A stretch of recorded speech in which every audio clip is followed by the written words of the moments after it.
Church of the Flying Spaghetti. Yep. They're called Pastafarians. That was great. I just wanted to get it up. Oh, I fucking nailed him. You got him.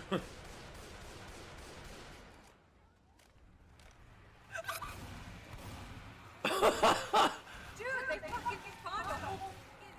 Dude, I watched that happen.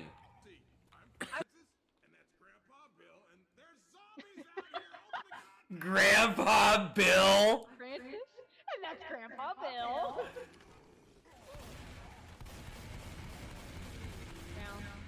Eat shit, Tank. I hope somebody's in chat to clip what I just did there.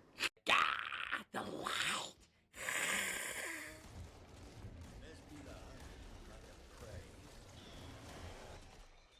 Well done. Back up, back up. That's a recipe to get launched. Fuck. Oh no.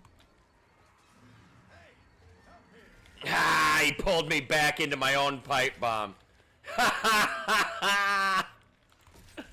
Eat shit, fucking stalker. Oh, that kind of pissed him off.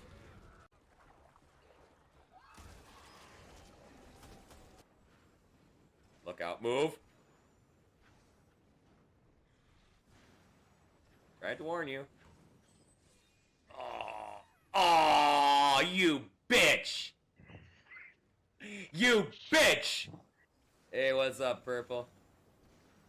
Purple. Oh shit. Oh shit. I can't go anywhere! No! No! Oh god, no, not again. Oh, I'm so screwed. I really wish that was clipped.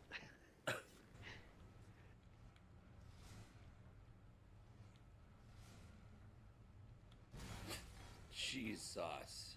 Hey, you bitch. I bought tons of arrows from you. I know you have money.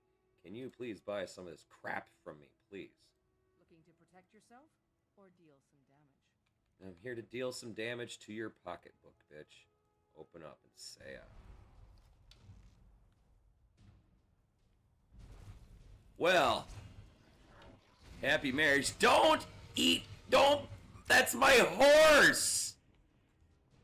Got attacked on the base stage. Right. Ah, motherfucker. Did you just do what I think you did? Yes. I don't want to fucking talk about it.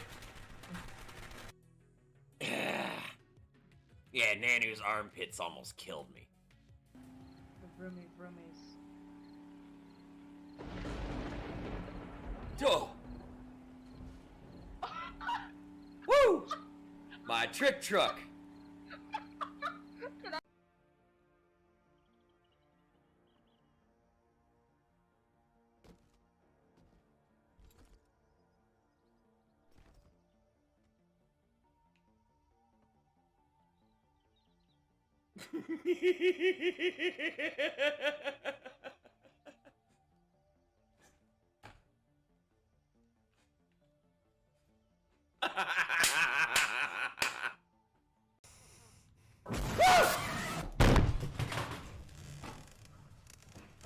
I'm just gonna throw this knife at you.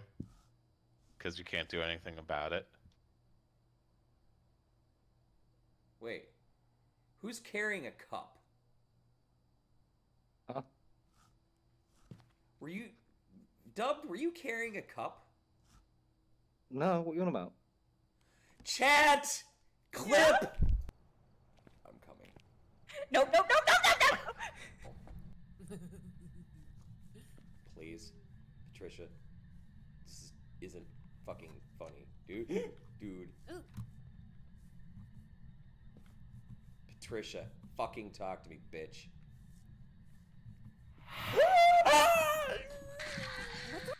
Oh yeah, I have multi-hit again.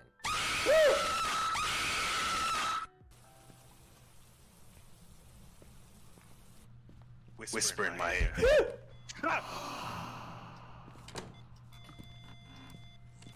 Fuck you, man!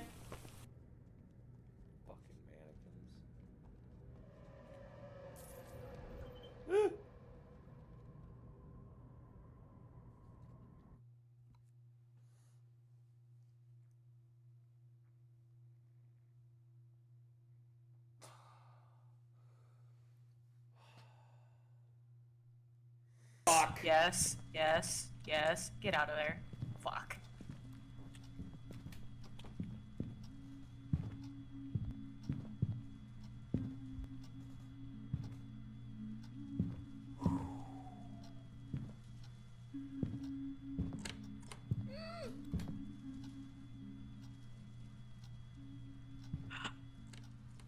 Oh my god. Oh my god.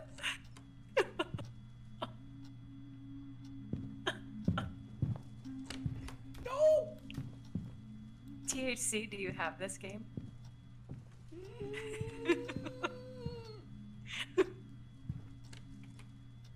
Go away! Dude, you should play with us. No! Did you die? Let me out! Let me out! Let me out! Let me out! Let me out!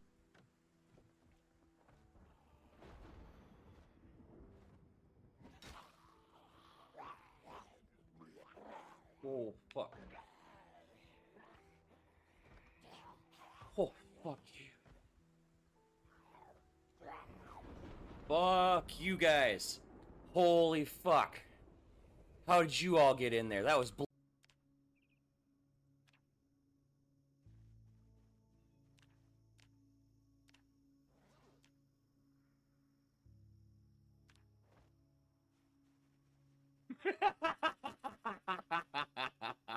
Fucking Christ, you scared the shit out of me. Oh my god.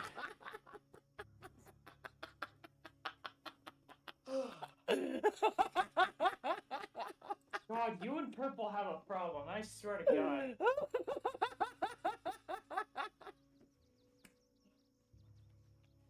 Fix my fucking desktop. Give me a sec. Why? Oh god. Could you please stop? Oh, for fuck's sake, stop, please. This is no. So, I can't. click, Come on, come on. click, click. I have a feeling part of the reason why we're still alive is because Nope, that was it. I'm dead.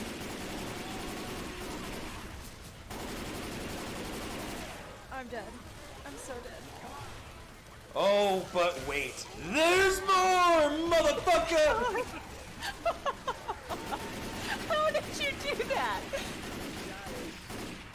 All I know is it feels really weird to have your balls hanging down each side of a fucking thong string. Let's go. Okay? Where you going, huh? Think you can run for me? What happened? No, Purple. Let's just leave it as B. I'm just a car. Don't worry about it. I'm just a car. What the frick? Stop moving! No, I can make this happen. Don't worry about it. I got this. With my driving skills on my head. Slow down a bit. You're right. I'm gonna say, oh, you like that maneuvering? Conk. Yeah, I know, Some it's my future. the famous last words of my cockiness when it happens. You like that shit? Crash. Crash. Yeah, we love that shit. Do it again. This shit was amazing. Oh, there it is.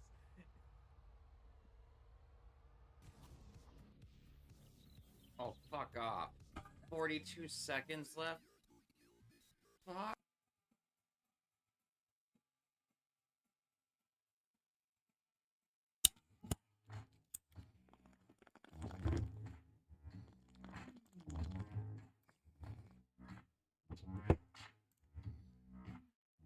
Almost got the timing on the intro songs right. I'm still off by about 3 seconds.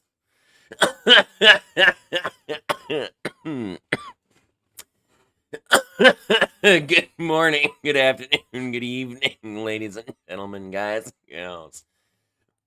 These and them's my non-binary friends, as well as my sibs from other cribs. Welcome back to the channel, y'all. Welcome back to the Church of the Lead Pipe. For those of you who take part in the greenery, please feel free to have a seat in our rotation and take a puff. Those who do not, never fear. We always pass the dooch to the left, but most importantly, do have a good time. Ooh. see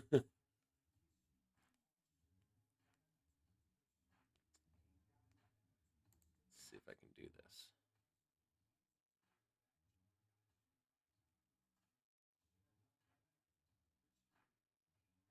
There.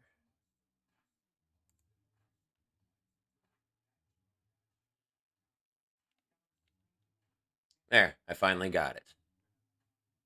Jazz, I stole one of your founder badges.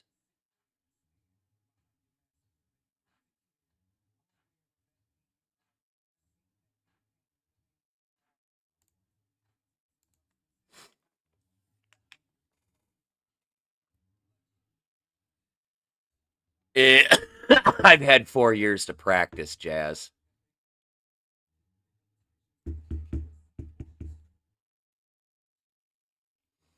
I've had 4 years to practice that bit, and it's been modified about 50 times since the first incarnation of it. But I will say there is a very heavy influence from a couple of other streamers in my bit. All right. The biggest influence is actually Varacti. Okay. So my whole good morning, good afternoon, good evening, ladies and gentlemen, guys and gals, theys and thems, my non-binary friends and my sibs from other cribs, that is modified from his intro. Okay. It's not quite the same. I add a couple of bits to it. Or change it slightly. He says non-binary pals, and I additionally add my sibs from other cribs. Okay. So, that's where the base of the intro of my introduction came from, is I modified it from that.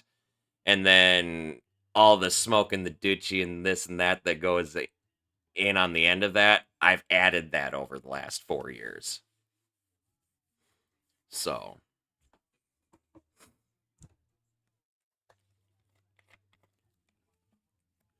and what I mean by I swiped one of your founder badges, Jazz.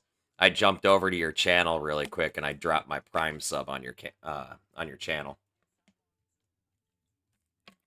as it just opened up today. Yeah.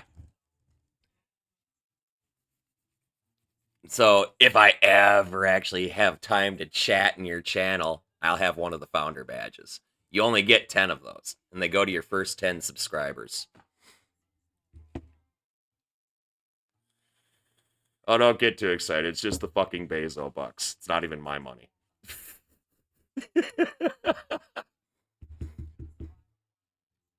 I've got founder badges in like 3 or 4 channels, honestly.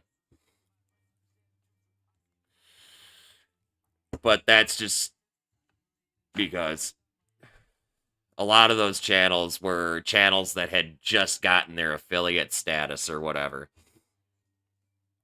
Or I'd helped them get their affiliate status, in one way, shape, or form, either through advice or through getting people to go follow them or any number of things, Like, an example of that was Introvertical, as an example. We helped him get his affiliate status. As soon as we raided him one night, the first night we raided him, we saw that he was really close to his affiliate goal. And I'm just like, COTLP, follow! Let's get this guy his affiliate status.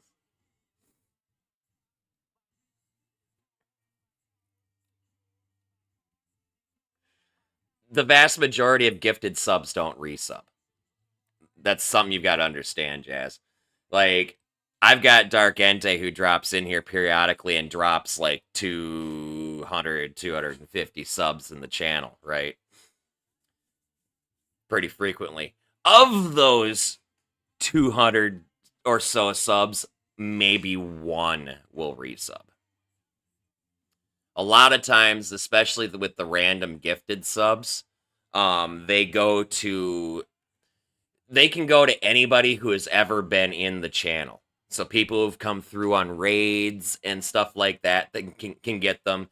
That's why every once in a while you'll see somebody drop into my channel and be like, I've never seen you before in my life, and I've got a subscription. I'm not even a follower. It's because they probably came through on somebody's raid while they were lurking, right? And then never actually saw my channel because I raided out after that, right? Make a command about how I popped your Bezos cherry. Oh, good God.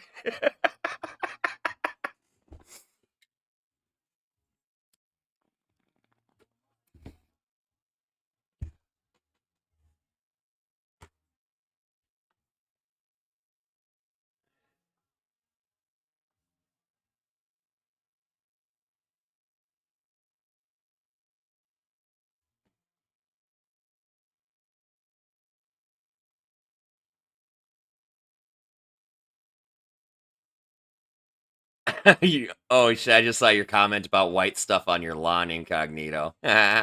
We've got it here too, man.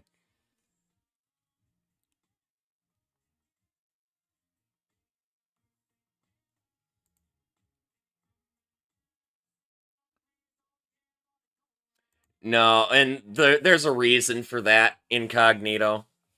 Okay, when they restricted it to just the followers in chat, channels that had just got their affiliate only had about 50, maybe 60 followers, okay? And if you have somebody like Dark come through who's a strong supporter of your channel and goes, "Oh, you can get subs now," and drops 200 some subs on the channel, the 50 followers get the subs or whoever isn't already subbed, and then the rest disappeared to the ether. At least this way somebody gets it. And I'm not necessarily opposed to that. I'm not necessarily opposed to that because sometimes that's the easiest way to get discovered by a rando. Okay?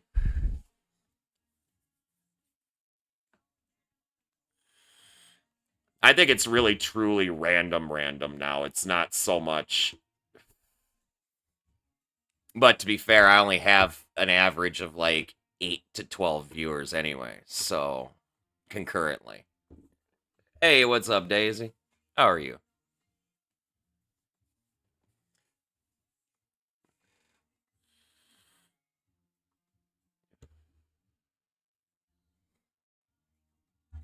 They said they asked a staff member about it. I'm going to say the same thing Pirate Software says when shit like this comes up. Proof. Let me see the emails. Let me see the chat log. Let me see the fucking stream. Okay. See, that's different. A lot of people go, "Oh, my sources, blah, blah, blah, say," and that's not creditable at all because there's no source that's provided to proof that source.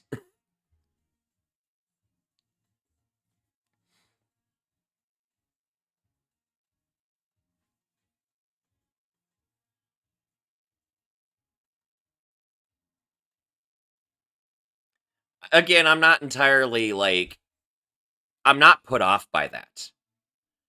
Because really, that extends your potential audience to a lot more people that might not have discovered you before. You know? Like, I find that to be, I mean, yeah, it really sucks because the actual, like, regulars in the group, in the channel would be, like, kind of left out sometimes. But I'm gonna tell you, I go when Dark drops a ton of subs in my channel and I start reading off all them names, I know about 15 to 20% of the names in that list. They're all 15 to 20% of them are people that have chatted at the very least, you know. And to be fair, a fair number of them are probably past lurkers and shit too. You know, because I actually do click this stupid little button to see who's lurking in the background. You know, I know who's there. Who did I raid?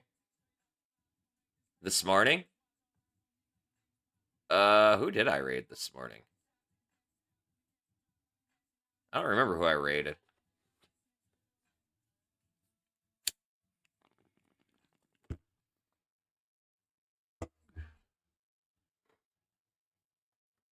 I really legitly don't remember who the fuck I raided this morning. It wasn't Zemi. Oh, it was Varacti.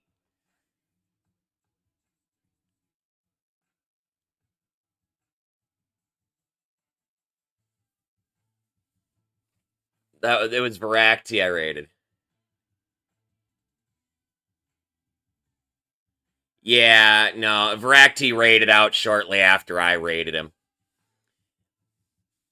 He raided, or I raided him, and I went and took my shower and whatnot and started getting ready for work, and by the time I got out, he was raiding out to somebody else. So, like, less than 20 minutes, half hour. Which, that's the Varacti I was talking about being the inspiration for my intro spiel.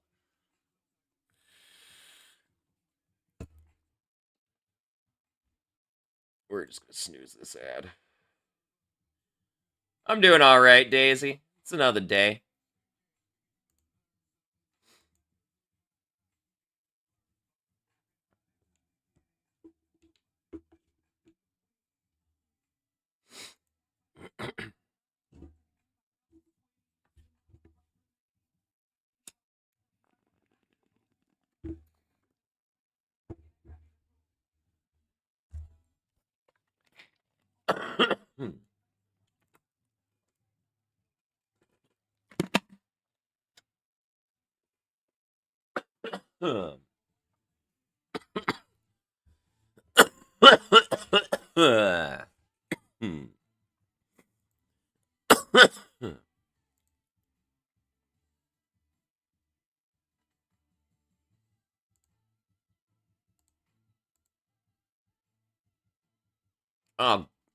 Ostranauts updated. I've got to download an update.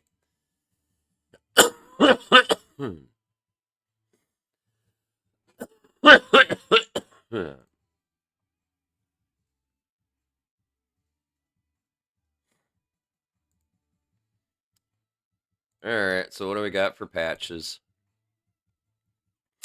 So we're now on version 0.14.1.3.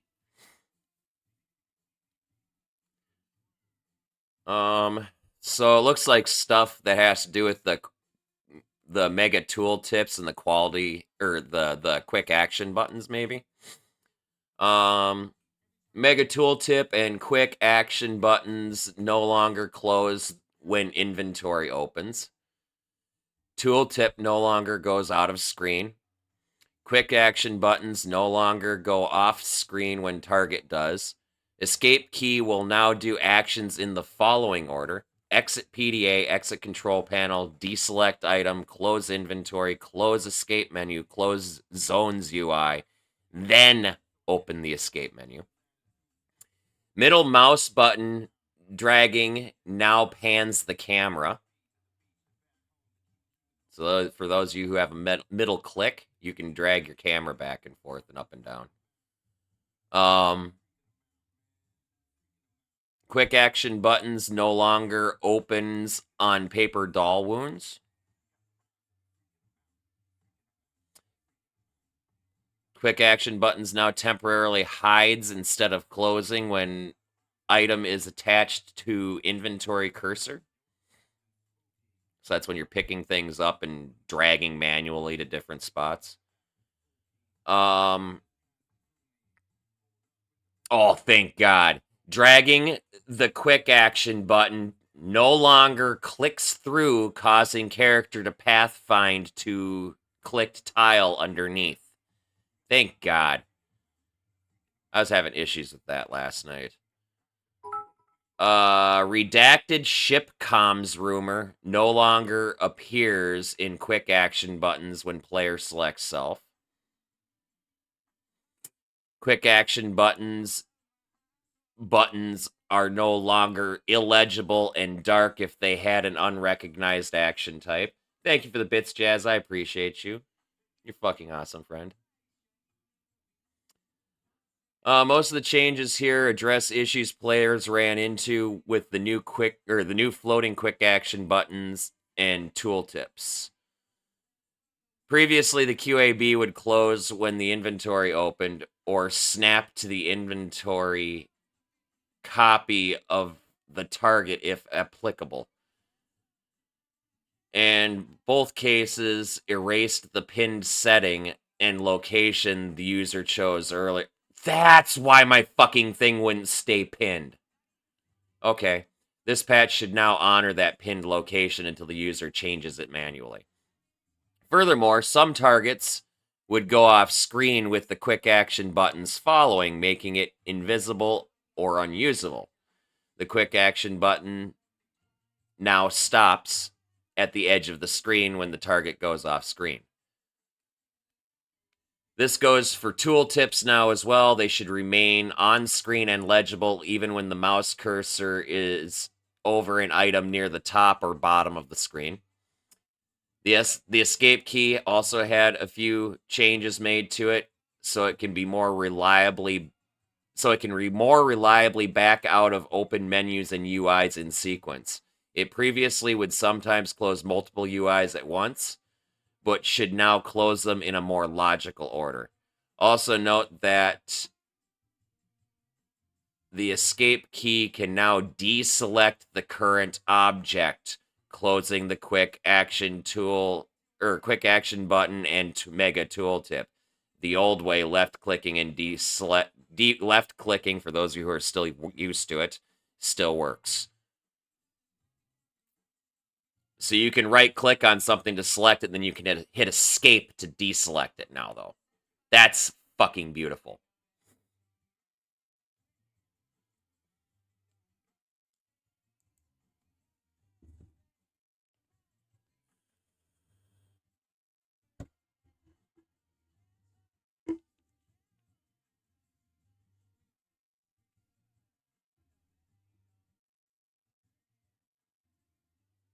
Hey, what's up, Avor? How you doing, man? Hey, Rushi! How are you?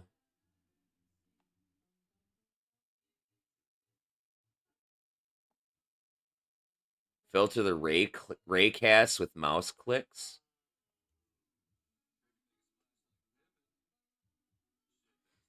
I am not the mask.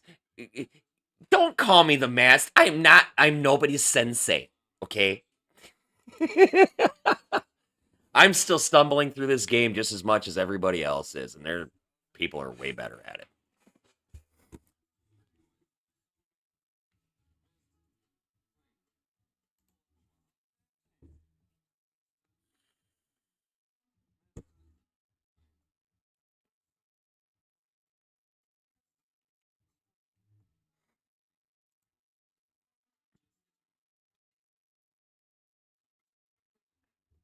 Salute, Avor. Good to see you, man.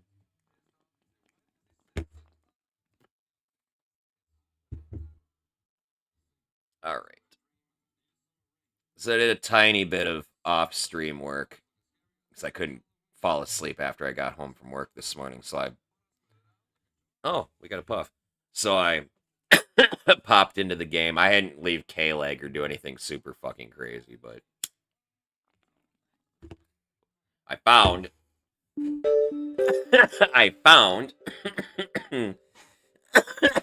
in the scrap dealer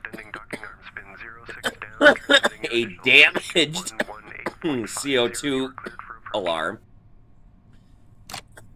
So I was able to fix that and install it. And then, for the interest of saving battery life, when I'm docked to derelicts and such, I acquired a power switch that I installed in the wall to break power to the majority of my tech. And by acquired, mind you, I didn't leave the station and I didn't buy this power switch.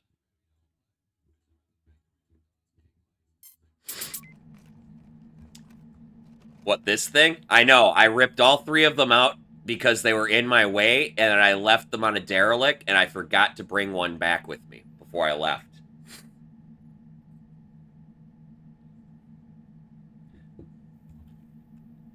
I ripped them all out and then ran wiring just to get everything fucking working, and my intention was to install one back in. And by the time I realized I didn't fucking bring one of them with me, it was way too late. Because that same derelict was the one that I left that the hauler damn near clipped me fucking going to pick up. That derelict is gone. So, yeah. What I ended up doing, I'll show you what I ended up doing. I had to do this carefully with nobody around. But this one switch that they use as part of the tutorial to teach you about power switches and shit in dark areas. I think it's more to teach you about your flashlight. But anyway, I ripped this power switch out and just replaced it with a jumper cable.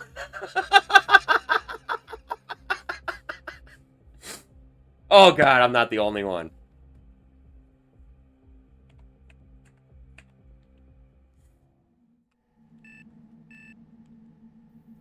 So yeah. So I installed a CO2 sensor here. I installed the fucking switch right here. Now, the switch does not cut all the power.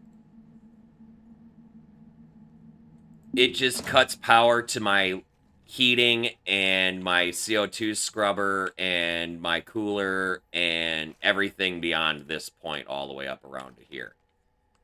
Okay, I still have power for my oxygen alarm, my CO2 alarm, my nav station, and my transponder and one of my antennas.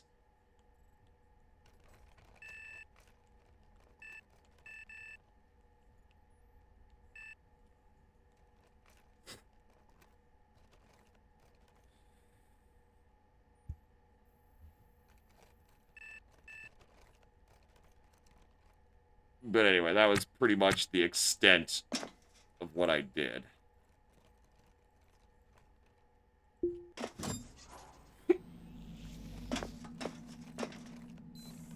And obviously with the CO2 alarm being installed, I set up the CO2 scrubber to be on automatic.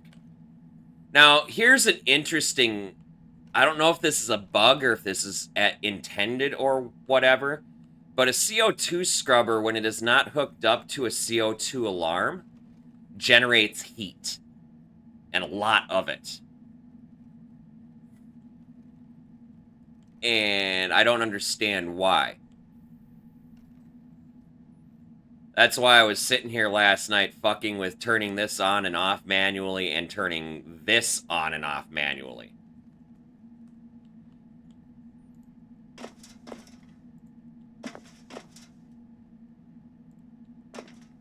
Yeah, but here's the thing, is even if you set it to auto without it being hooked up to a CO2 alarm, it still generates fucking heat.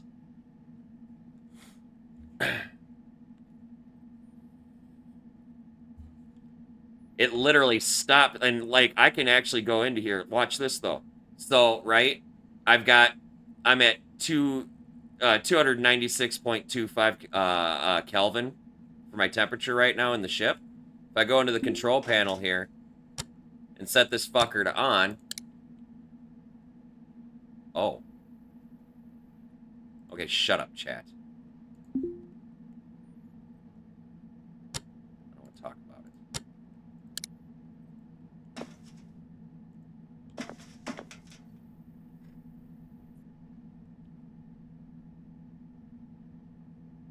Yeah, the sacred rite of passage of turning it off and back on again.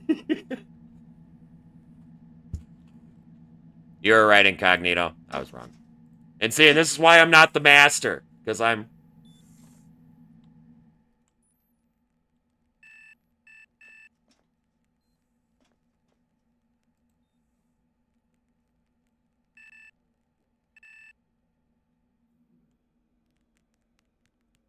Excuse me?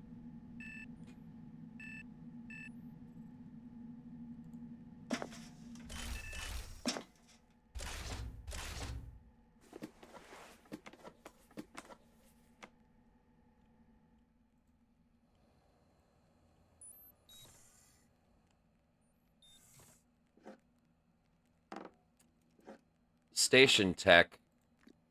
Station techs on occasion, for some reason, just drop their toolbox. I don't understand why. But...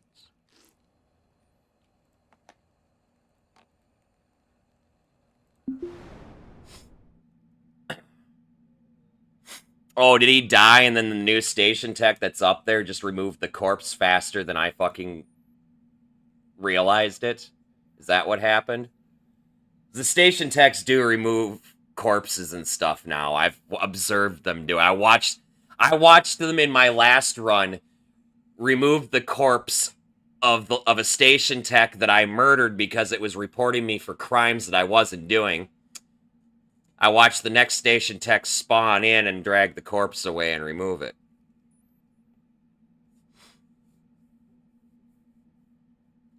Yeah, it was fucking great. Oh, you were here! That's right!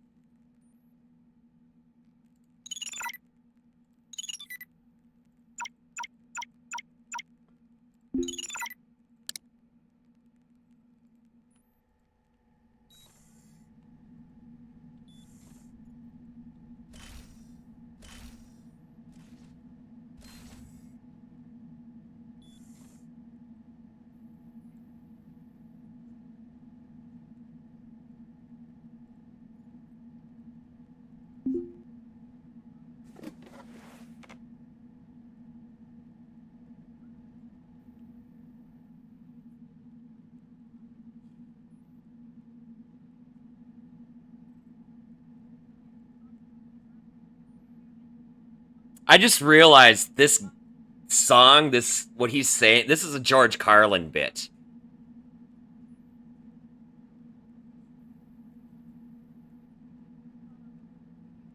This is a George Carlin bit.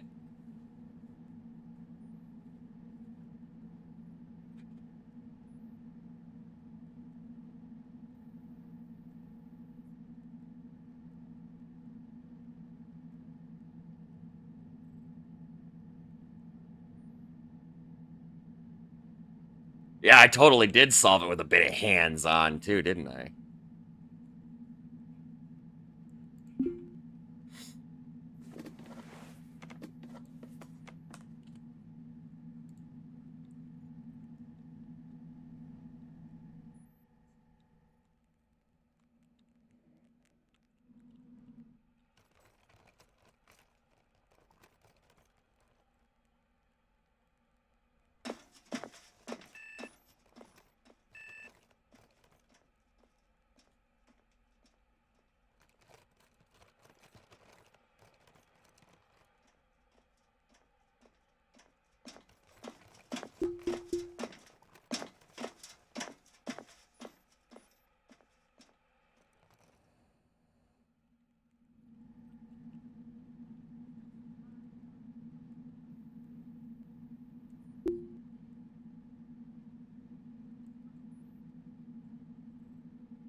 Two of those and water.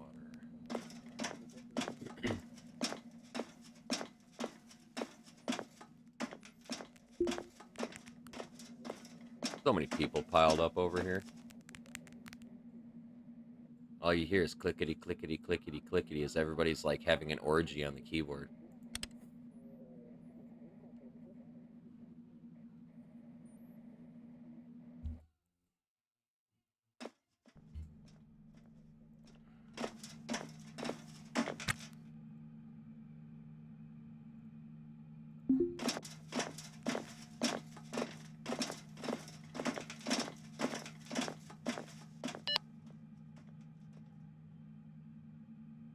I keep hoping this guy'll have a fucking cutlass for sale, but he just isn't going to have one.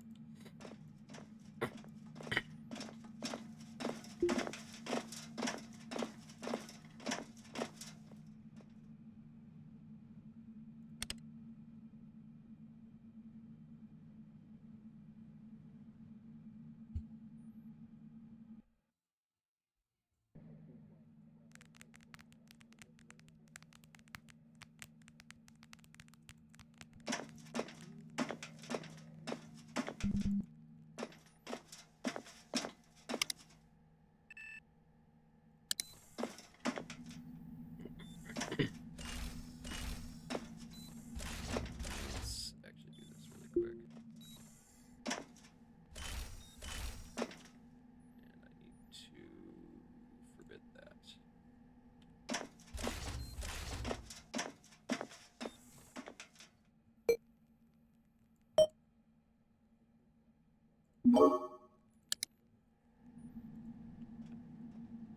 I also took the time to, like, restore and repair everything. 'Cause last night when I was making modifications, I was just sticking stuff on without doing any... Unless something was in really tough shape that I was using, I didn't repair anything. But now everything's all touched up. It's all nice and shiny and new.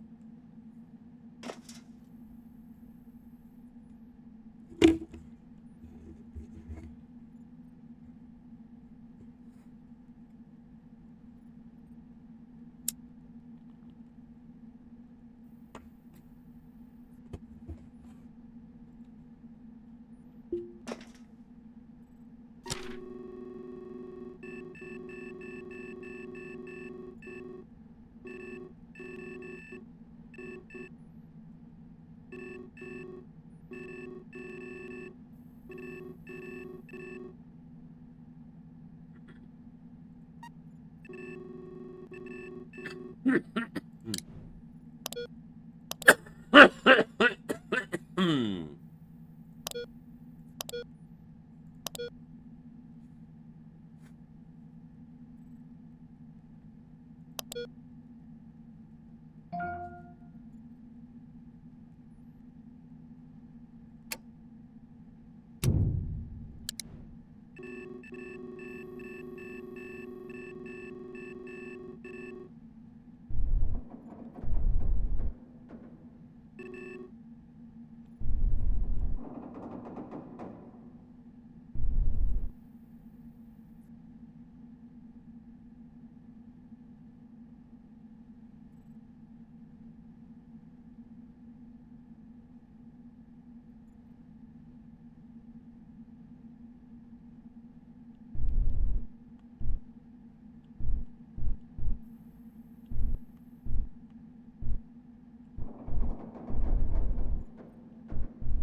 song sucks.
of those ones that's got a weird wobble to it.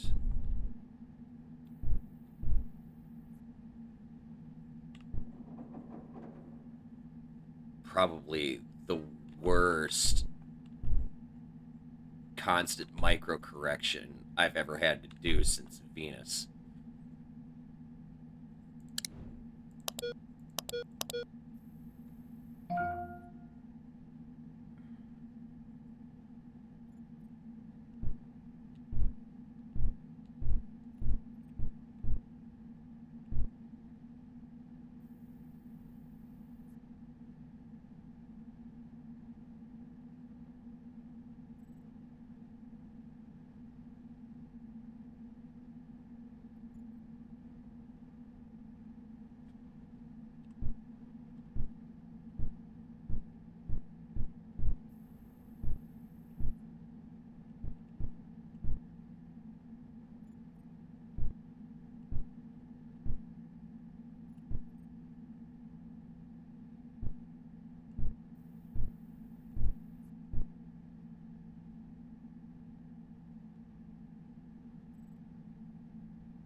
Jumping.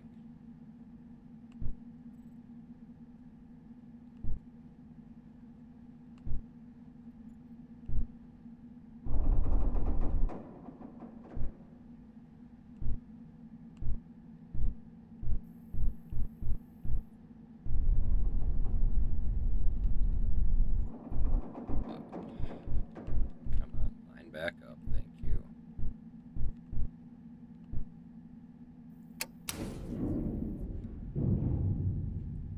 Heavy with purpose.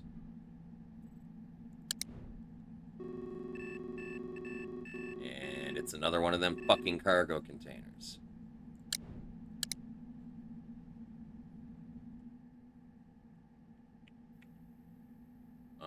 Maybe not. No, it's another one of those gas tugs. Either way, equally worthless.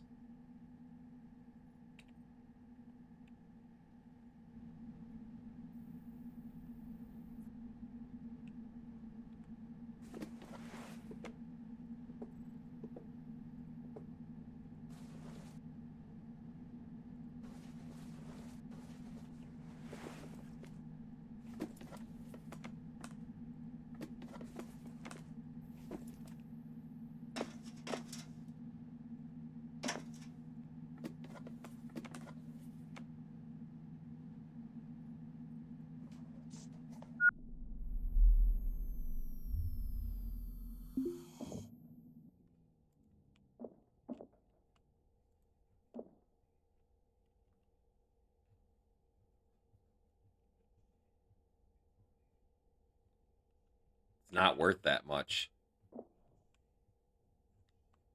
What's up, Sean? How you doing, man?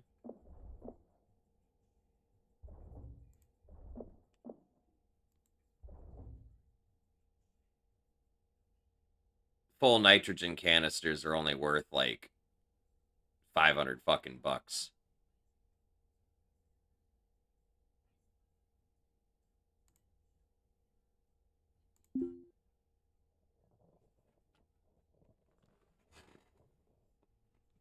I don't go through that much nitrogen right now, and I don't have a lot of storage space.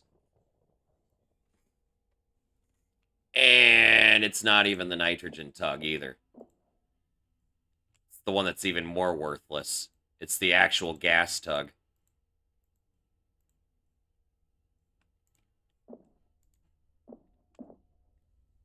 Nav console's about the only thing that's worth anything, and I gotta start restoring it now, because otherwise it's gonna fall apart.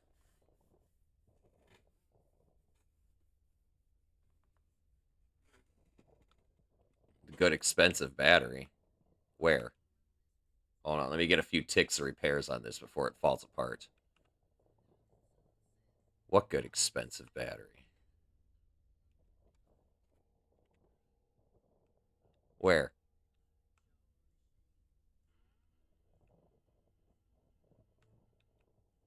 This thing has no batteries. Oh, is it on the floor? Oh, for the welder. Hold on. No, it's an EVA battery.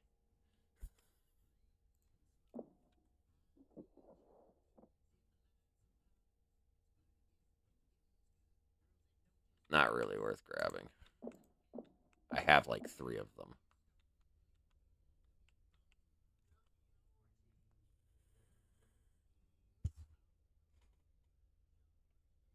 No, you're all good, man. To be fair, I take a double take on that shit too. Okay, so I got a couple of thrusters that are going to need to be repaired. And that's about it looks like. A couple thrusters in the nav console. To be fair, it's like 15,000 worth of salvage. Now, how much oxygen is in here, though? That's the question. It's almost worth grabbing. So, here's the deal, right? While a full can is valued at like 5 grand, just like the fucking thrusters are, right? The problem is you can only sell them to the license kiosk because the black market doesn't buy O2 canisters. So what you end up getting is like $1,000-$1,500 or something for a full night or full oxygen canister. Which, if it's full, 1,500 is kind of worth it for one tile. But this isn't full.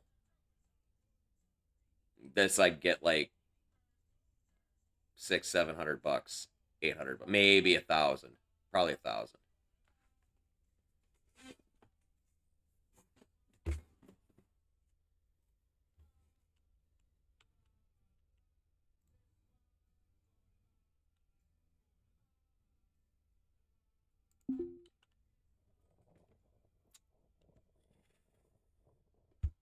The license kiosk is just there to collect your fucking 5,000 fucking bucks every fucking day.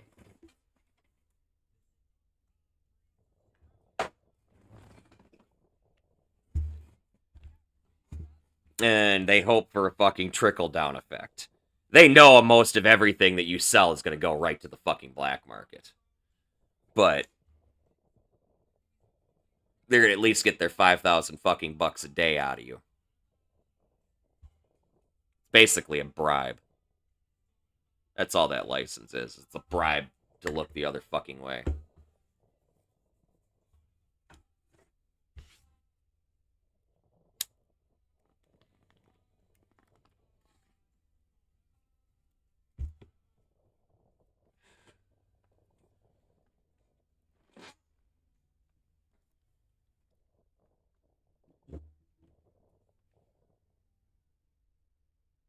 And collect their docking fees, right?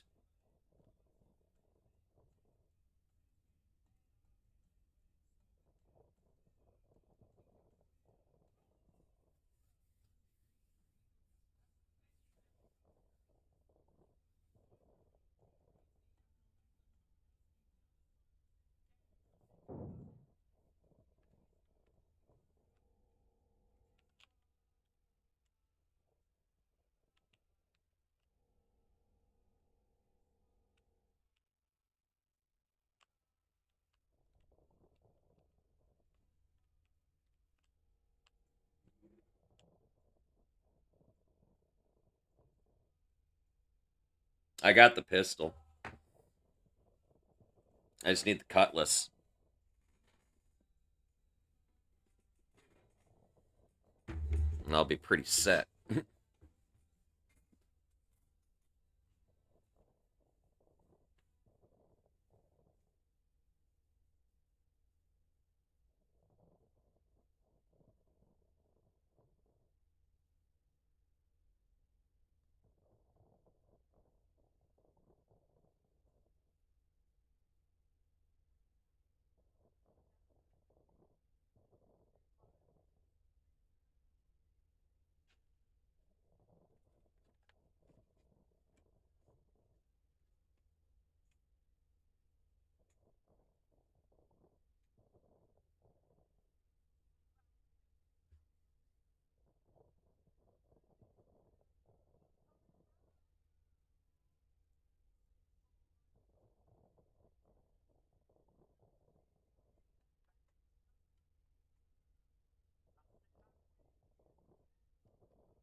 Hmm.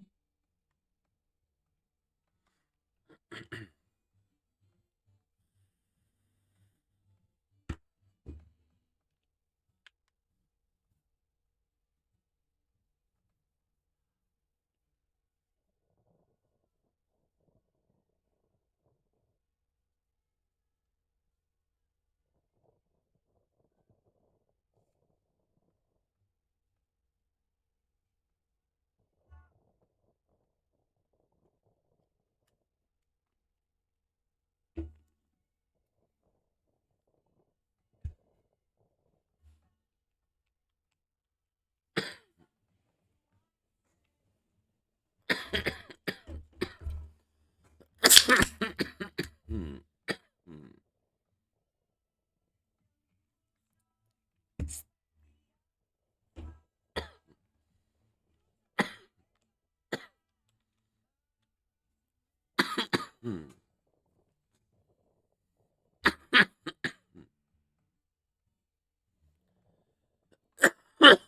Hmm. What am I sipping on? Monster. What else? Do I ever drink anything different besides Mountain Dew? Hmm.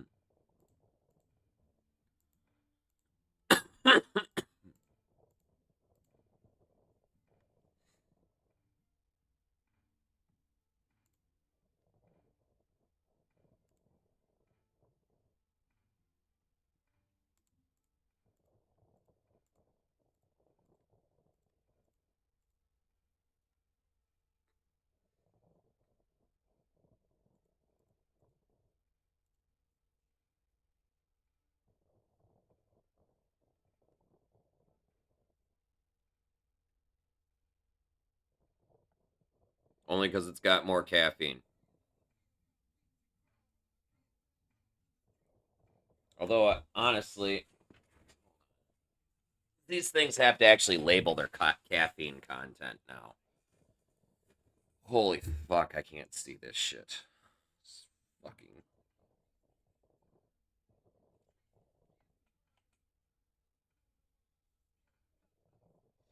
Fucking black fucking writing on fucking red label is the fucking worst. Yes, I do drink Code Red Mountain Dew on occasion too. Just when it's the only Mountain Dew option available. This is the only thing I can get in bottle at the Mercado. Here it is. Caffeine content 91 milligrams. Okay, for 20 ounces. Monster, on the other hand,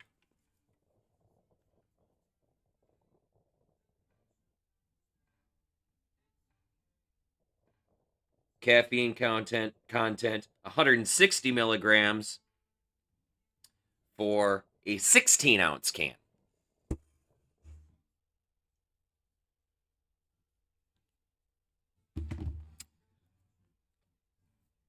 It's actually less volume and double the caffeine.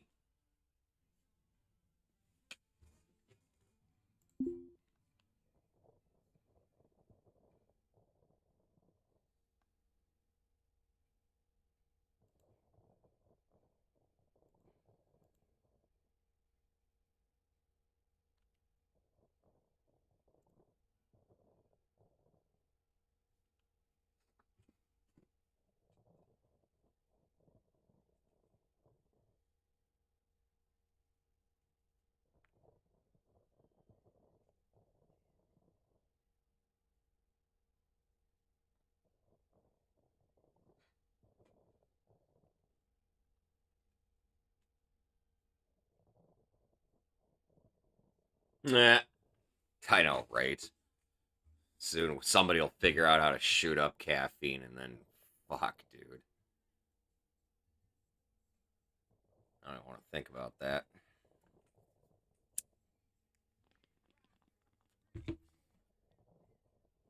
Although if I could get it in powder form, that'd be a little better. I don't dig needles, man.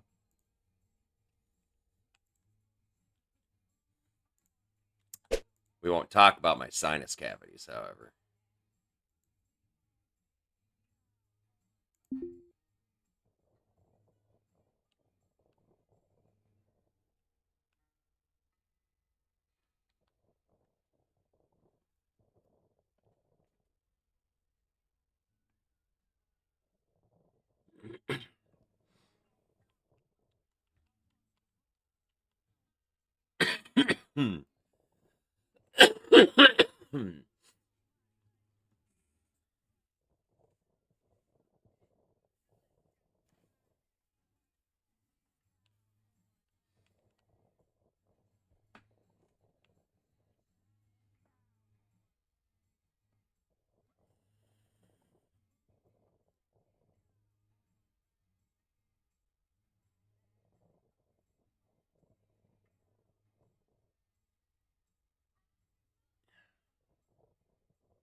Yeah, but to be honest, there's so many more effective things that you can fucking drop right into your bloodstream that'll work way better than caffeine, though.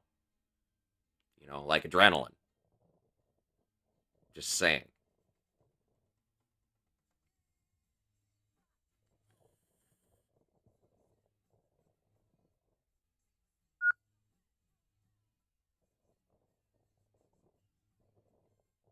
Fuck, somebody's just got to figure out how to make it into like an EpiPen.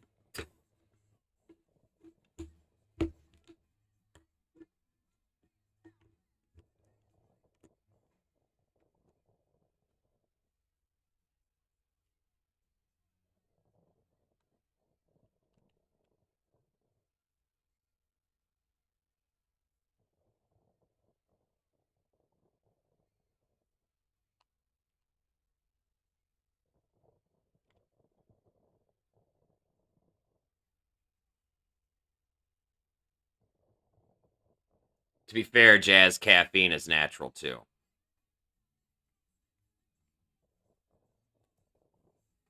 There's several plants that produce it.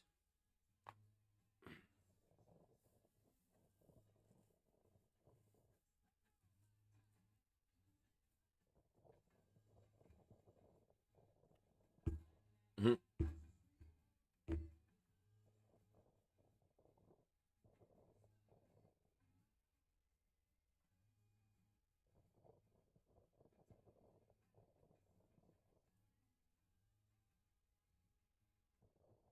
Better for us than corn syrup. There is nothing wrong with corn syrup. It is a plant sugar. Can we just end this misinformation right fucking now? That's just like MSG is fucking salt.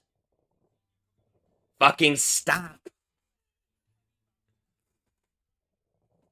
You know what else has natural fucking sugar that can be turned into a fucking plant-based sugar?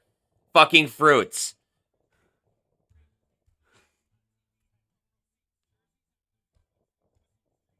Fucking cane sugar can be turned into the same substance that corn syrup is. Like, there's no fucking difference.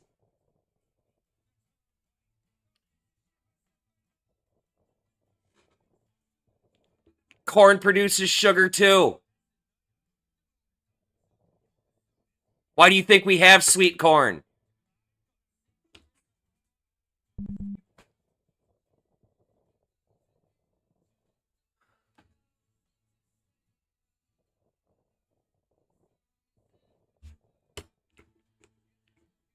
And sugar is man-made too, if you want to go by that definition.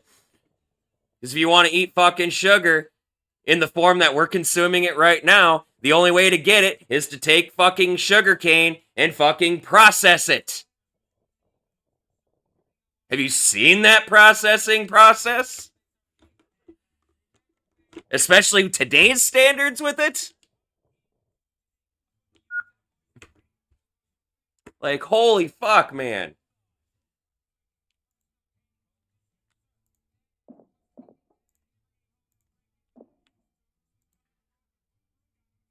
Sorry, I work in a kitchen, okay? And I love food. And I love the science behind food. I'm a fat person in a skinny person's body, okay? I also put a lot of thought into a lot of this shit. Like the whole MSG fucking thing, that was started over fucking anti-Asian fucking rhetoric here in the United States. Okay? Fucking before they linked it to MSG, they called it Chinese food disease. Okay? Like, it's fucking terrible. And as for high fructose corn syrup, I don't know where the fuck that came from. To be honest, I really don't know where the fuck that came from. But if you go back everywhere, you fucking look, somebody says something's fucking bad. Okay? And to be fair, in high concentrations, anything can be bad for you. Even water has a toxicity point. Okay? Jazz is already right on top of that. You can die from eating too many cherries because they have cyanide in them. There's several other fucking pitted fruits that have cyanide that you can die from. You can die from cyanide poisoning from consuming too much of. It's really hard to do, and I'd be impressed with anybody who managed to do it. But the fact of the matter is, it's still a thing.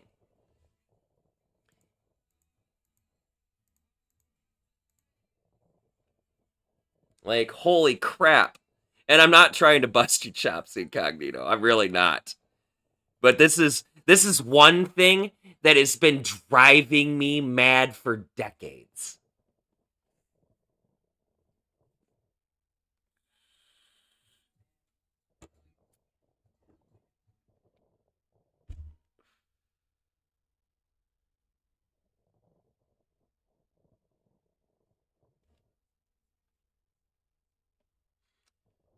So back to the initial point, high fructose corn syrup, or corn syrup in general, is a plant-based sugar.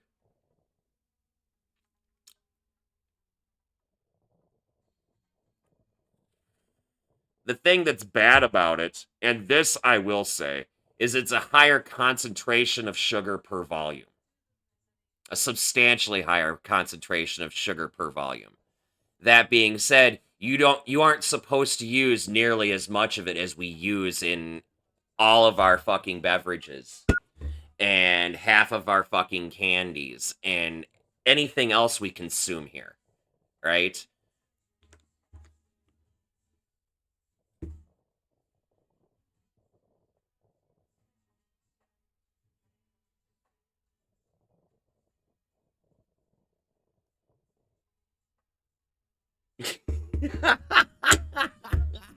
Oh, your dad already knew this shit. Like, where am I here? I mean, there's been fucking anti-this, anti-that campaigns against so many things over the fucking years. There's been a war on sugar. There's been a war on corn syrup. There's a war on fucking fat. There's the war on fucking pork. There's the war on fucking beef and red meat. There's the war on... Actually, there was no war on chicken. Chicken is the one fucking universal thing that everybody agrees is okay.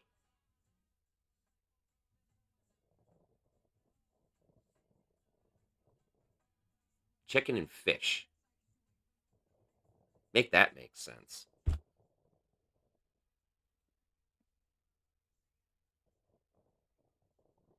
Yeah, and that I can get behind. I can totally get behind that because I agree with you 100% on that statement. We don't need to use as much as we are. We totally don't. That's part of what's contributed to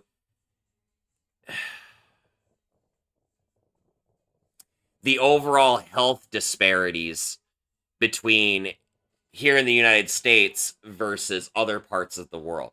Note how I chose my words carefully.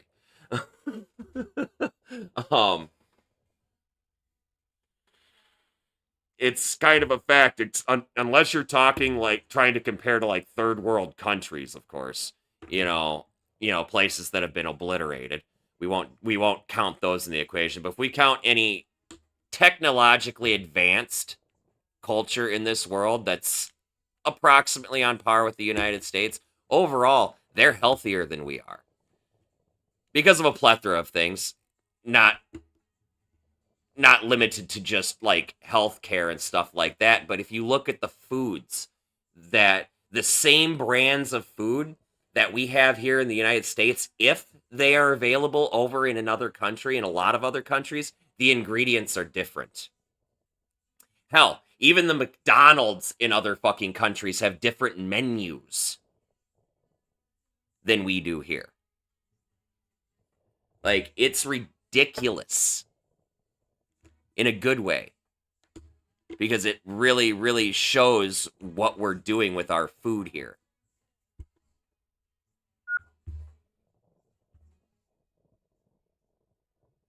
Yeah, you can buy a beer in half of them. We won't... They don't have everything right, okay? But to be fair, in half of those fucking areas, you can't drink the fucking water. Or they tell you to not drink the fucking water for one reason or another. Probably because of fucking technological pollution. I would say probably plays a huge role in that. Plus, never mind probably the use of chemical weapons throughout. Pick your fucking World War here.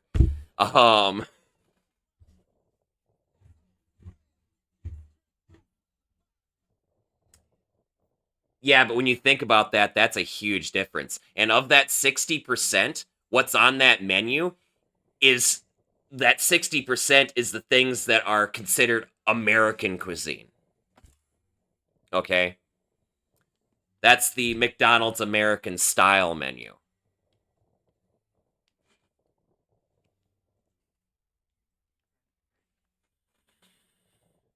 That's still a huge, huge difference.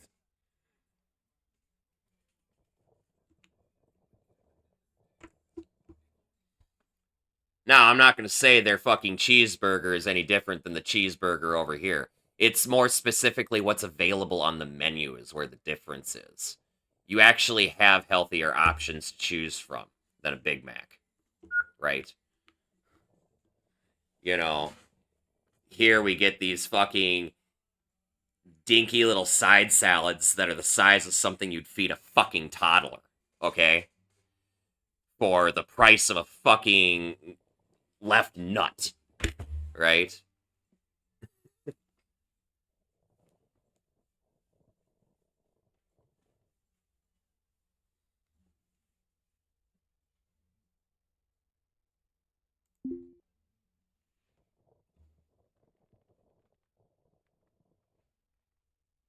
What about left nuts?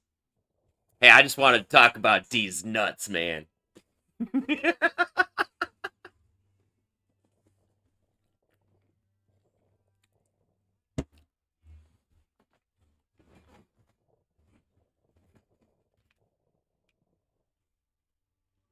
What's up, Akasha? How you doing, man?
It's an ocelot. Ew, I hate this ship.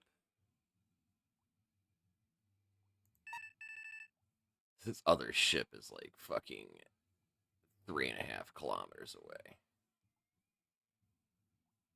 But we're actually kind of slowly drifting away from it.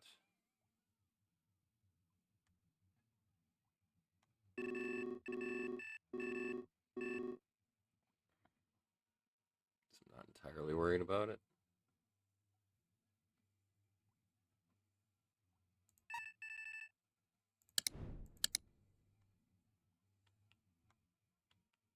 Oh boy.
Yeah, it's back and forth.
Haha, you saw me stop and close that fucker, didn't you?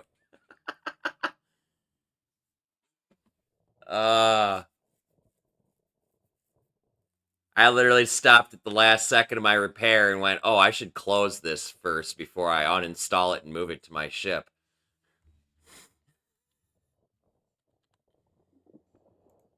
Not that it really matters because I'm in a suit anyway, but... And it doesn't take much O2 to refill my fucking cabin. But...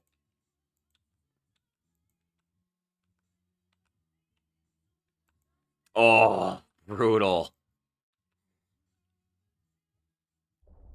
Typically, I don't fuck around with installing vents that go to the exterior of the ship while not in a suit. Just due to the number of things that can go fucking wrong.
I need to make sure we're not drifting towards that other derelict, though, really quick.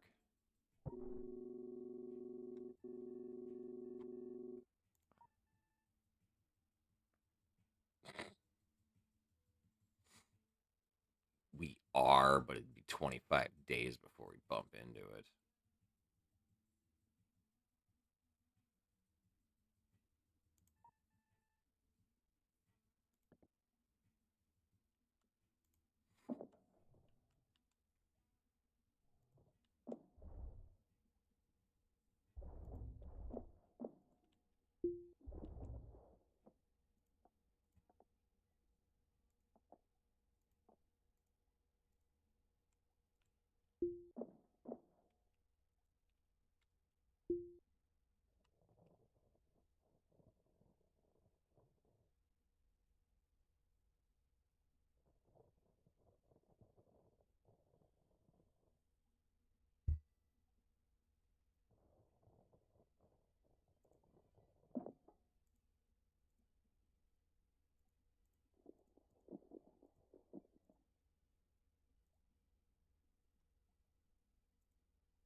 Nice. Another bag.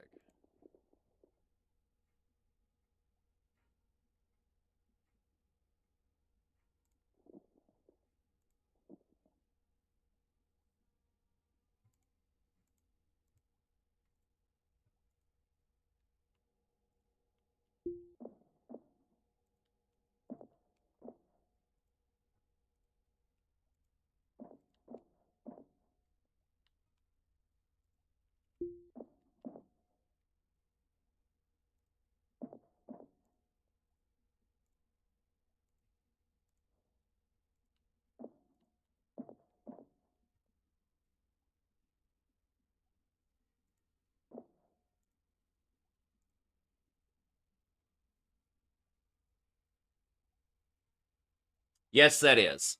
The estimated price that it shows you when you right click on an item now, this is like a default thing. Everybody gets this. Its accuracy is depending on whether you have the business admin skill or not. If you're skilled in business admin, you'll get the more or less exact value of the item. That is not what you are going to be able to sell it for, however. That's just what it is worth. The black market and the license kiosk and the scrap trader will still give you varying prices. That particular skill must be acquired at the start, as far as I'm aware. If somebody knows otherwise, they can correct me. But as far as I'm aware, there's no other way besides the start of the game to get the business admin skill. And thank you very much for the follow, Sanosuke. I appreciate it. Welcome to the Church of the Lead Pipe. If you partake in the greenery, please feel free to have a seat in our rotation and take a puff. If not, never fear, we always pass the duchy to the left anyway, but most importantly, do have a good time, my friend. Salute to you. Yeah, no problem, man. You ever have any other questions, feel free to ask. I'm, within reason, fairly knowledgeable. And if I don't know, somebody on the Discord probably does.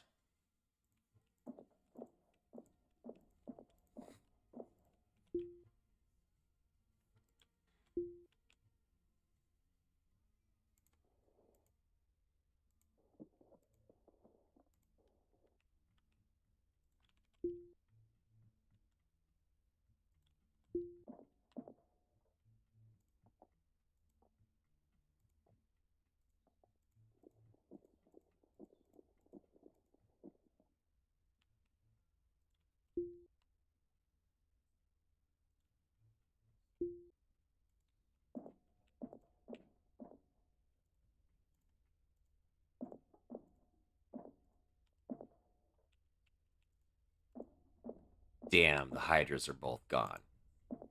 Suck. Wait.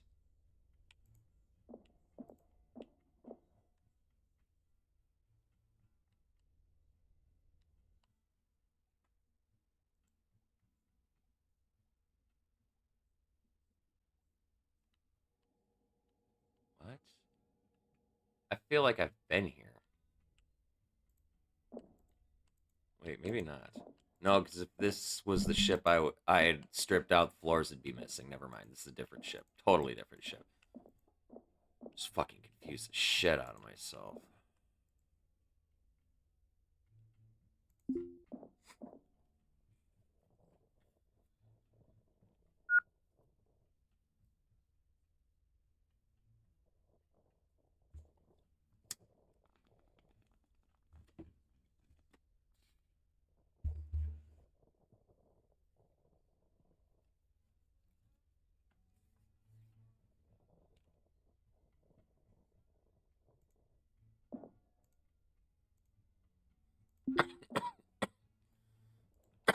Hmm.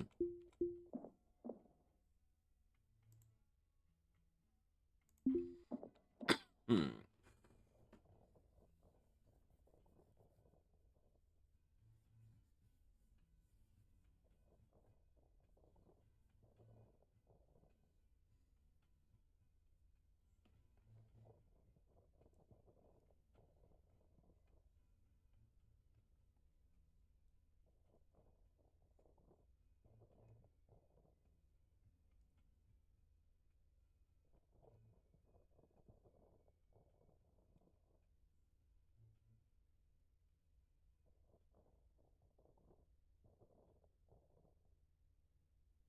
Nope, it's the only one. There are no other types. It's that or nothing. There's no upgraded navigation system. There's no. It's a cassette futurism. And to boot, it's a cassette futurism taking place after a disaster. So pretty much the entire trade economy is built around salvage. There's no new tech per se that's designed. So you're dealing with the technology that's available from when contact with Earth was lost. There have been some in-game lore advances on various things, you know, but for the most part, anything that impacts the game, ship-wise, there's nothing better. Exceptions would be like the RCS intakes. So like you got your regular your regular intakes, then you've got the Witch of the Kangs, and then you've got your Hydras.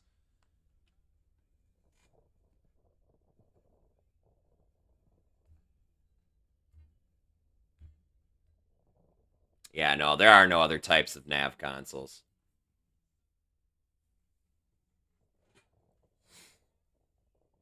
And I don't think there ever will be either.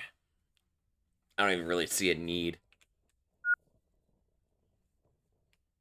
As this game isn't getting pushed towards any kind of automation, you know, maybe there will be no docking computer or anything like that to do things for you. It's all by the seat of your pants, and it pretty much always will be. You know, the navigation, it's all basically Apollo 13 era tech. So you're talking like 1960s, 1970s style navigation systems, you know, back when computers were fucking the size of a fucking room, you know.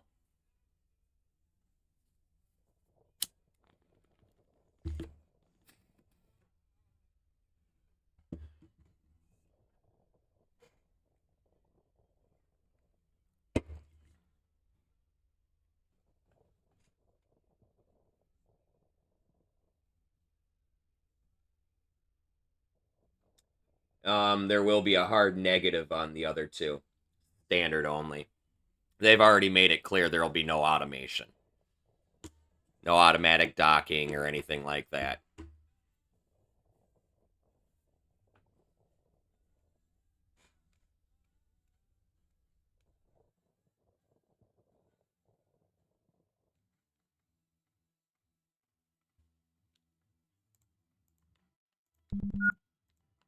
And to be quite frank with the rest of the feel of the universe, the ancientness of the technology, etc., I tend to agree with them in their decision on that.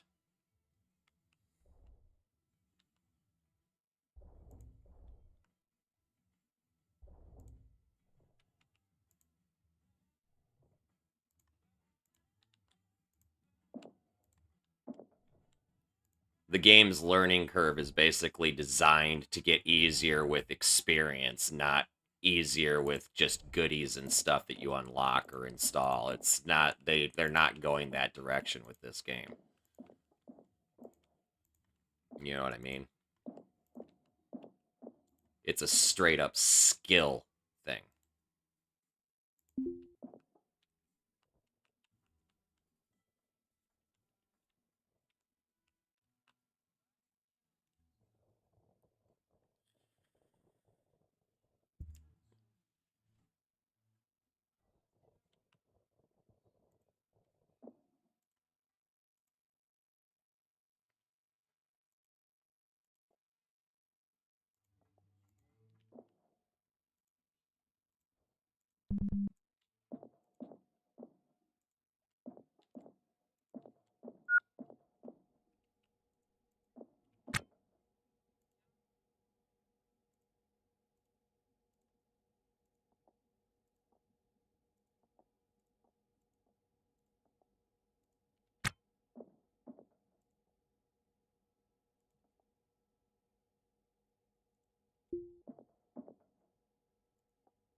Thruster.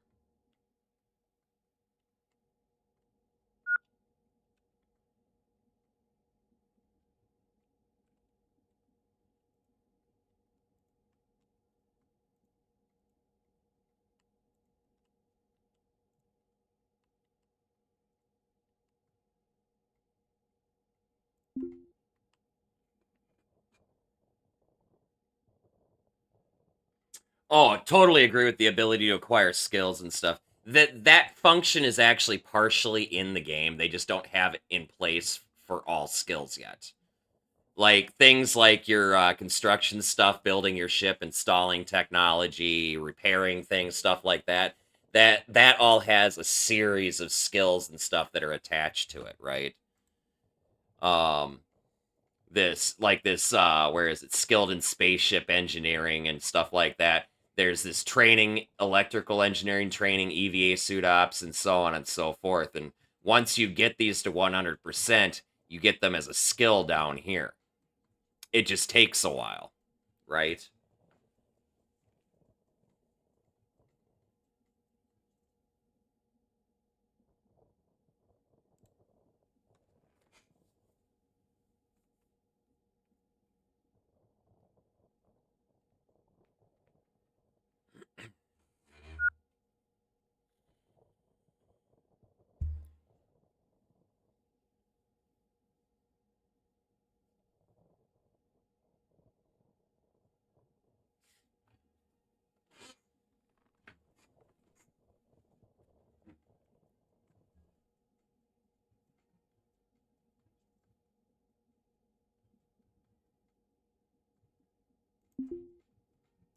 Yeah, no, there totally needs to be a way to have really young characters be more viable. Like, they're young characters are viable characters, but a middle-aged character on the upper end of middle-aged with some re-rolling and some save scumming to get those good rolls on the fucking adventure shit. But the middle-aged character has substantially more skills, and if you're lucky, not hardly any debuffs. I have a fucking heart surgery scar. That's the only real debuff I've got on this character.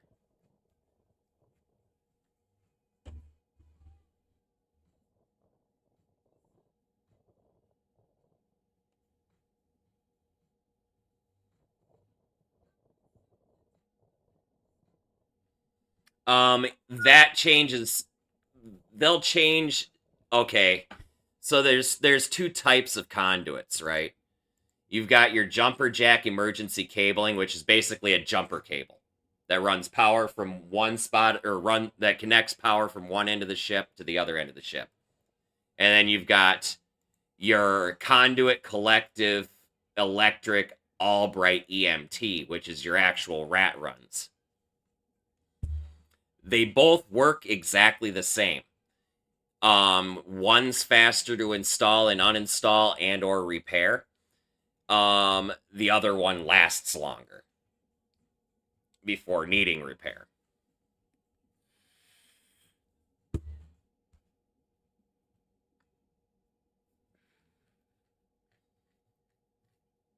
But additionally, like, let me get a different view here. Like, if you see here, this power conduit it's this square thing here. That happens when there's multiple lines going to a tile, right? They'll turn into these squares. That's just a cosmetic thing.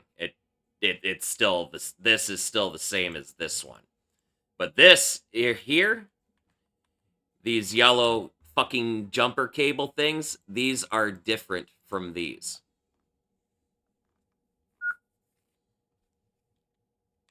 But they effectively do the same thing.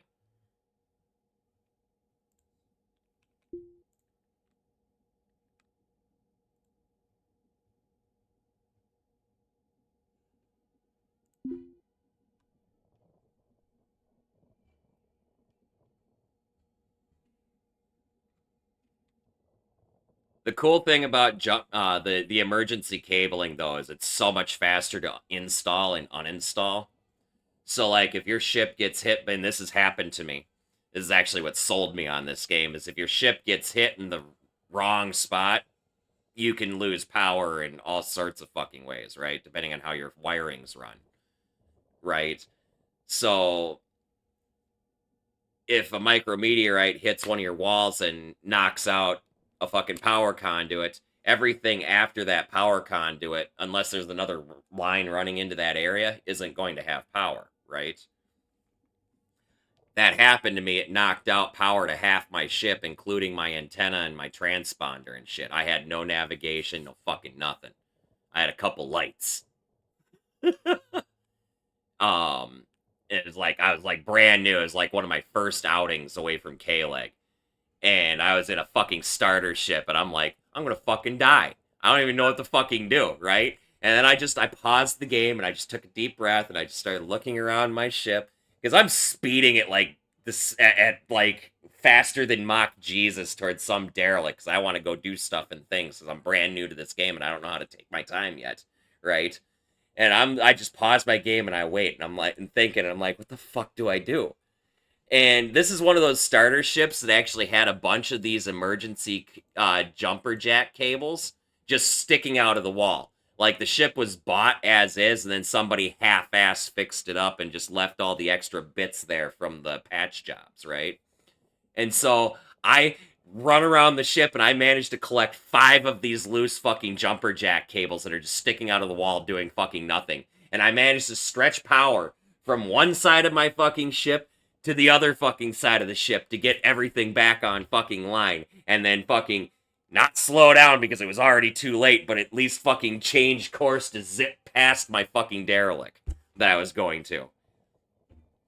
It was at that moment that I was fucking sold on this game. Not gonna lie. That fucking disaster that I actually thought my way out of. And that's why it has a fucking thing when the game's loading in the fucking tips thing. One of the things that it says is remain calm.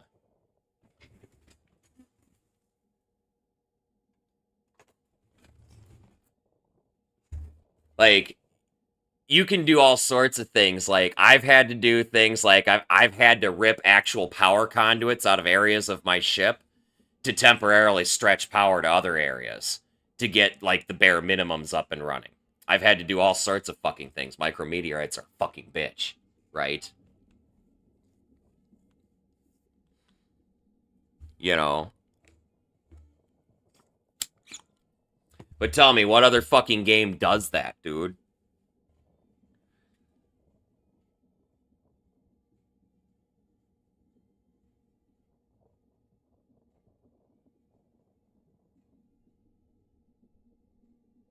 I totally just realized you're stuck in an ad, my bad.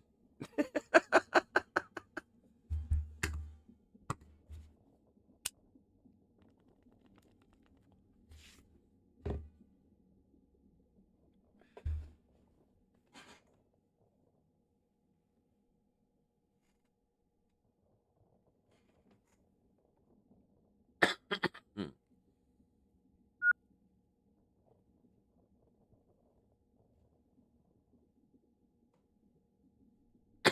Hmm. Hmm.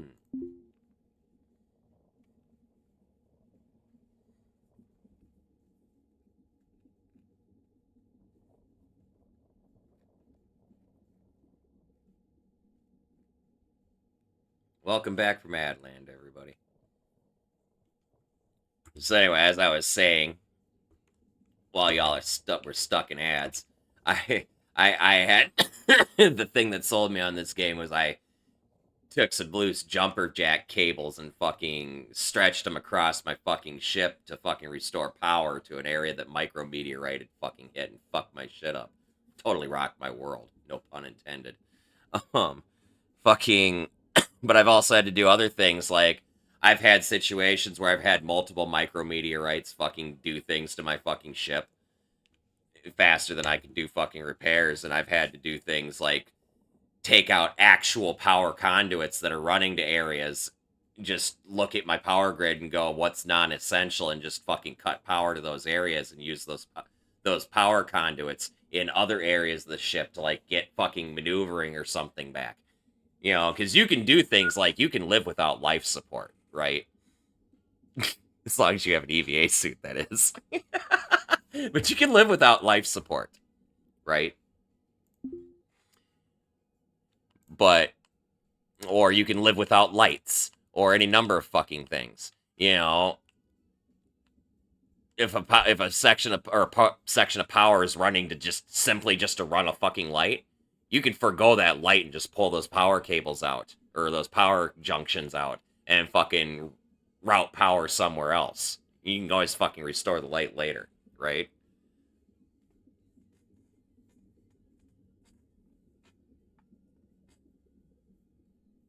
There's no need. My experience is that micrometeorites only strike the exterior of the ship, right? So it only hits out here. It never goes through the middle inside. I used to think it could, but I've never seen it do it. Never, ever.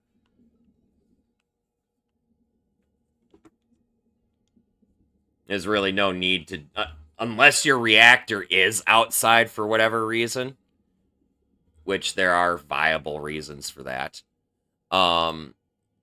There's really no need for that. You also have to take into account this game has a mass and volume system as well. So the more crap that's on your ship, installed or cargo-wise, loose objects, everything that is on your ship, including you, affects the mass of the ship. More weight requires more thrust, more power, more fuel, more everything, right?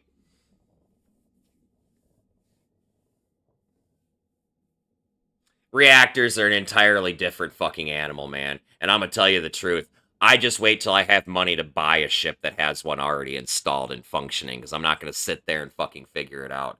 I will modify them. You know, I'll turn them into like hot rod, or I'll take them from hot rod to something fucking reasonable or whatever, but fucking right from the ground up, fuck that.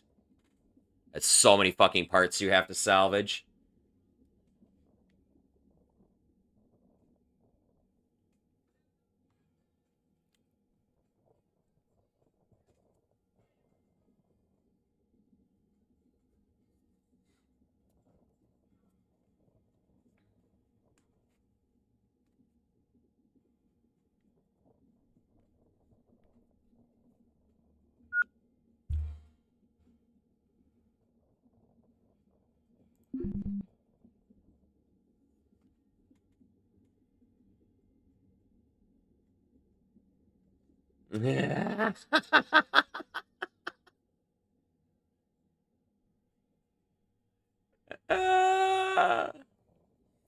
Can I just give you some advice? Buy a ship with a reactor that's already functioning. Ooh, that was a micrometeorite. Preferably a better ship. You know, like a halberd or something like that. That's what I had in one of my last 2 seasons. Not last season, 'cause that one got fucked up, but the season before that. I had a halberd for my mid-game ship, I guess. And that was heavily modified, but it started out as a fucking super souped up fucking reactor with extra parts and stuff and things, and I was like, well, I don't need this, and I don't need this many of these, and blah, blah, blah, you know.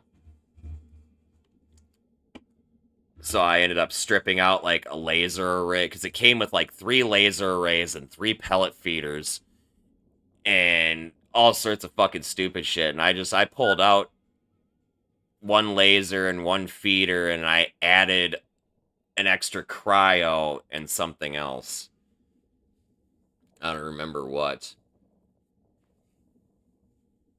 Oh, it was a core pump. It didn't have a core pump. That's another thing, is some things aren't required, technically. Like, the core pump isn't required, as an example. And that was the thing, that's the reason I modified that reactor. Is it didn't have a core pump. Okay, and what a core pump does is it puts the interior of the reactor in a vacuum, which is part of the prep process for fusion. But it's not technically necessary as long as your reactor is built properly, right? I don't trust shit. So I'd rather have a fucking redundancy. You don't leave the core pump running. You turn it off as soon as the reactor starts up, because otherwise you're going to eat fuel, because The core pump constantly purges the reactor.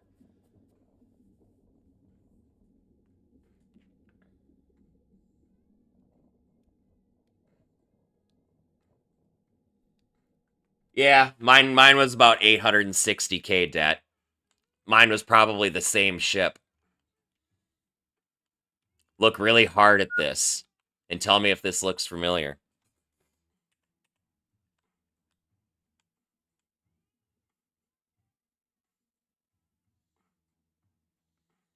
Like, ignore this down. A heater would be here. Cooler would be here. There would be one thruster here, and actually this thruster would be more back here, and then there would be 3 intakes back here. Does that look familiar?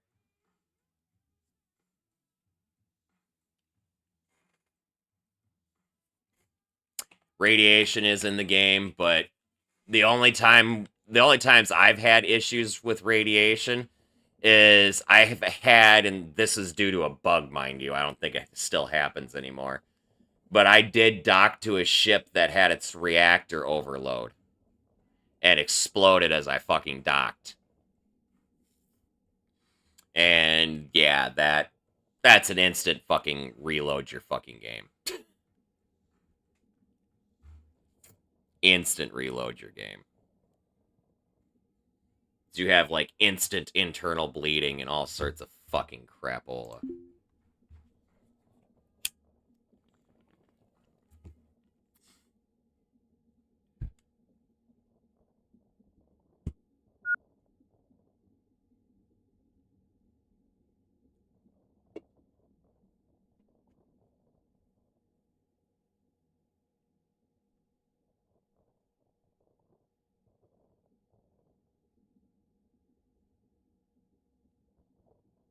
I don't believe micro G hypovolemic is one of the ones that you can remove.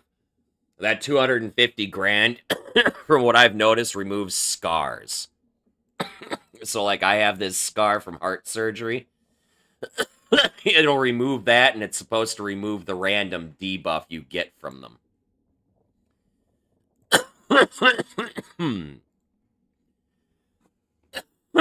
Every once in a while, you'll start getting numbness and discomfort and itching in those scars. And it debilitates your character. It causes pain and fucking stupid shit. But it doesn't happen very frequently at all. I actually haven't had my first one yet in this run.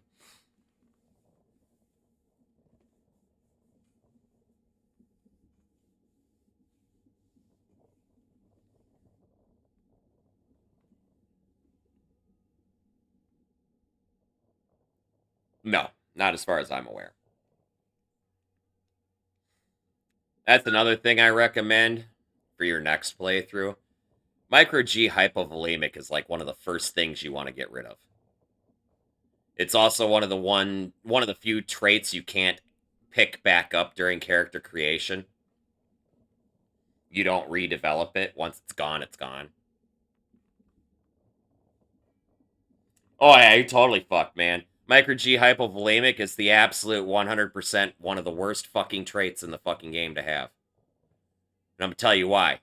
The biggest problem with it is it makes you more susceptible to G-forces.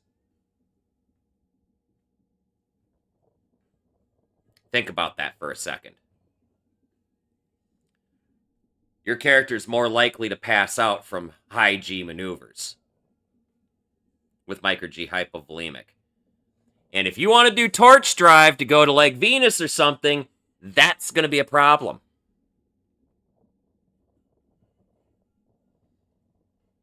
Because torch drive is a sustained high G maneuver that lasts for hours.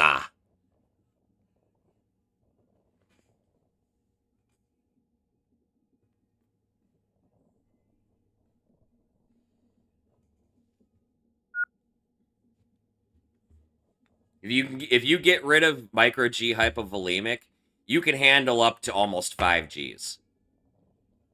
If you get the G-force medication that's kind of expensive, I believe and compression pants, that'll push you up to about 6. I wouldn't go much beyond that, though.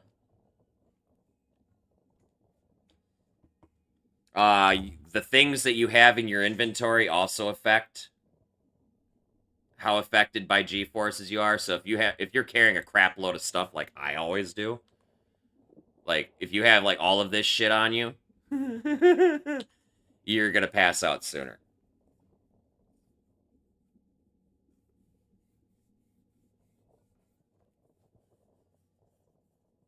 So one thing that might help you combat your micro G hypovolemic problem is empty your inventory onto the fucking floor. Fly naked if you have to.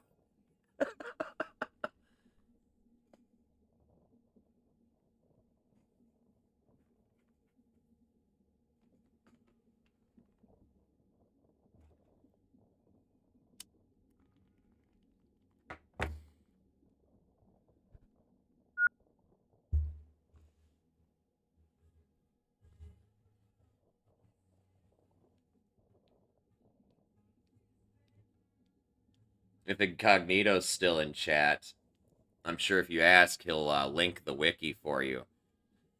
The wiki has the results of the different answers for the character creation adventure stuff, so you can min-max your character. I have a routine that I go through when it comes to creating a character. Like, my guys, this guy, the only thing that would have been the icing on the fucking cake would have been if I'd gotten, like, strong or tough or something. But I've got... Where am I here?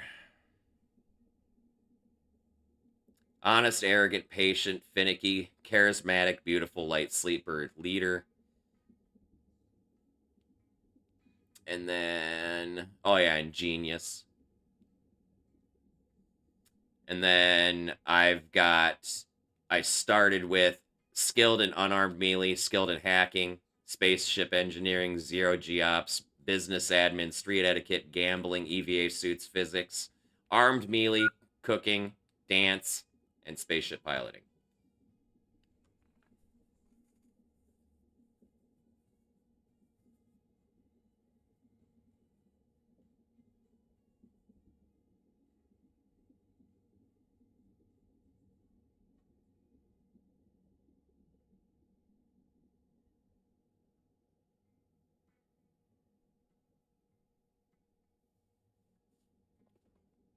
Once you've been through the character creation a number of times, it gets easier. Can I just say that? And if you give me a second here, I'll even link the guide. This is the thing that I use. It's not 100% accurate, but it's accurate enough for me to build a character like what I have. Oh, crap. Damn it.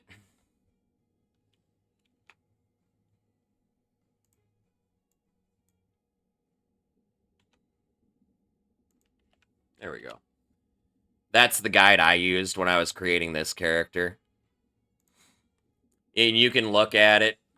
Hold on, I should probably pause while I'm doing this, huh? And you can look at it. It's for all the adventure things, right? And it just tells you what gives what. There are some things to note, though. If something gives you tough, it will not give you tough if you still have fragile. What it will instead do is it will remove fragile. If something gives you strong and you have, what is it, fucking unfit or whatever the fuck it is, right? That's the opposite of fucking strong. It'll remove the negative trait and just put you in the middle, right? So those are things to keep in mind in case you go, well, why didn't I get that ability? Well, it's because you had its negative counterpart, and it just removed its negative counterpart for you. It's totally worth looking at. Otherwise, go to the wiki. The wiki has a more in-depth breakdown of this thing. Another word of advice, don't be afraid to make a middle-aged character. My character's 39 years old. I did specifically... Okay, actually, no. First thing I did is I removed Micro G Hypovolemic right out the gate. Just because as far as I can tell, you can't get it back. Once it's gone, right? I didn't touch any of the other negative traits that I started with at all. I instead started by doing adventures. Okay? And I ran adventures, picking the shit that I fucking wanted out of each adventure thing until my character hit middle-aged, which this one, it happened at 29, I think it was. Right?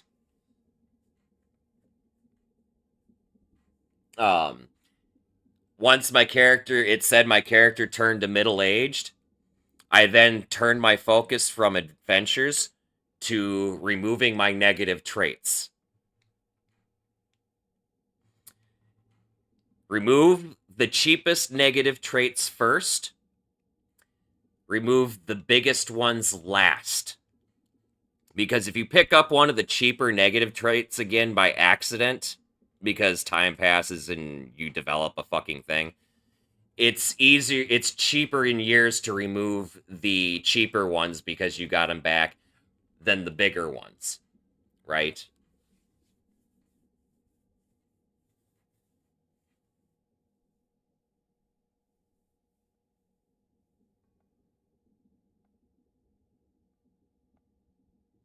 Oh, you went to the brig? Well, that can give you some fucking shit too, though.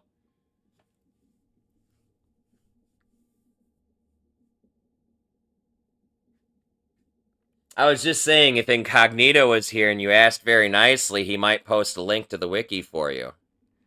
I literally just said that.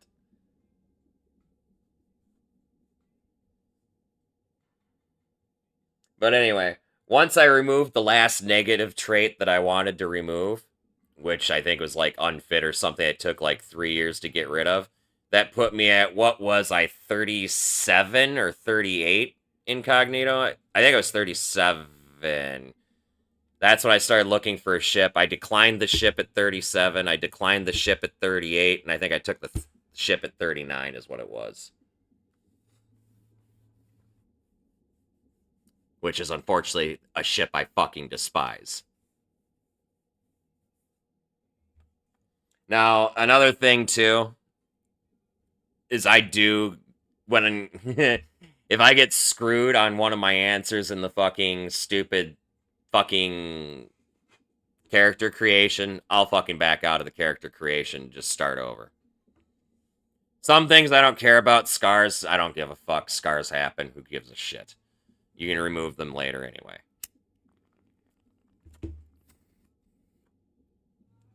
But things like bad back or something like that, those aren't actually, as far as I'm aware, removable yet. So you're stuck with those once you get them. Strained back, I think is what it is.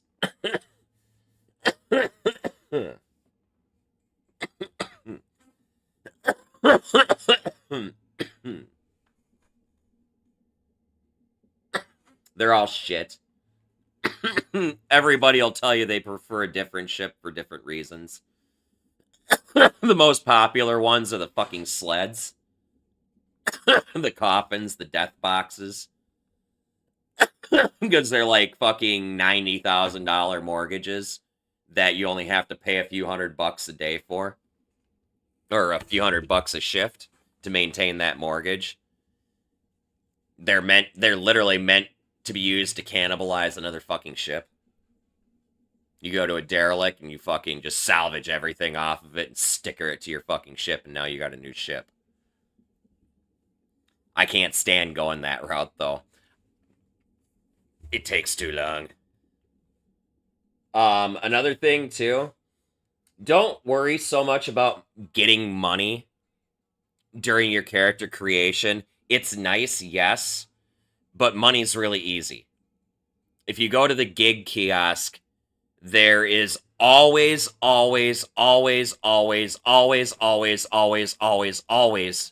going to be a local delivery gig where you run an item, you pick up an item at like Port Ezekwe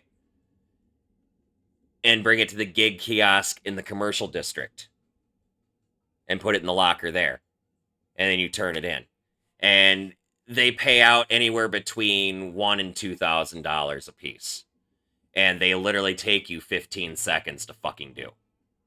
And once you turn one in, a new one pops up in the fucking terminal. Just hit the up arrow to drop to the bottom of the list, and it'll be right there on the bottom. And you just pick up another one.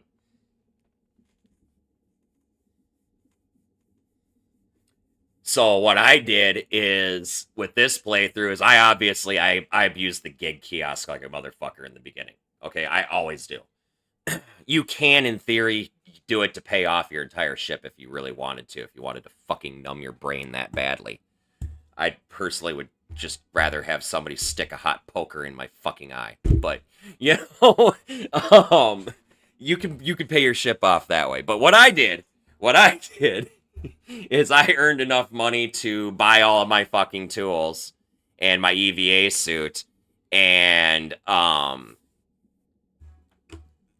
I spent time repairing my ship 100% as much as I could,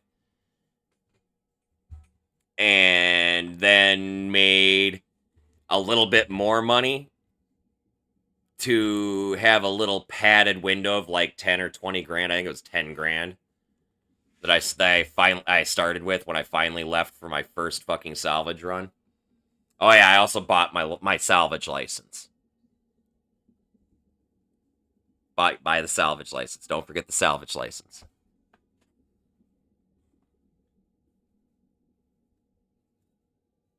Yep. Buy tools, buy license, anything that you need that is available at the station. I did kiosk gigs until I could afford it all. All of it. And then enough after that so that I could, if I was stuck out for a couple of shifts, I could still pay my fucking mortgage until I got back to port. Okay?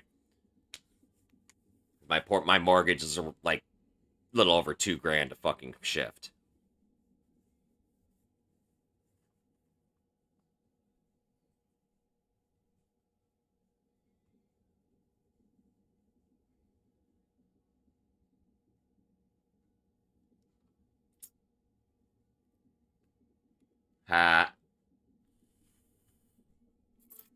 Yep. Yeah, if you look on your nav console too. And always, and I learned this actually in my last playthrough, but if you leave port without your fucking salvage license, your nav console will not say you're licensed. You know, it's your ship, but in the top right where it has the name display and everything, the ship identifier and everything on the fucking main nav panel, in the top right corner, there's a licensed thing that pops up when you purchase your salvage license. All these motherfuckers have to do is check your transponder and they know whether you have a salvage license or not.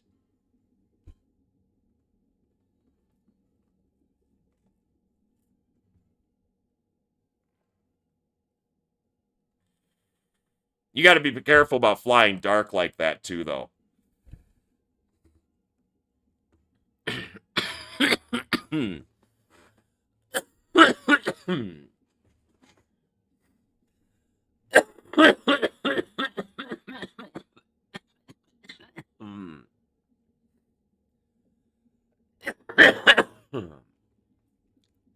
Some places, it's illegal to fly dark like that. Even around K-Leg, I think it is, to be honest. I just haven't ever been busted for it.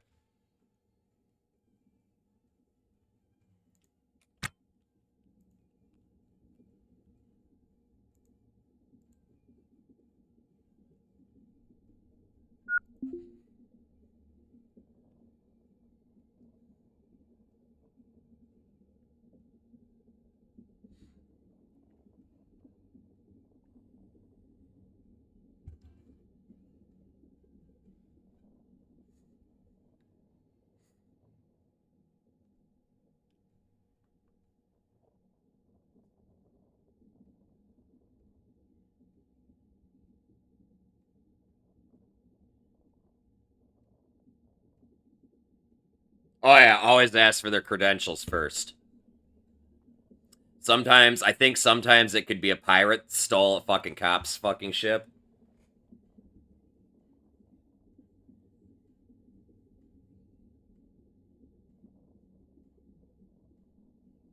Yeah, you're getting mugged by a pirate, dude. Somebody stole that ship.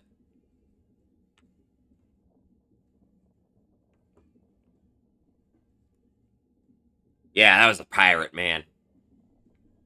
I guarantee you it was a fucking pirate.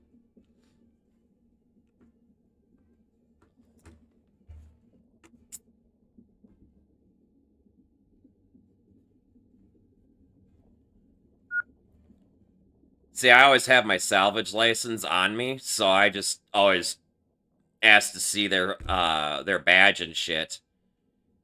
And as soon as they produce fucking documentation, I fucking produce the salvage license, and they go, bye, and they leave.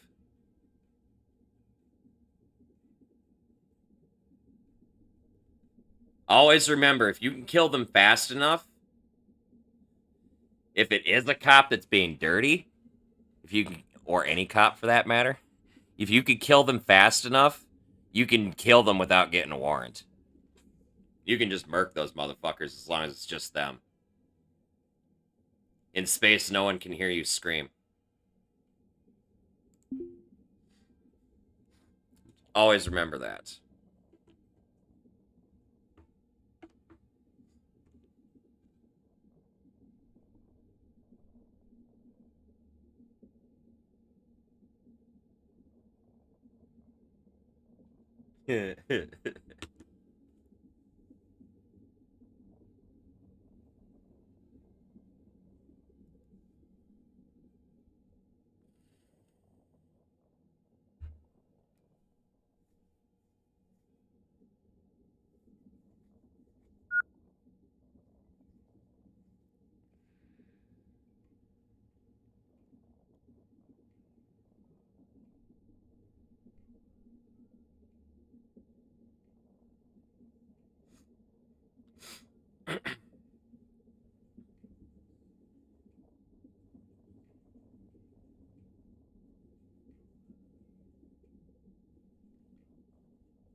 Bullshit. Oh. Suppose there wouldn't be if the inventory Tetris is being stupid. What was in here? I'm gonna have to come back for these because those are actually in really good condition.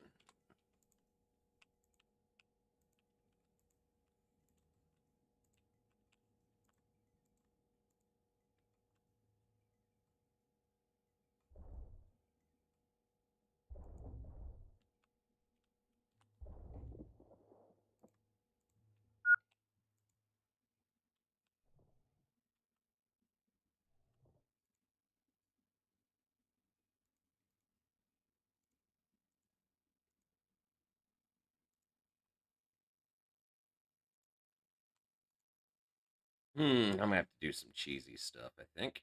Yeah.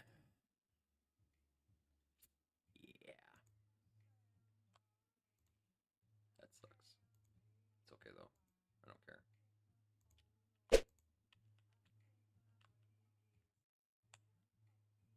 I still have 2 more thrusters to grab.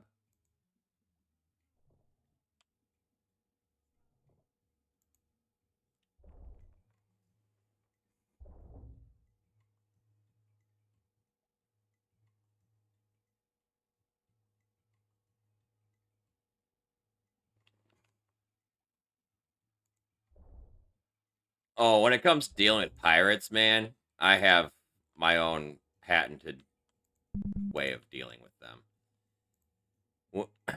When I get the track alarm, I look on my nav console to see what color the ship is. If it's a cop, well, I prepare to show my fucking license. If it's a yellow ship, it's a pirate, right? For sure, pirate, right? I will slow my ship down to damn near a stop, right? I'll pick like fucking K-leg or something stupid, something around me, and I'll match speed to whatever it is, just so I stop drifting, right? And I'll let the motherfucker come. While I'm waiting for him to come, that just sounds wrong. Context. While I'm waiting for them to show up, I will walk away from my nav console because I'm not drifting anymore. I'm mostly stopped. Okay. Quote. And I'll go to my airlock and I will step out there and I will get in my EVA suit and get my weapon in hand. And I will turn around and I will lock the door. Because I have a lock on this door, right? So when they come board the ship, they're restricted to just this area. This also means I am too, right? However, as soon as they come through the door, I just swing. I just have them selected and I fucking swing at them. They open their fucking mouth and they don't even get to finish their sentence. I've already got a strike in because they're not up in defense mode. It's a free fucking attack. That's usually enough to fuck them up. And at that point, I fucking stab them again while they're fucking stunned. And then again, and then again, and then again, and then again. Until they finally die.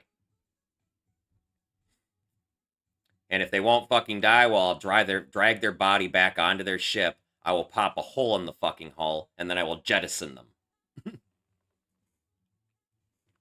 I use melee. I've never had a lot of luck with guns, man.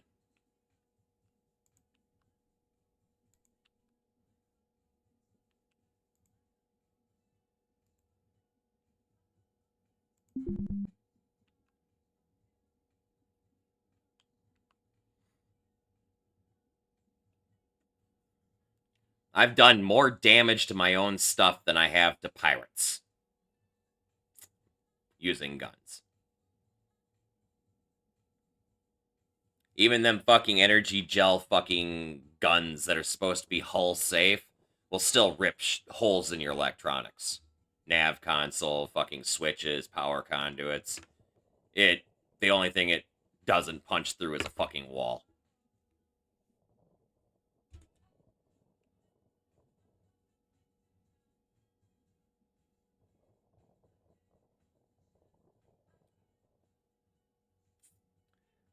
I have it to have it, not need it, then need it and not have it. Okay? But I almost never use guns. There are old Earth firearms that you can find as well.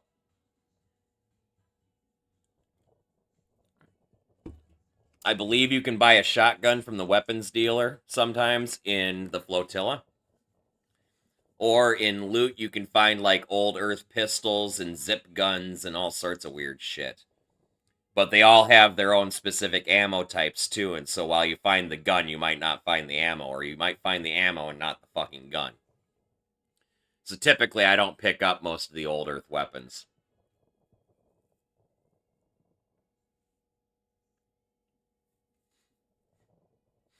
The other problem with them is those are not hull safe. Those will punch a hole through the hull. Just gonna point that out.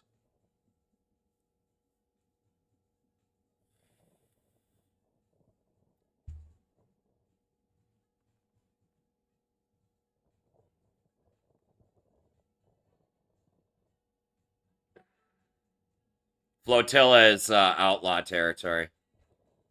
No man's land. It's outside of fucking controlled space. I mean, it's in K-Leg's orbit, technically. But it's its own deal. There's a whole bit of lore behind it, too. But yeah, if you wanted to play the life of a fucking criminal, or wanted to do the stolen ship thing and whatnot, Flotilla is about the only place you can go. Get ready to be spending a lot of time there.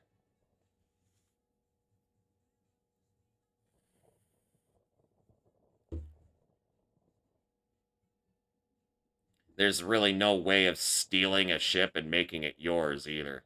You can only take parts off of them. Otherwise, I would totally commandeer some of these derelicts and fix them up.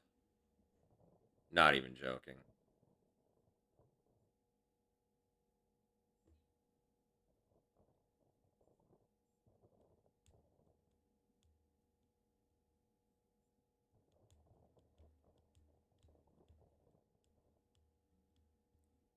What, the ownership? No.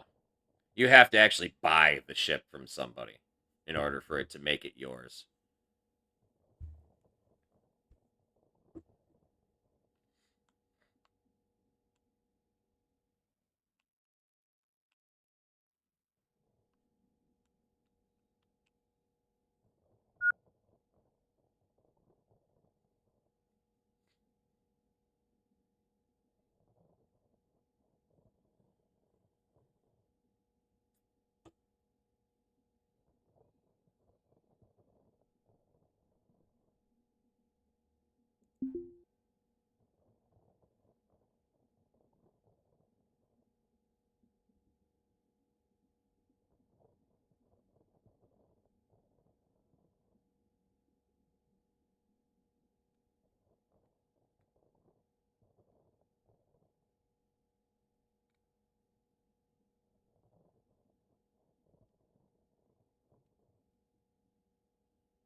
This doesn't have any decent sized racks on it, does it? No.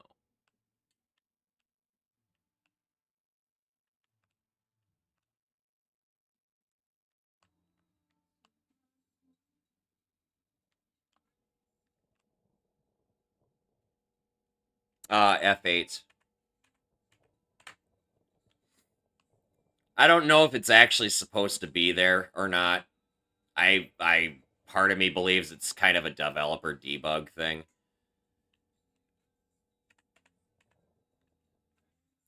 But it kind of, if you understand it at all, it kind of gives you some, its different layers give you different information on the structure that you're working with.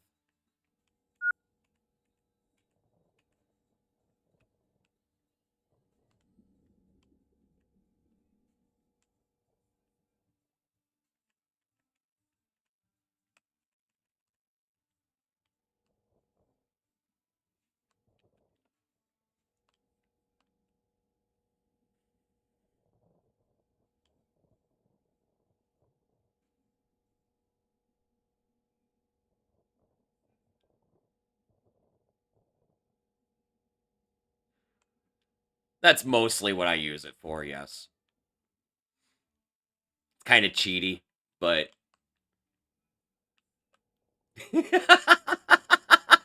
Yep. Man, you watch me and you're gonna learn all sorts of weird little fucking shit. Because I've learned a lot of weird little shit just from everybody who's come in here and told me this and that and blah blah blah, man.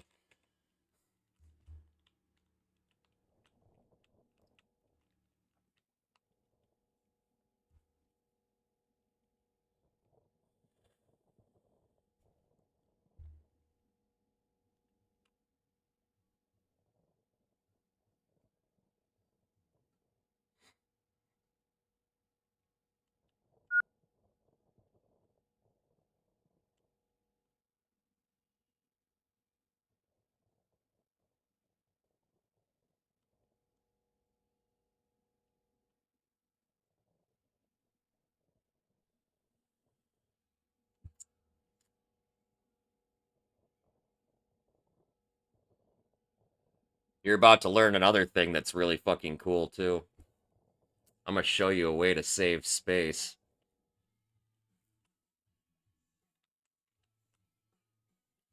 I actually have a way of crunching down 6 tiles into 2 here in a minute, now that I've looked at my ridiculous fucking Tetrising.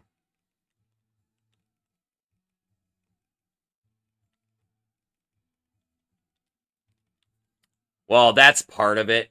I am gonna leave stuff inside the dolly, but I need to make room for like one more thing, because I'm not gonna have enough space.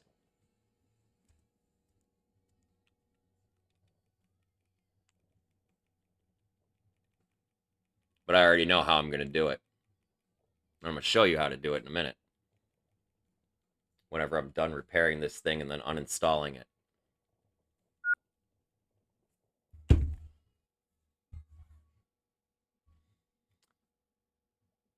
So, I'm going to leave this here for the moment. I'm going to show you guys something. These racks down here, they take up 1 tile of floor space. Right? But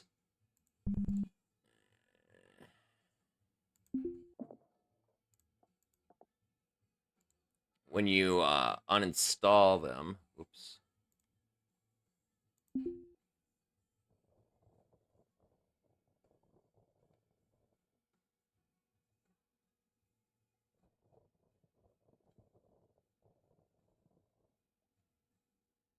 I'm grinding my EVA suit ops skill, and at the same time trying to save power on my ship. Did I shut that shit down? Yeah, I shut that shit down.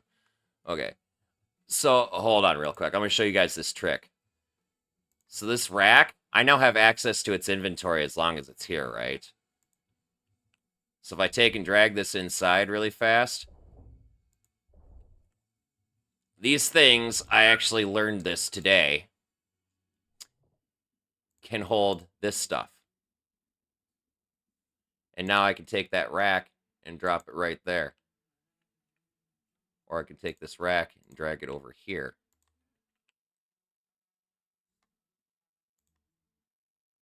And just drop it there. And that's that 1 tile space that I can't fucking put anything in.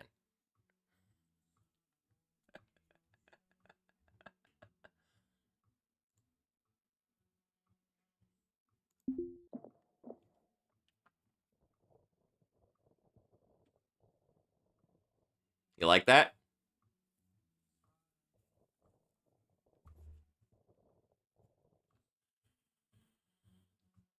It doesn't work with everything. Nav consoles and stuff. Anything that's got the oversized tag, for sure. If it's got this oversized tag on it, it can't go in these racks. But in the beginning, before you have 13 million bags and fucking whatever, you know, it's super fucking useful. Super, super fucking useful.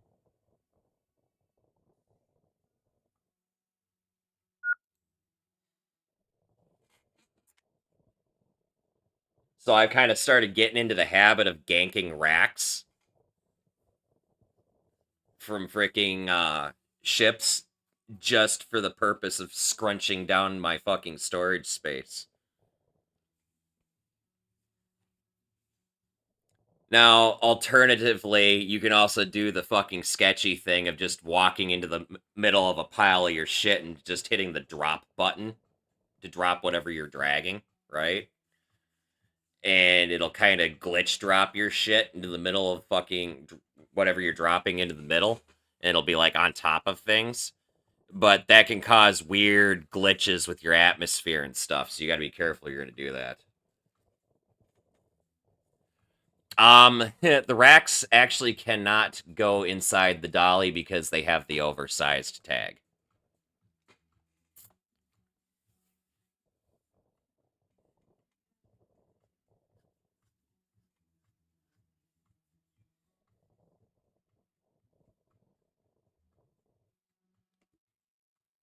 The dolly is subject to the same storage rules that the racks are, basically. If it has the oversized tag on it, it can't store it.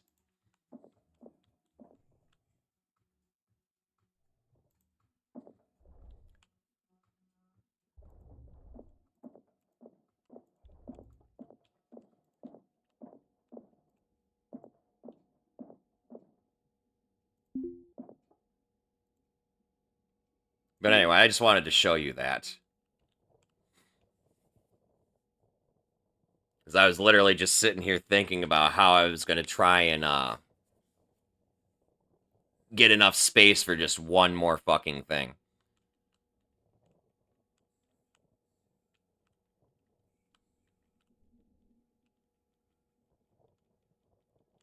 Which, even though I might not actually need that space, but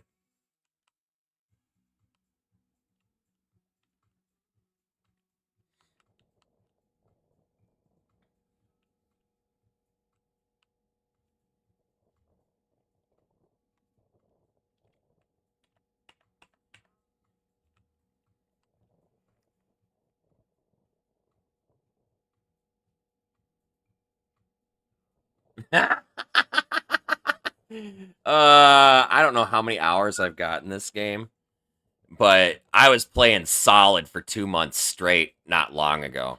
I actually just came back from a break because I was waiting for some updates. But I have 748 hours in this game right now.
I don't bother with the flotilla.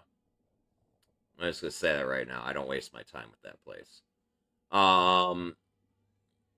My order of operations typically is when I get back to K-Leg is I go to the black market first, and then whatever the black market isn't buying, I will bring to the license kiosk. If I'm early game, I'll sit and I'll wait for the black market sometimes to give me better prices on certain things that I know they'll pay me more for.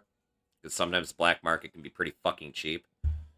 I've had instances where the black market was actually cheaper than the license kiosk, so do pay attention to those prices. But I do go to the black market first.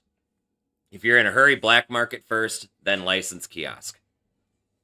If you're patient, sell as much as you can at the black market, and as high a dollar as you can, especially early on, it helps. If you ever find one of those ships that has cargo container pods on the sides, that are the external cargo storage things, right? If you ever find those, the cargo pods, those fucking things, they take forever to repair, but if you repair them to full, and then bring them one at a time to the cargo kiosk, which is immediately to the left when you get off the ship, or get off of your ship at K-Leg, it's immediately to the left, it's a little brown thing, right? The cargo kiosk will buy those back from you for 22,600 something each. If you're lazy and you just want to sell them from your barter zones, you'll get like 15 grand each or something like that.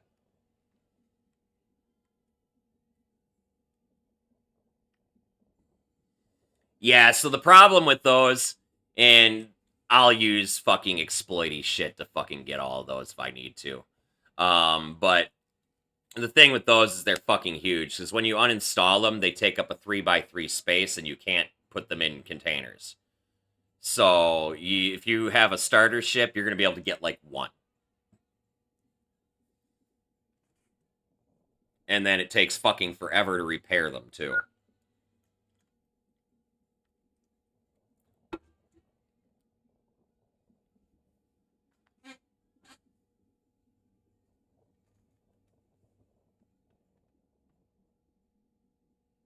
Yeah, but that takes forever, too.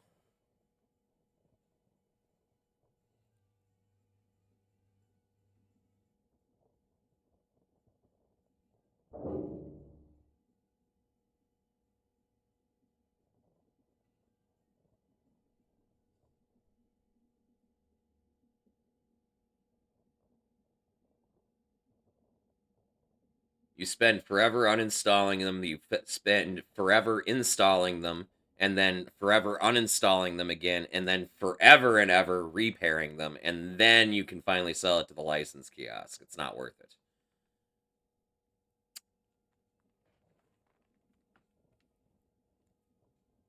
I question whether it's really worth it to actually spend the time to repair them if you don't have the skills necessary.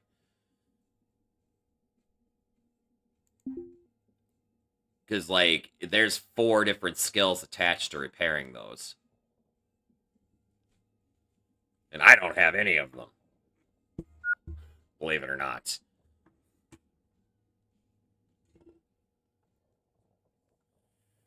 That being said, they're great for grinding those 4 skills, because I pushed all 4 of those skills up to, like, 10% or something like that.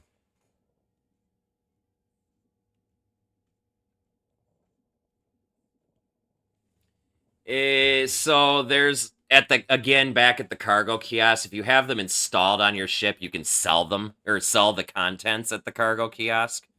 There is a cargo trading economy in this game where you can buy shit from one station and bring it to another station.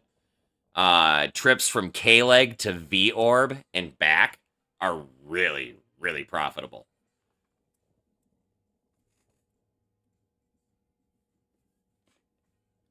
Yeah, but you got to take into account a lot of factors. One cargo container isn't going to be worth trying to haul cargo in, because you're not going to be able to get enough to make it outweigh salvaging ships. But if you have a ship big enough to have, let's say, 10 cargo containers, I can't remember what it was. I think it was control systems from K-Leg. I filled all my cargo containers up at K-Leg with control systems, and then I brought them to V-Orb. And my profit from those 10 cargo containers of control systems was like $6.5 million. That was my profit.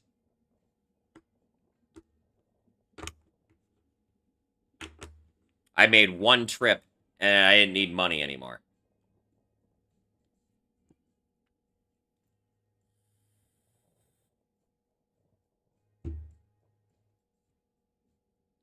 Oh, God. So it's going to be a while before you see me do that. Like, we're talking, I might be able to pull it off in like 4 or 5 weeks. Okay? Of playing this fucking game. Alright? And that's on my fucking very frequent streaming schedule, too. 10 hours a day, 4 days a week. 3 or 4 hours a day, 3 days a week. Okay? Think about that for a minute. It took me literally, I think I was on, honestly, stream in the playthrough that I actually made it to Venus and back. Barely. By the skin of my fucking teeth. And everything went wrong. Fucking, I was like, I was in the upper 20s. I might have even been fucking over a month in, so probably stream number 30 something. I can't remember. Is this gonna take a minute to fucking reload? Yeah, hold on. And can I just say, that trip to V-Orbit and back was the most miserable fucking experience of my goddamn life. I would rather fucking salvage. I like needing money. It's more fun. But hold on, let me see if I can figure out what stream it was. Because I've got everything on YouTube. The whole stream, I don't edit any of my shit. It's all there. It's all there. That was probably... Fuck.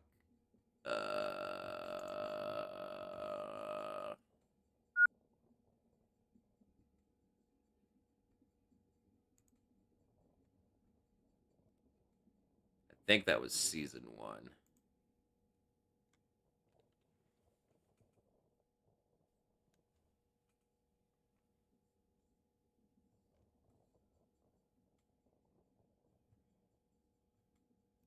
No, maybe it was season 2.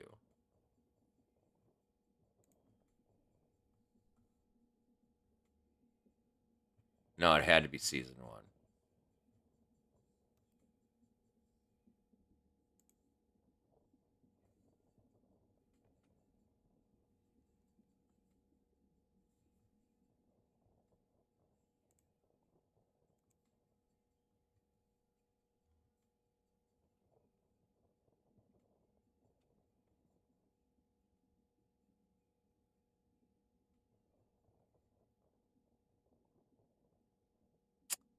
It was stream number 38.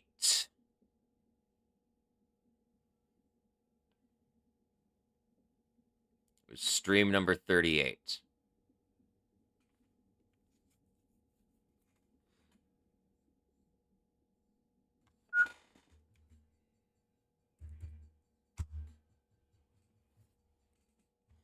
I'll even do you one better.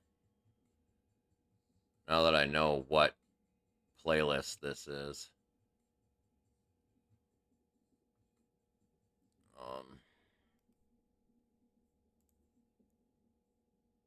My channel playlists.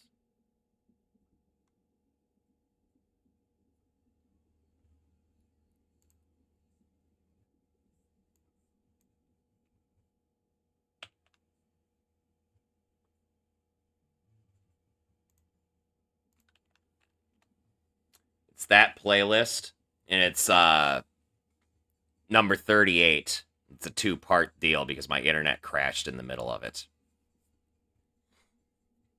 So there's like a little bit missing where the internet fucking shit out, but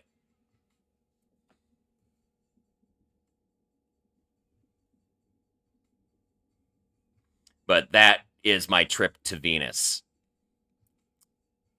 And number 39 is the trip back to K-Leg, as well as the today I learned. I can't remember what the fuck it was I learned, but I learned something. Oh, yeah. It was this is another fucking... I was going to talk about this earlier, actually, when we were talking about rerouting power and stupid shit, right? So, like, when I was coming back from Venus, in that whole excursion, my computer still didn't calculate right and was going to run me into something. Okay? And I had to fucking cut my fucking reactor and kill my fucking torch early. I was still going 30 times the speed of Mach Jesus. And I didn't have enough RCS to slow down. Not at all. Not in the least. Not even fucking close. So I ran out of RCS and just went into a high-speed drift, and I'm like, I'm dead. I found all my extra nitrogen tanks, hooked them up. Still wasn't going to be enough. I disconnected my nitrogen tank from my life support and hooked it up. Still wasn't enough. And then I thought about how the RCS system works. And I'm like, it just says it runs on compressed gas. It doesn't say what that gas specifically is. It says usually N2. So I put on my EVA suit and disconnected my oxygen from my life support and shut my life support system down and proceeded to hook every oxygen tank I had on the fucking ship up to my RCSs, up to my intakes. I had barely enough RCS to slow down to a speed to where I could then drift the rest of the way back to K-Leg. I installed the O2, yes. And Tropical Stink, how are you, friend? My character's looking buff. He's just wearing an EVA suit. Just like cameras, the EVA suit adds like fucking 15 pounds, okay? it looks bigger in the movies.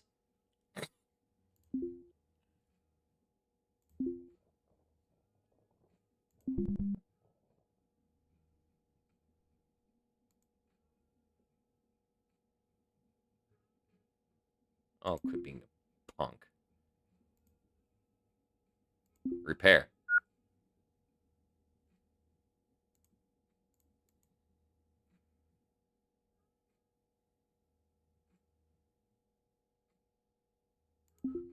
Why are you being a poop?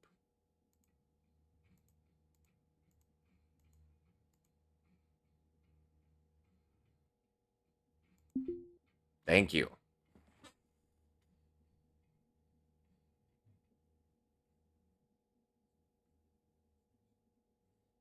Yeah, actually. Let me finish repairing this and then get it restored to a point where it's not going to break while I demonstrate this, because I actually have to do this pretty soon anyway. My bottle's down to 50% anyhow.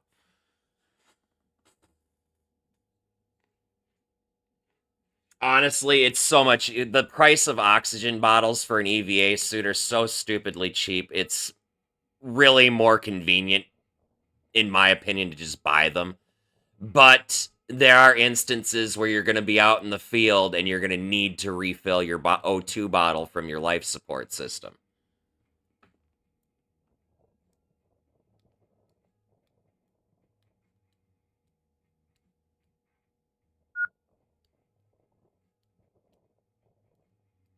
Oh, damn, Tropical. Well, kick back, relax, and enjoy the contact high, alright? If you don't feel better, you'll at least get the munchies.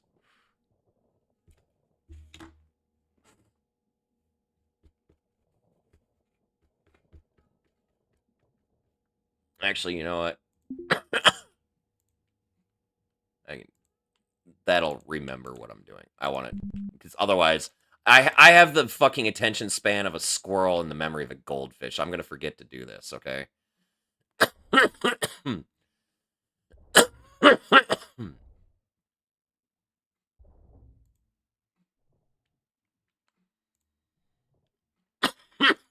Okay, first things first, I don't want to suffocate myself. We're going to move that out of the way. First things first. Go into your control panel. Turn this motherfucker off. And then click the slow button. Okay? Once you've done that, you take your O2 bottle that's low, and you set it on the floor, on the tile, where the output is. You go back into your control panel. Now listen to me very carefully, this is important. Slow your time down to 0.25 and pause the game. This is important. You will blow up your O2 bottles if you don't do this, unless you happen to have the reflexes of a god. I'm good. I'm not that good. So anyway, once you got your time slowed down to 0.25, and you've got the game paused, you set the thing to on. At that moment, you can unpause the game. It'll seem like it's doing nothing. This is partially why I think we blow up bottles. But then this will pop up. The bottom gauge is your O2 bottle. That's the one you need to watch. Once it gets to that point, you pause the game. Turn this off. Close the window. The game is still paused. Leave it in 0.25. Open your inventory. Grab your bottle and put it in your inventory.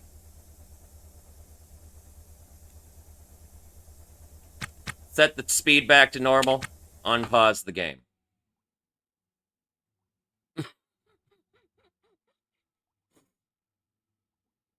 I can't tell you how many fucking bottles I've blown up, okay?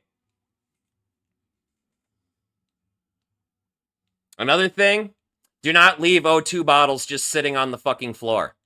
If you drag things over those bottles, they will break. If you step on those bottles, they will break. Don't leave them laying around. Put your shit away. Clean your room.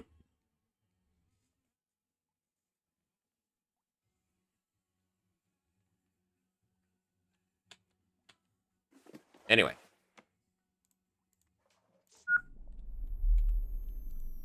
That is how you fill O2 bottles. Did you get that?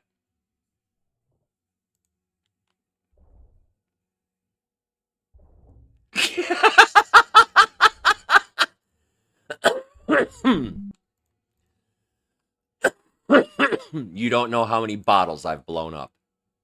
You don't understand.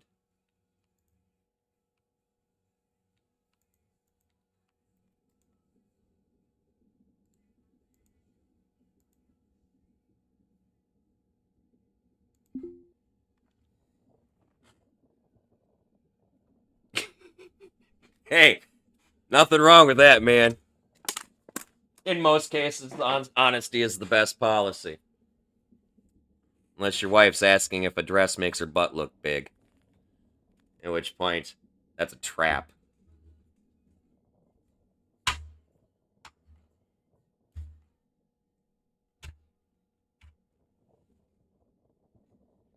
There's no right answer.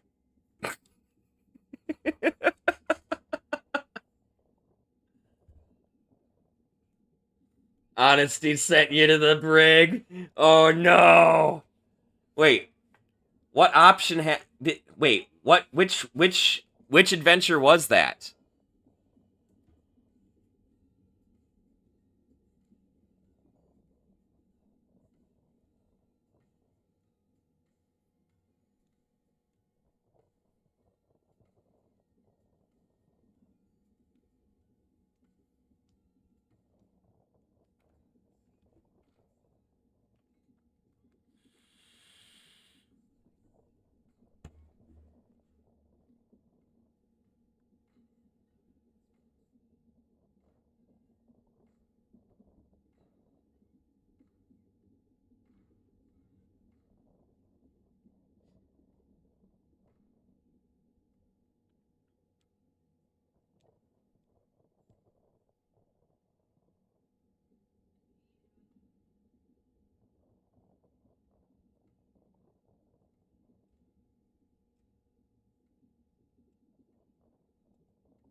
Oh.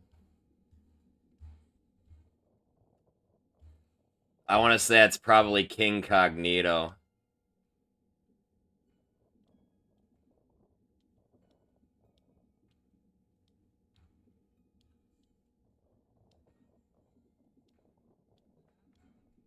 Yeah, some of them risk options can really fuck you.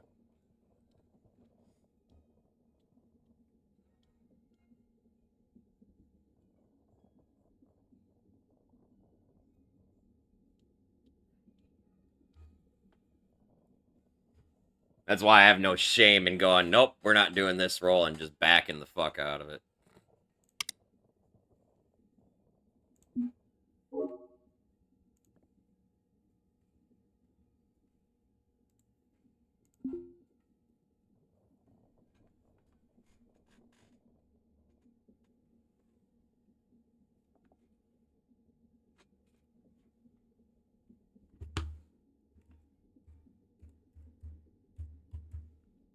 You can get me on Discord too. If you need any of the links that I've... Fucking thing broke again. God damn it.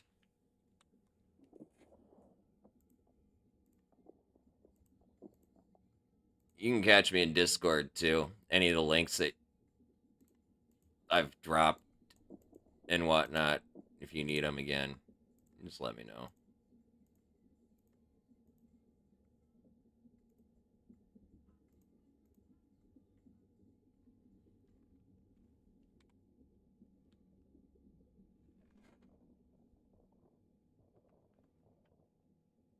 Yeah, that one.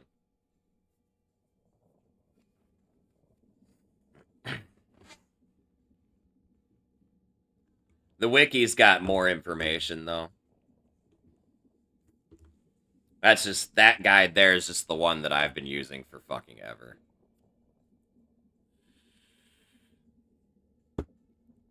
It's been around for a while, though, because it's from, like, version 0.12, which is, like, from before I started playing. I started in version, like, 1.3.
I think I might come back and repair and grab this battery, too.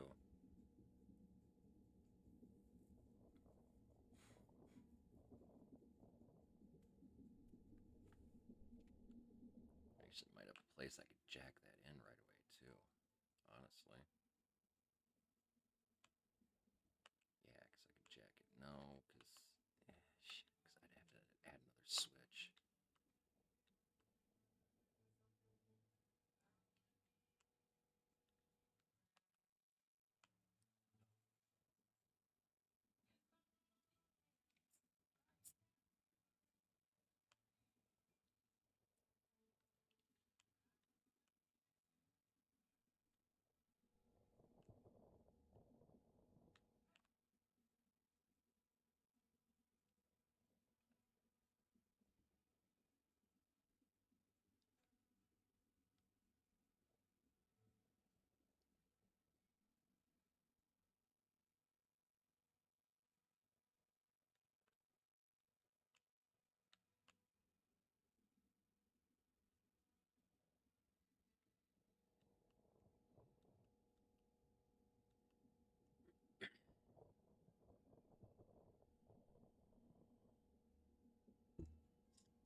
Yeah, I can play some Coldplay.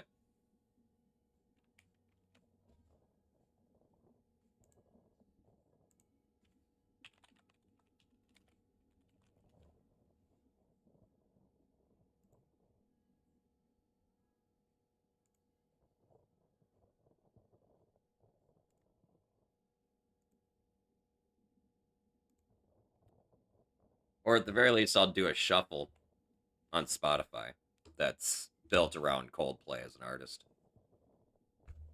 It's gonna have more than just Coldplay. This is Coldplay, but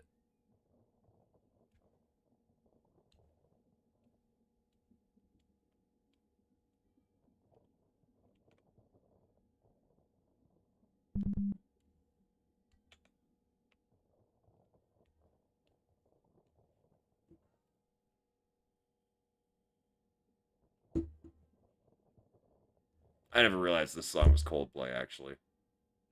It's funny.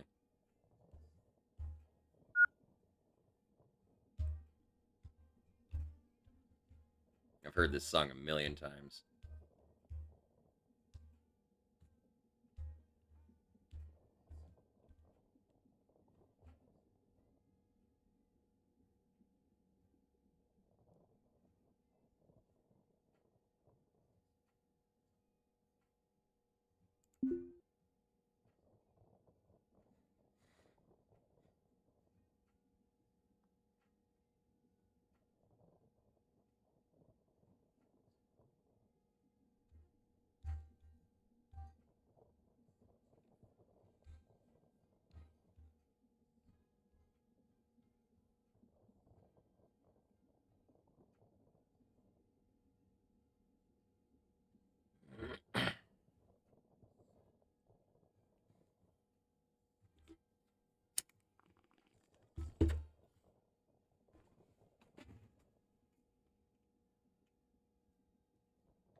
Can I just say I smoke way too much weed when I play this game?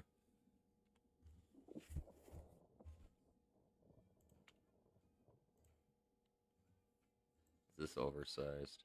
No. Let's try and restore that.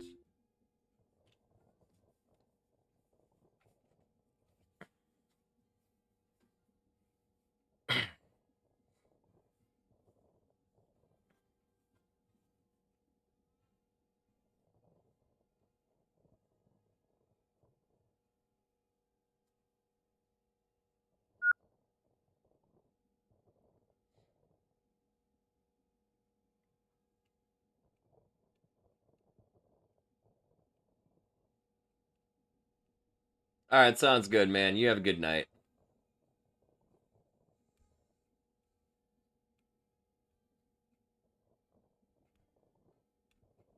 Get some good sleep, man. Holy shit, I gotta change the battery in my fucking thing.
Damn, it's losing charge.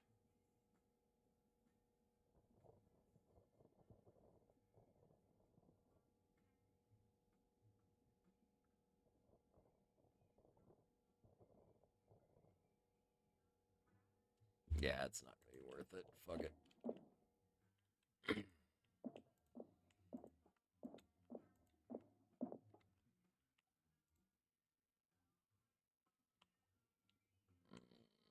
Fuck those air pumps.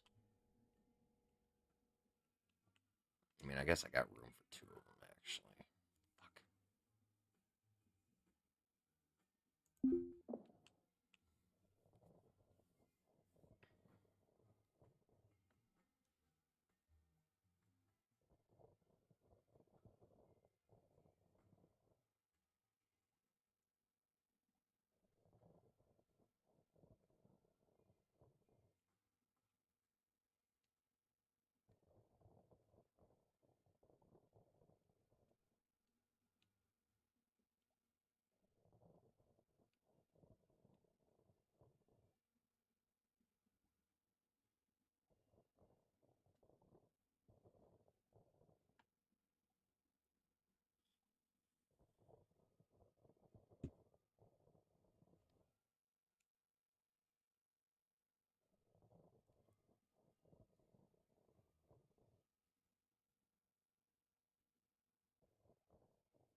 Apparently that thing is drifting closer to us again.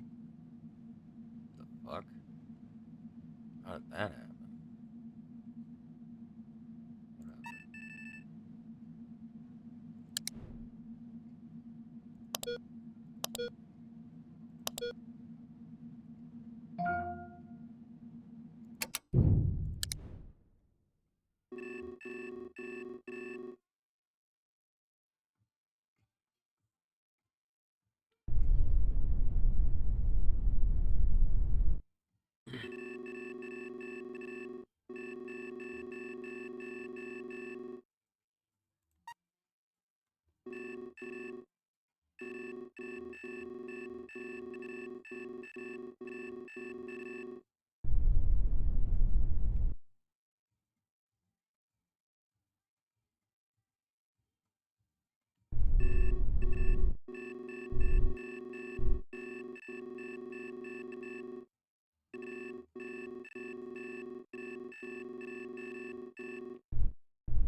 That's a hell of a burn. Jesus Christ.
Terrible prices.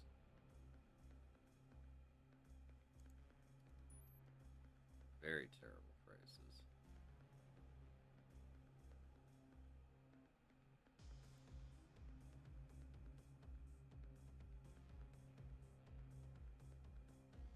We'll be back. 13:05. 33. We might as well just wait.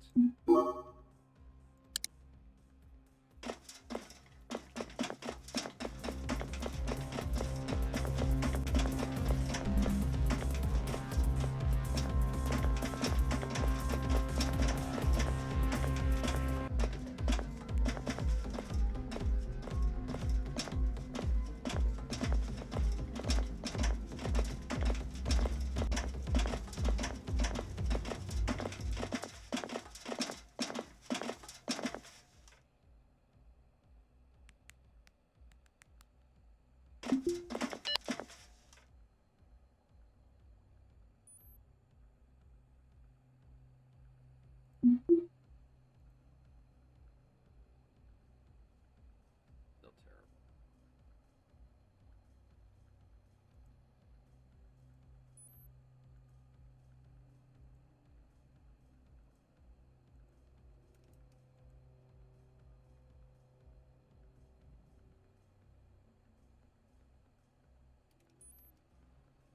Seven.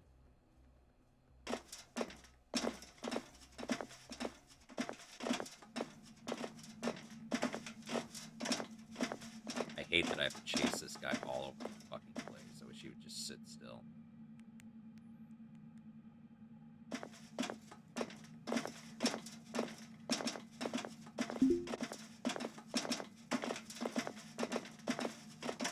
Dude, stop.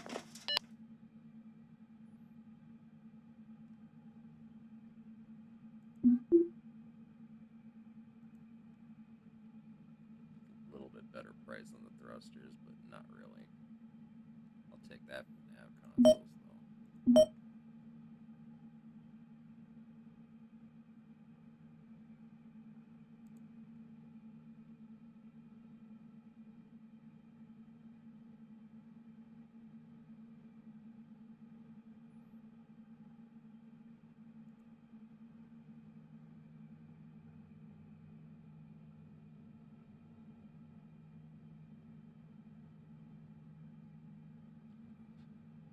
Never mind, we're just gonna sell it all.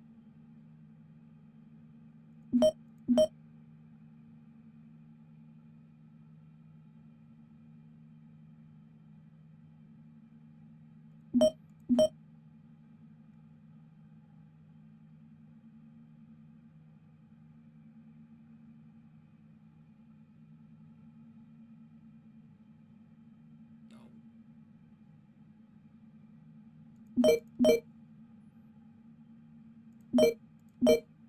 Just sell the nav consoles. We'll wait.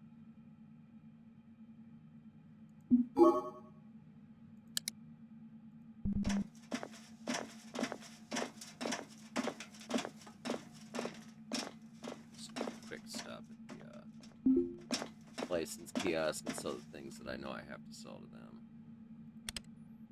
Come back.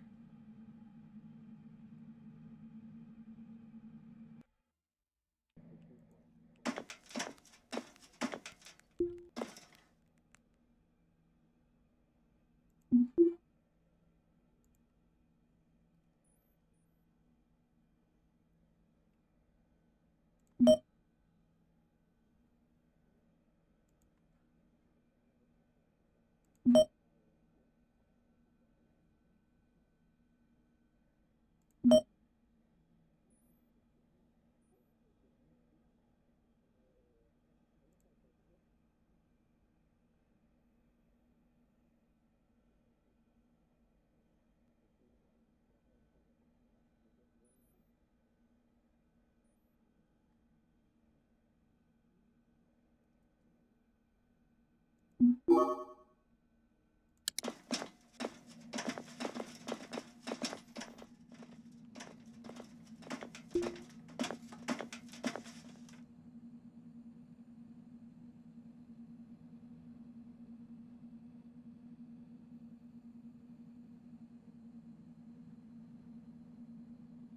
do you have a core pump for sale? Weird. It's supposed to be there.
411 grand.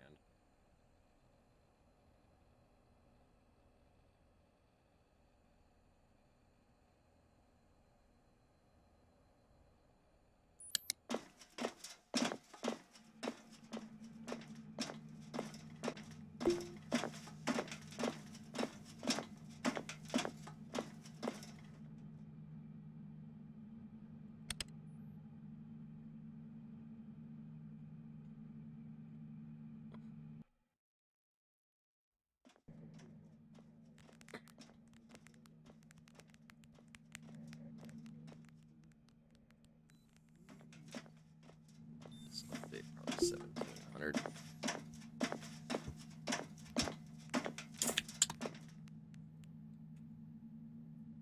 This updates soon, actually.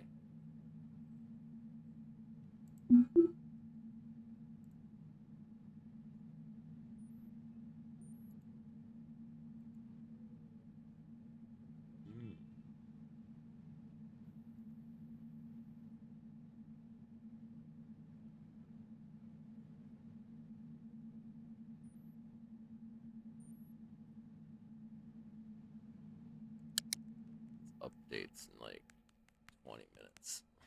Damn.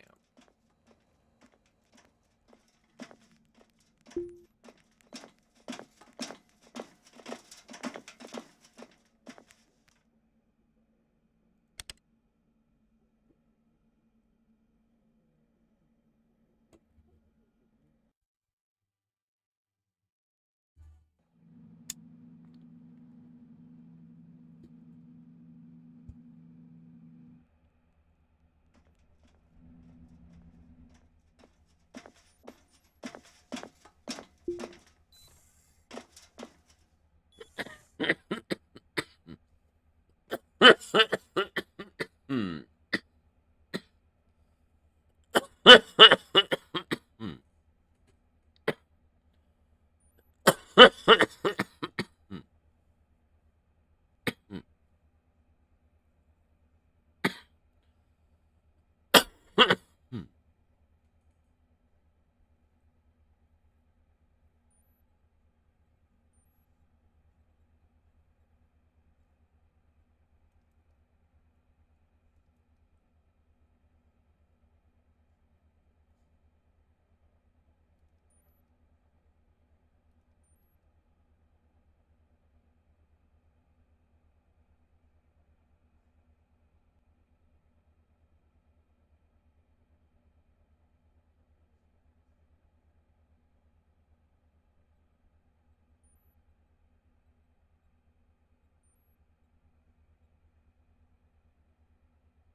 All right, catch you later.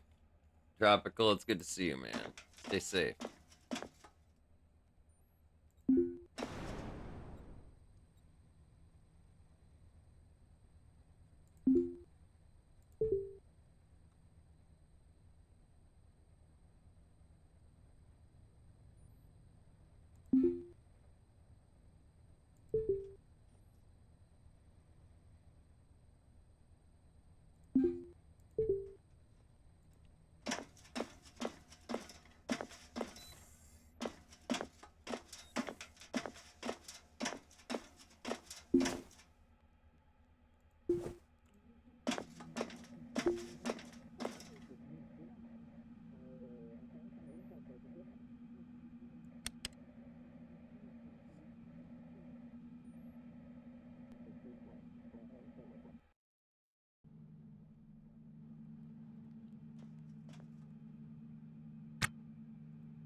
This is guy got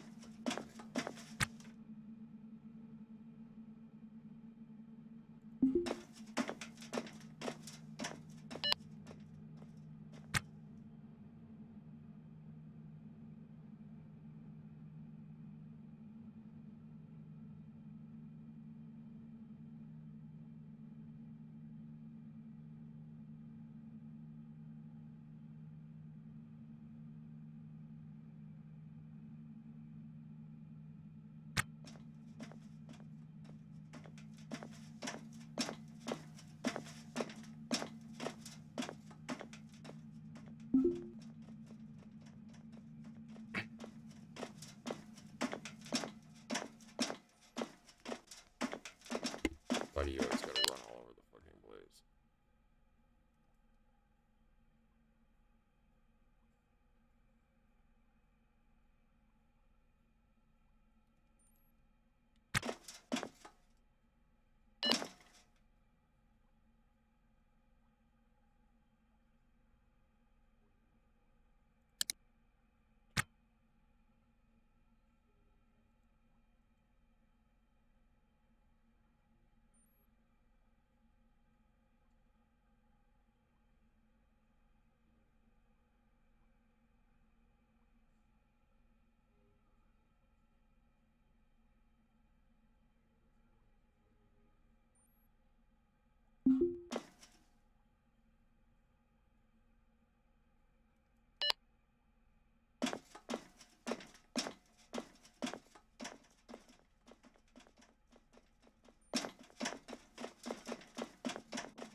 Hmm.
Oh, I've been doing fucking great.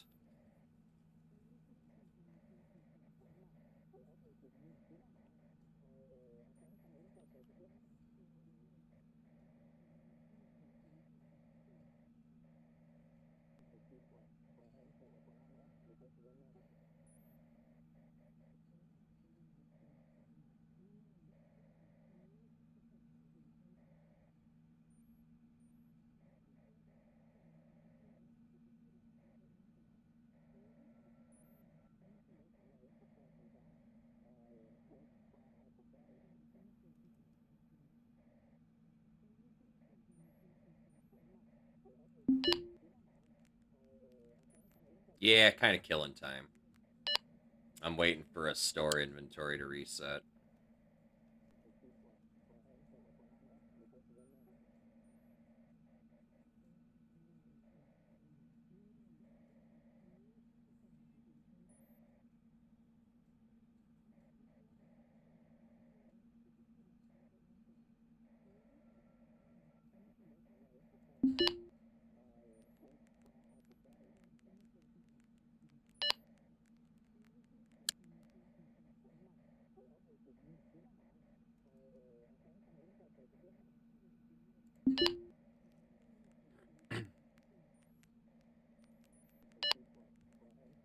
Get trying.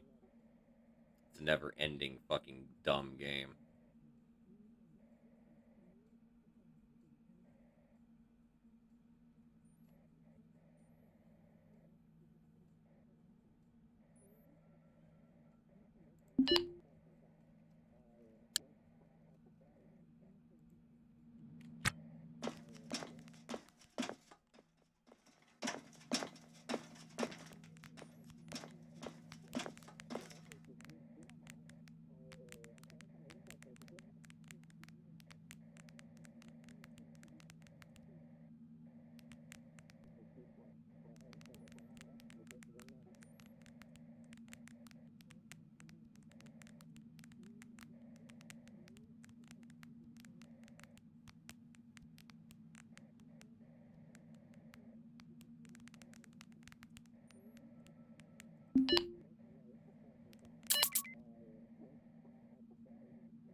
Right.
10 minutes for the shop to reset.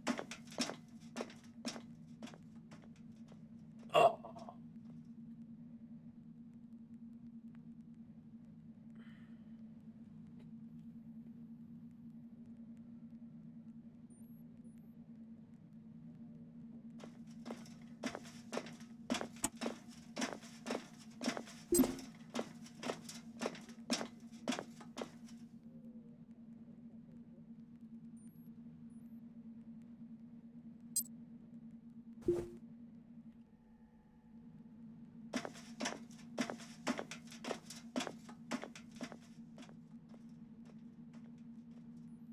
Fuck no. I may have been born at night, man, but I wasn't born last night.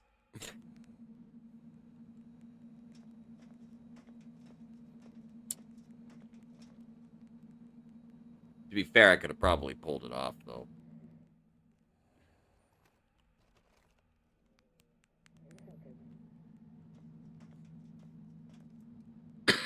Hmm.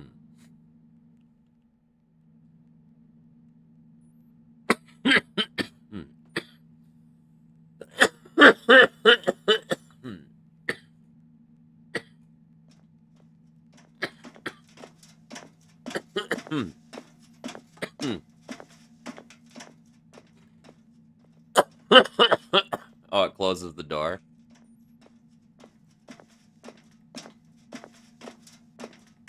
Weird.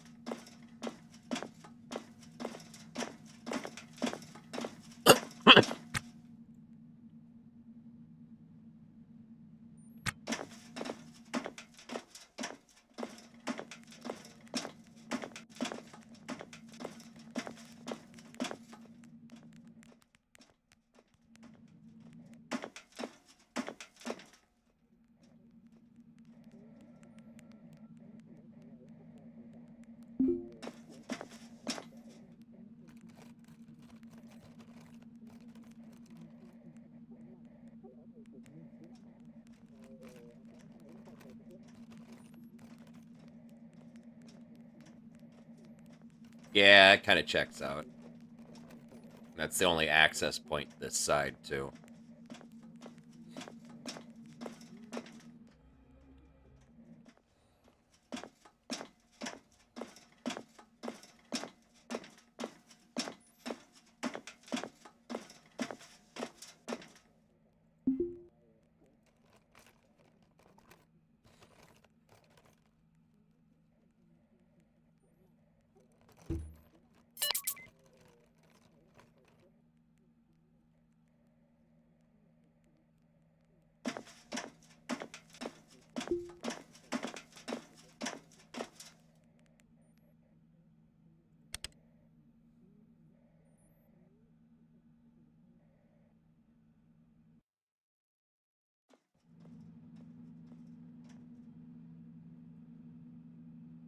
I know, right?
I don't see what the...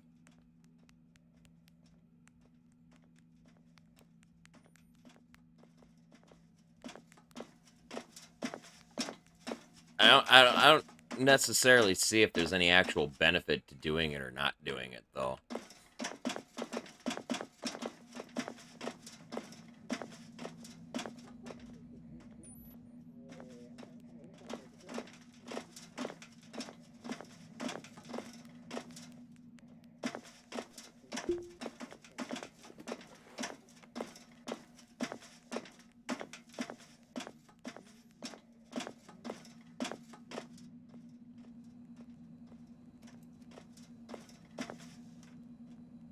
Oh, is it? Well, it's kind of dumb when they have you bug the same person over and over. And that guy's the station technician, too. So it's like, what the fuck?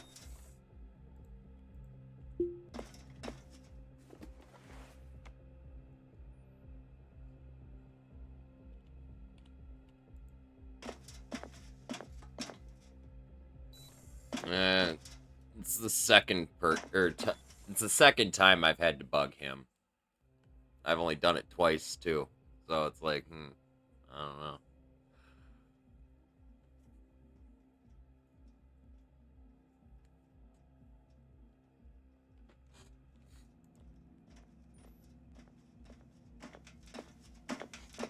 know. Jealous lover. What the fuck?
I know, right?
Probably.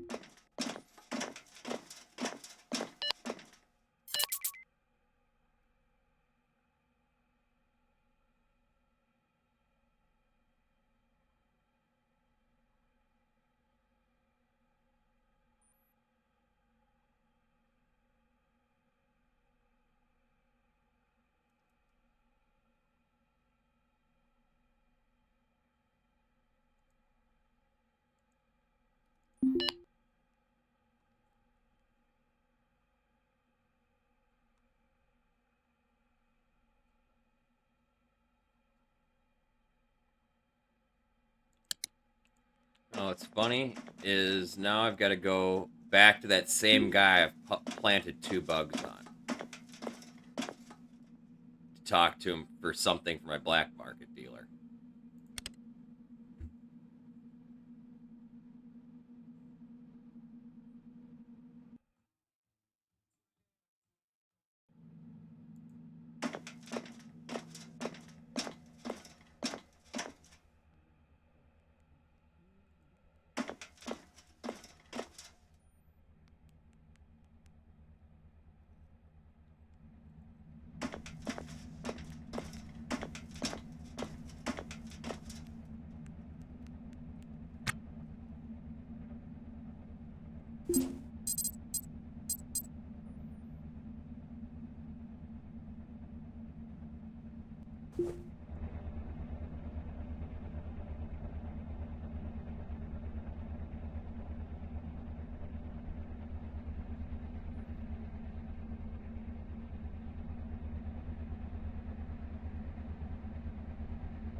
I think I have to wait for a response from this guy.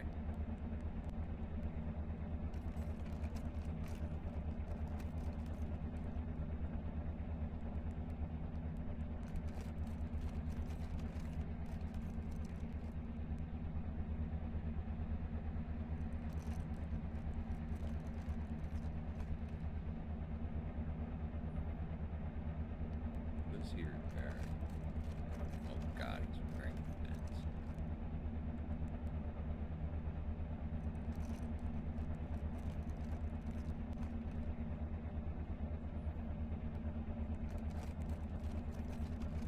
I don't know. That's why I saved first.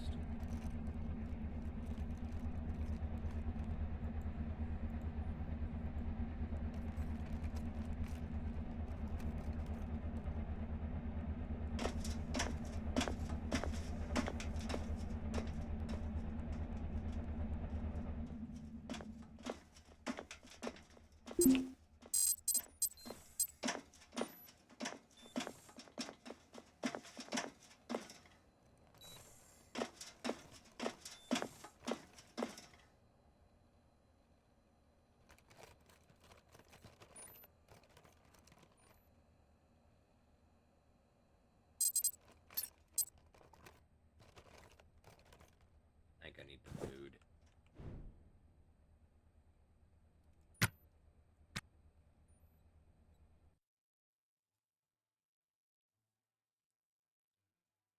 I gotta wait for him to finish that vent and catch him before he starts anything else.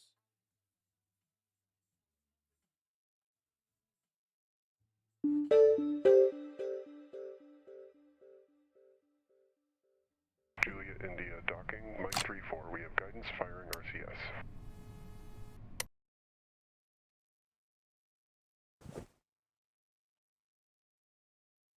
Maybe I'll even be nice and help him fix it, make it faster.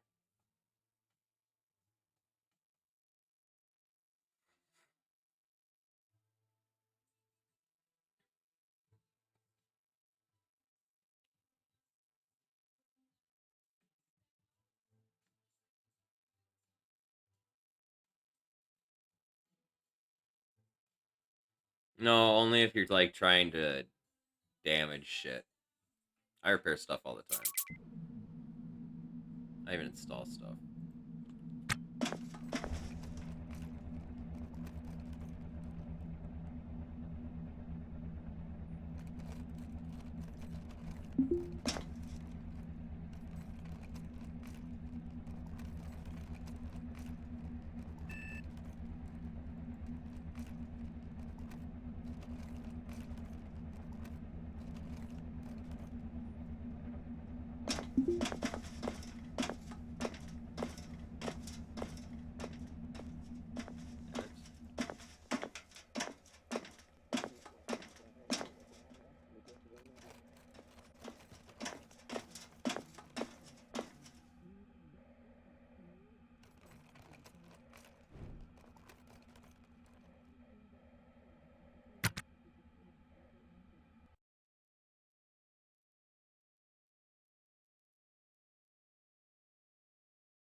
Affirmative, cleared for close approach, switching to 118.50, Mike 34.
What's up, Grizz? How you doing, man? And yeah, it's not working. So I've been sent to go bully the station tech, and he's just having nothing to do with it.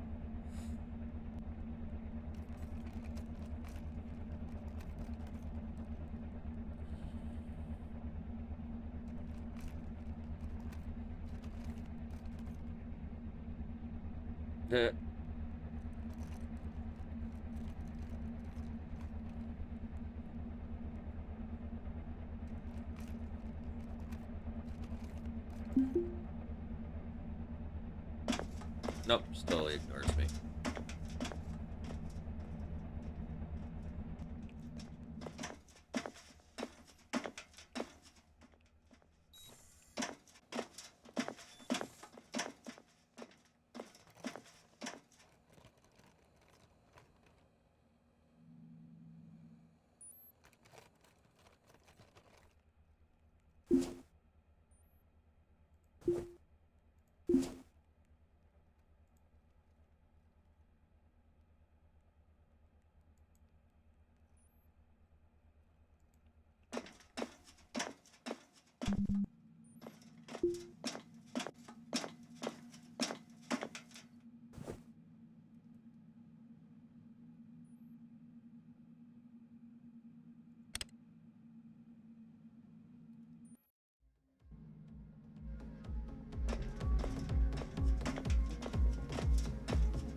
no. Damn, Grizz. That's shitty.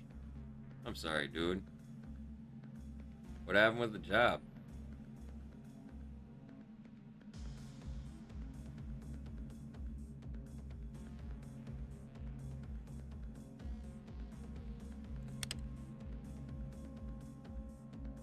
Oh, you had to quit to come back home? Damn. That blows.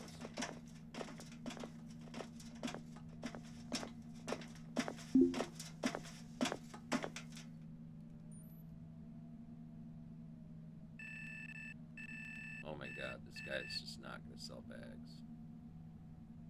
I can guess I can get some nice fucking pink compression leggings.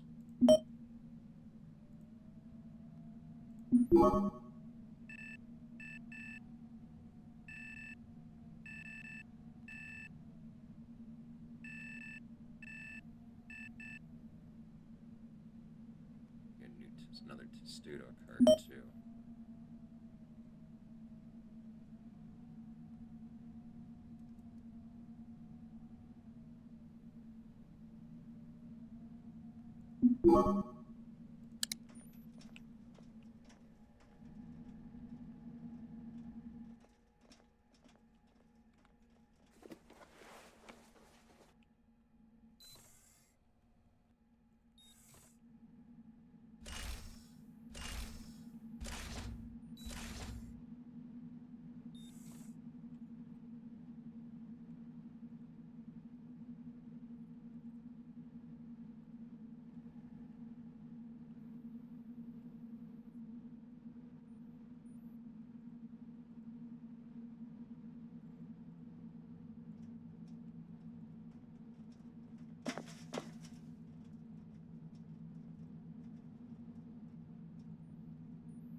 Damn, dude.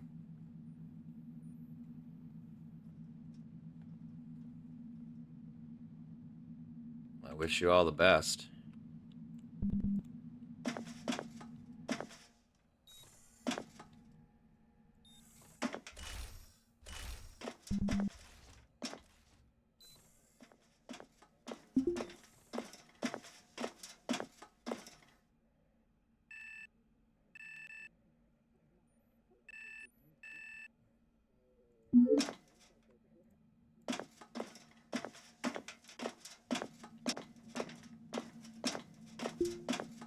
When's this update again?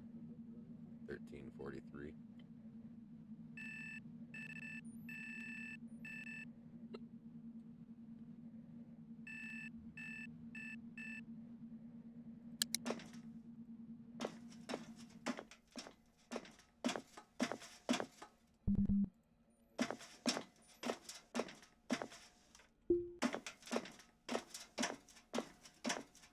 Understandable, dude.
It's really a little bit of an exaggeration there, Incognito. It's more like California just calls out all these companies that have products that have scientific studies backing up that they have things that do cause cancer. California is just forcing companies to label shit accordingly.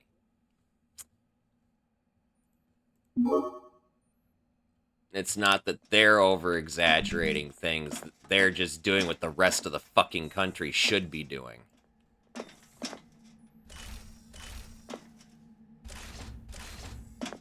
So...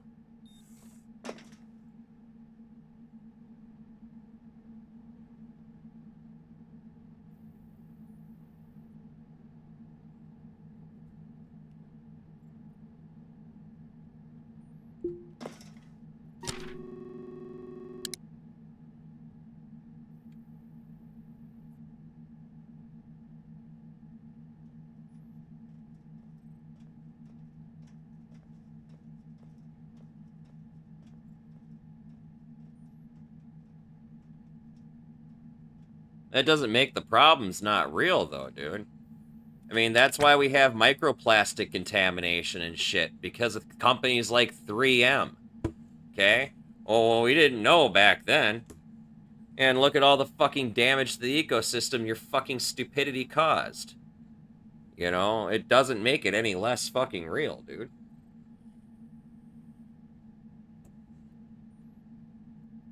I mean, fuck, how long did we have lead-based paint before we finally realized, oh, hey,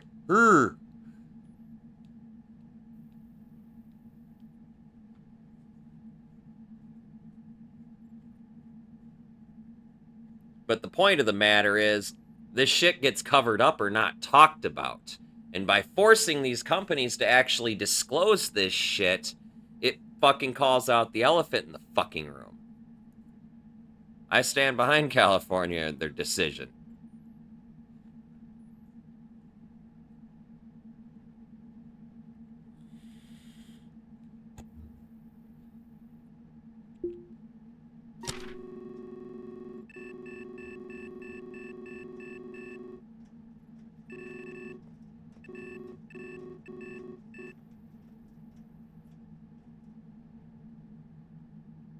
Yep, exactly.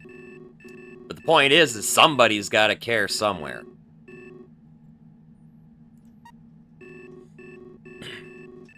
It has to start somewhere, otherwise nothing will change. It just happened to start with California. If anybody else had started it, we'd be just saying the same shit about them. It doesn't really matter the who or the why, but it still needs to be done.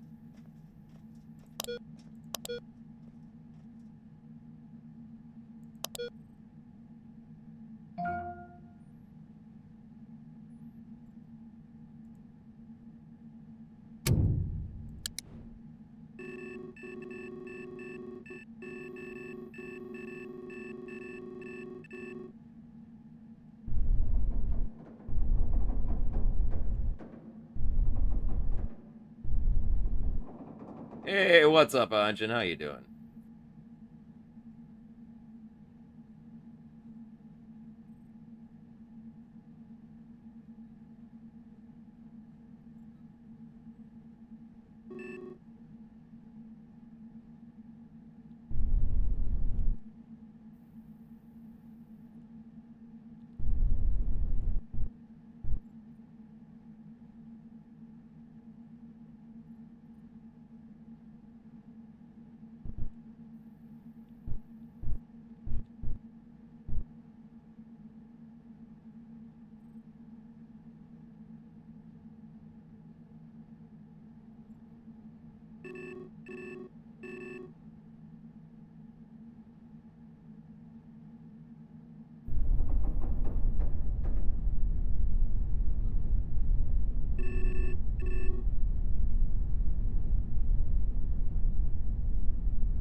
Alright, Anjan.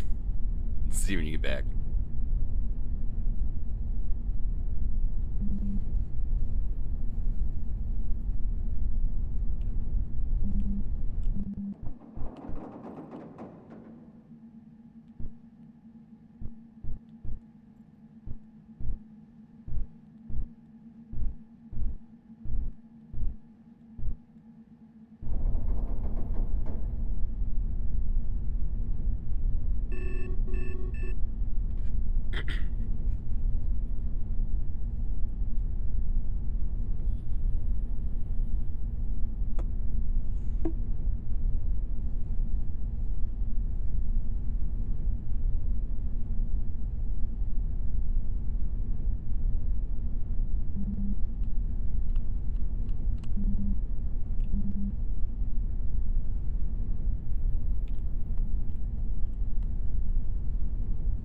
Hey, what's up, Anjan?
The old classic, turn it off and back on again.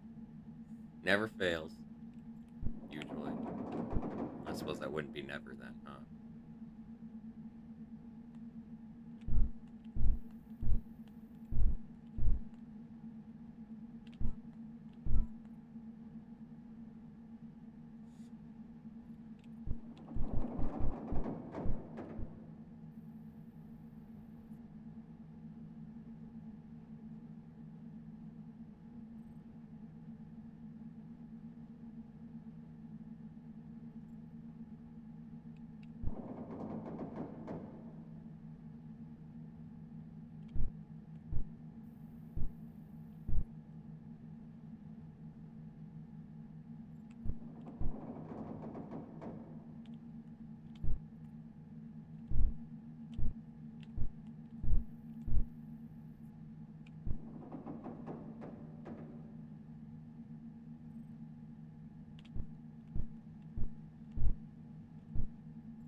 Yeah.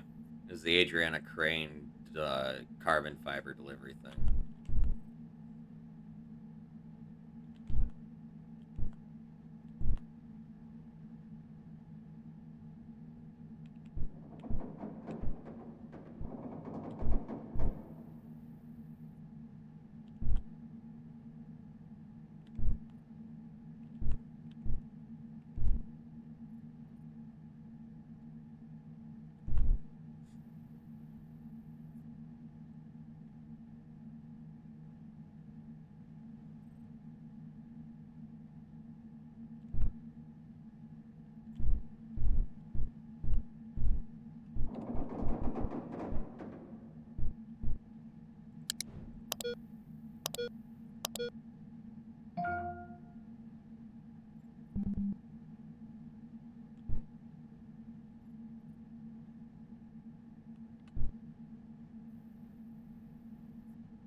Hey, what's up, Coaster? How you doing?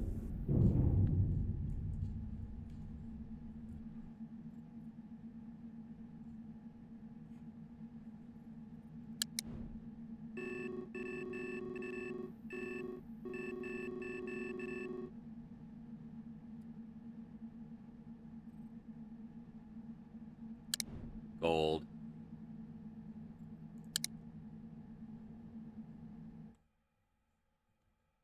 Pretty sure, anyway. Yeah. It's missing a lot of its thrusters, but still gold.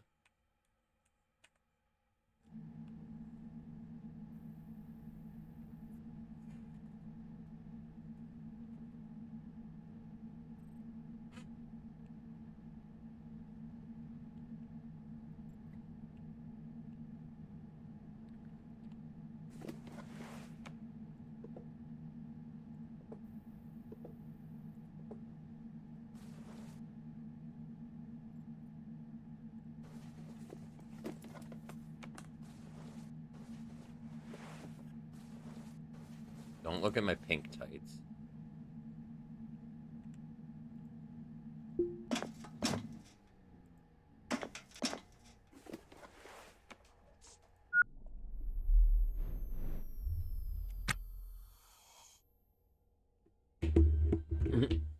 I'll be right back.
machine.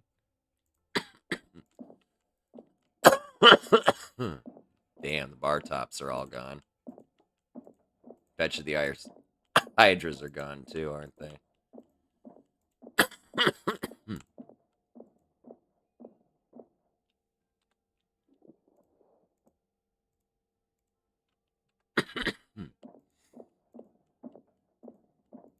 Yep, hydras are gone. That sucks.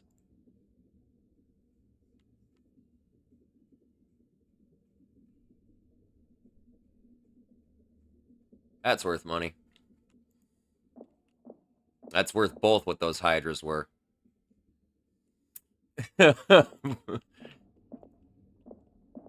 Not so disappointed about the hydras being gone anymore.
Nah, it's just one reactor.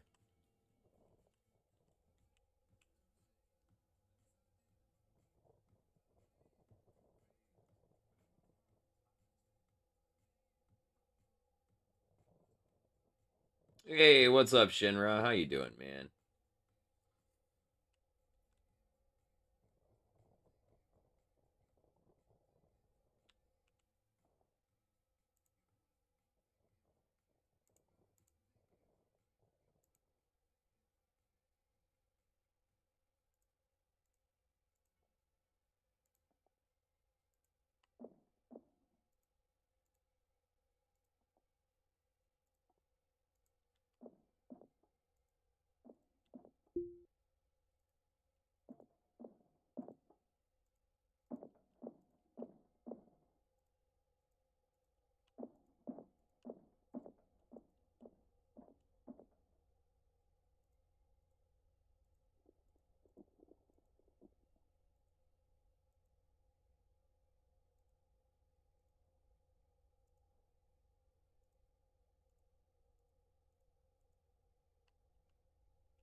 Yeah, we'll leave that shitty motherboard here.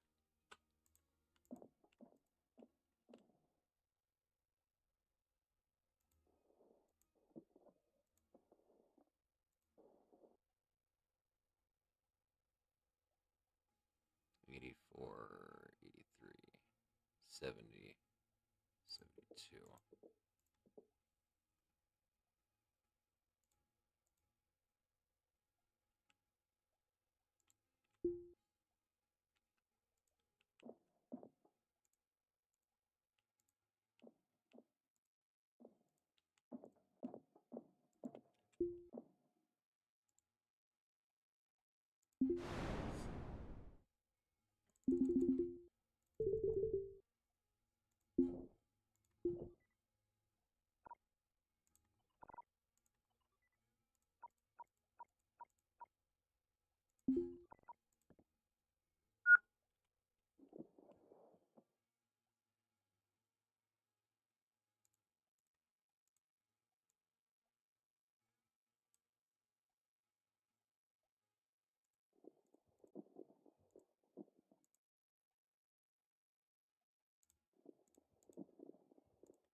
Okay, so that's all the random crap.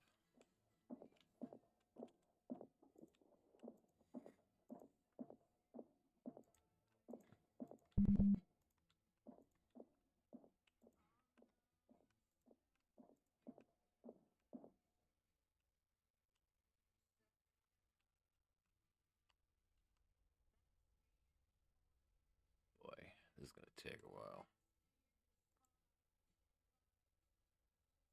Okay, well, first let's start with the ginormous fucking thing. It's worth a lot of money. It's not down this hallway, though.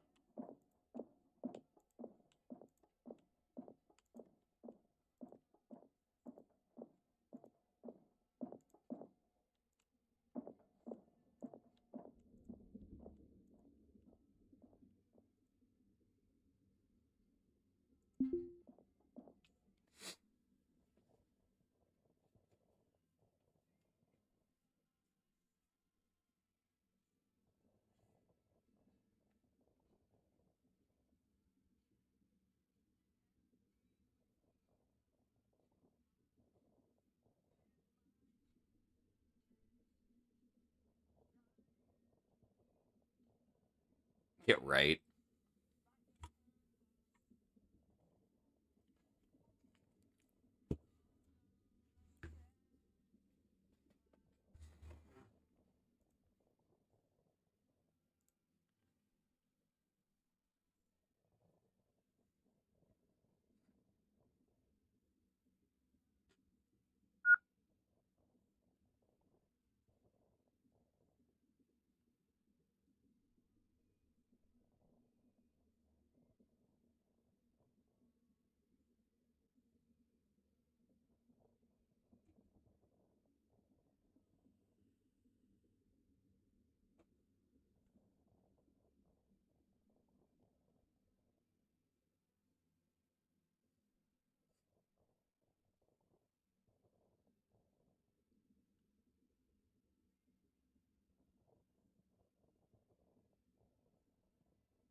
Slav technology.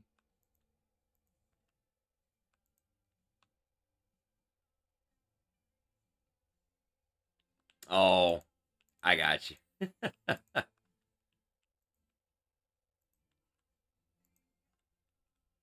To be fair, ain't nobody got fucking games that ain't jank anymore. Everything releases janky.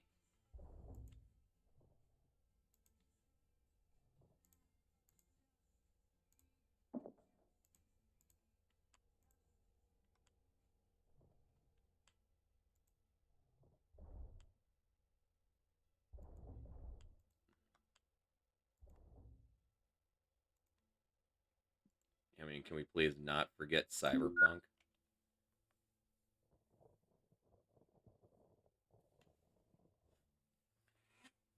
Engines, this engine or that engine is only impressive for the time that it comes out, the initial time that it comes out for its first use in a fucking game. Everybody reusing that engine is just whatever. You know, the guy who made it impresses me. The guys who are using it don't. But that being said, that doesn't mean there aren't games that doesn't mean good games on pre-built engines don't exist. Okay, there are good games. You know, I mean, for fuck's sake, if it wasn't for fucking Unity, we wouldn't have Ostranauts. You know, because it's a pre-built engine. Do you really think the small dev team that's been working on this game has time to fucking build an engine from the ground up to handle all of this shit? I'm impressed that fucking goddamn Unity even handles this at all. Yep, Caves of Cud. There's another good one that was made in Unity. I mean, so, like,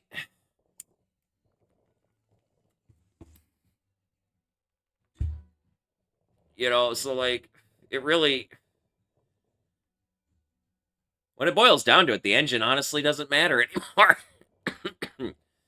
An engine comes out, fucking 50 other dev teams are going to utilize it. Probably more than that. An engine isn't impressive. What people can do with that engine, I guess, is what's impressive.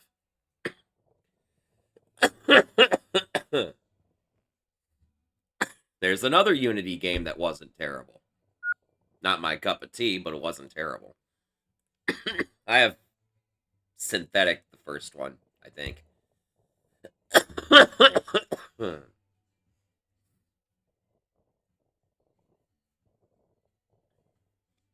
And then never mind the fact that pre-built engines like UE5, Unity, fucking there's another fucking big one that gets used.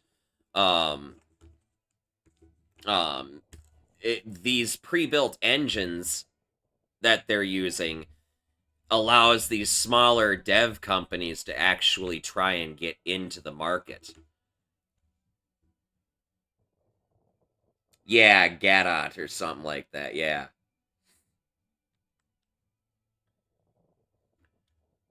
So I guess I really can't say I'm ever actually impressed with an engine.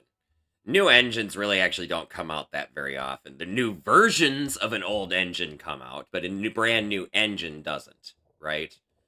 But I will say I can honestly be impressed by what people do with a game engine.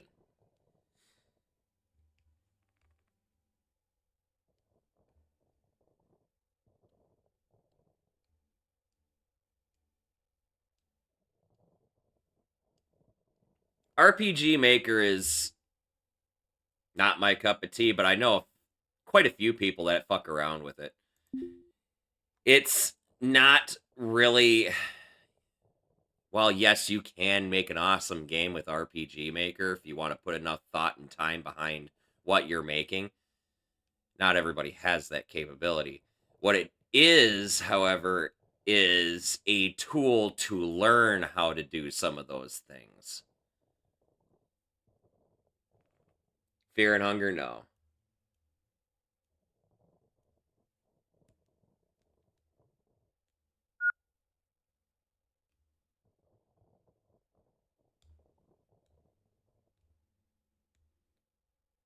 Man, dude, I stream and I sleep and I work.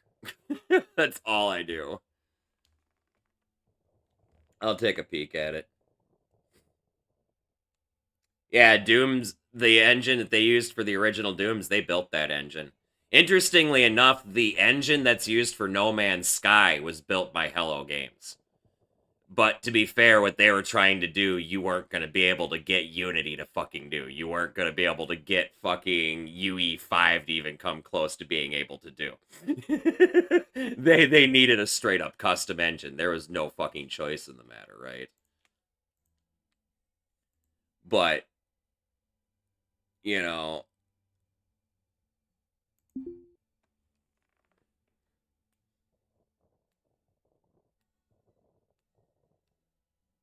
same shit, but no streaming. Yeah, man, dude, if you take a peek at my schedule, you'll realize why I don't fucking do much else.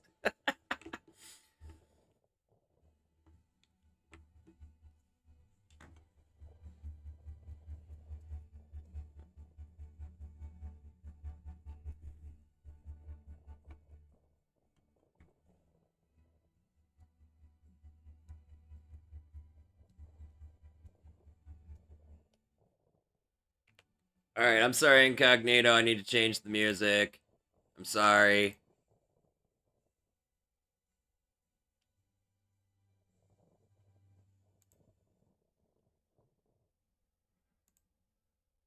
Or was it you, Incognito, that asked for Coldplay? Somebody asked for Coldplay earlier. I can't do it anymore.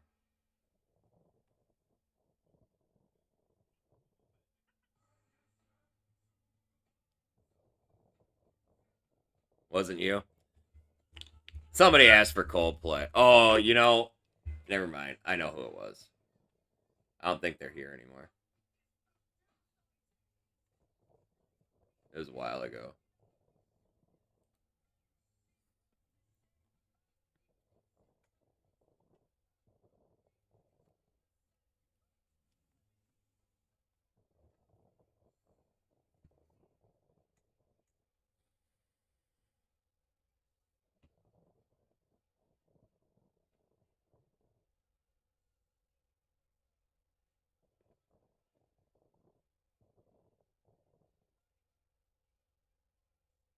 Night shift. Yeah, man, I'm here every night. It gets sketchy on the weekends because I work throughout the weekend, right? So I'm not here as much. But Monday through Thursday, I'm here all fucking night. You couldn't believe your eyes. Why? There's stoner streamers on Twitch. I don't see a hell of a lot of them that are willing to hit the pipe on camera, though. Most of the ones that do hang out here off and on.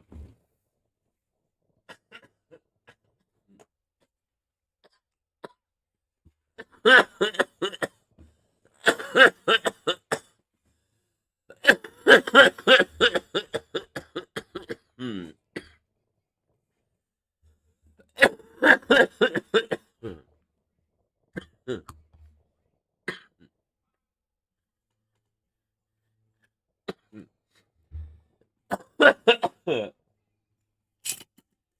Oh, my bad.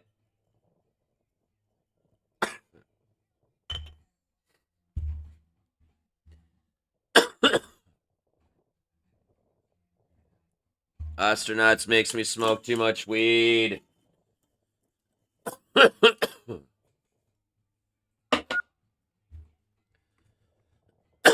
This is the second time tonight I've refilled my grinder.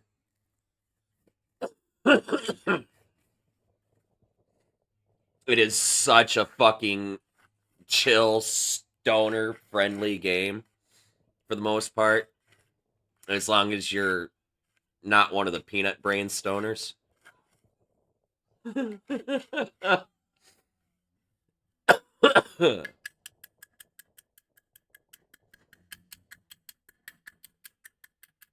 No offense to the peanut brain stoners, but you guys know who you are.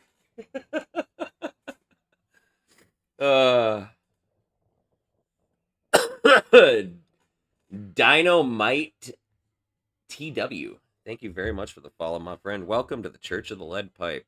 If you partake in the greenery, please feel free to have a seat in our rotation and take the first puff with me. If not, never fear, I will always pass the doochie to the left anyway, but most importantly, do have a good time. Salute to you, my friend.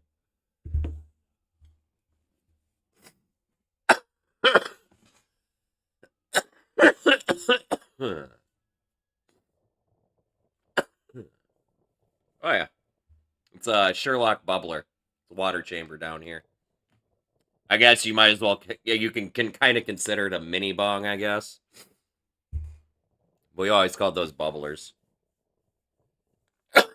My homie used to have a sidecar bubbler where the water chamber was on the side. It was really fucking cool. And then the cops took it, along with like 50 other fucking pipes and other paraphernalia. A couple ounces of weed, my bag of mushrooms.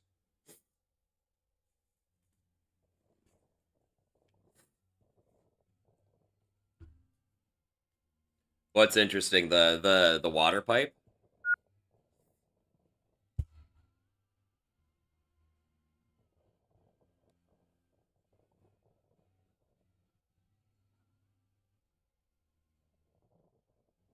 I know a lot of people like to vaporize it and everything now.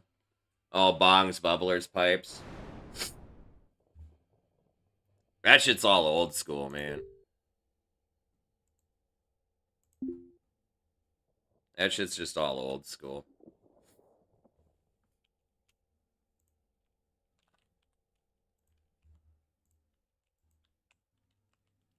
I've been smoking weed for way too many years.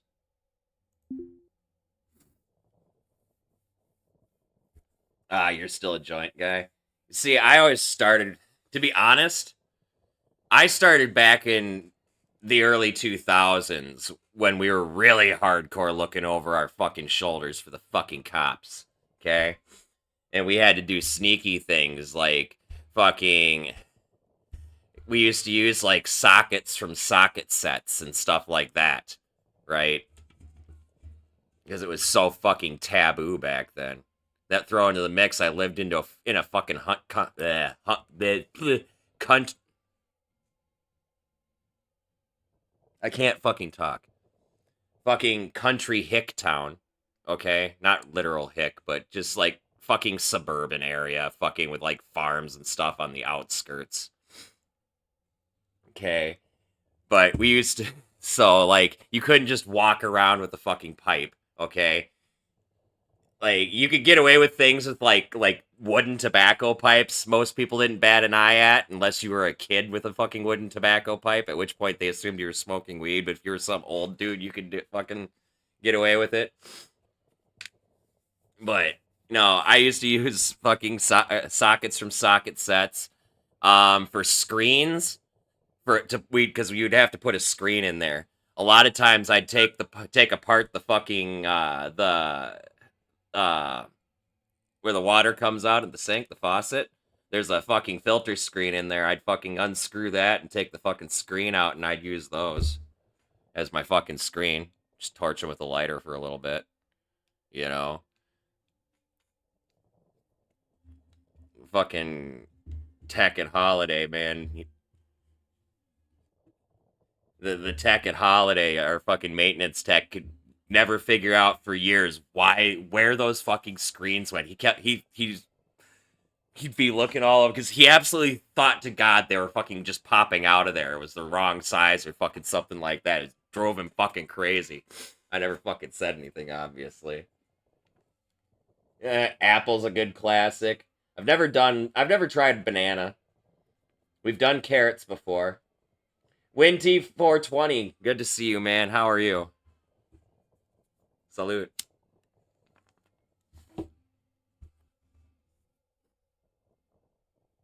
Man, you give a pothead weed and a lighter. Just weed and a lighter, and they will find a way to smoke it. Okay? We just need the fucking fire. We are the fucking most brilliant engineers you will ever fucking meet in a fucking pinch.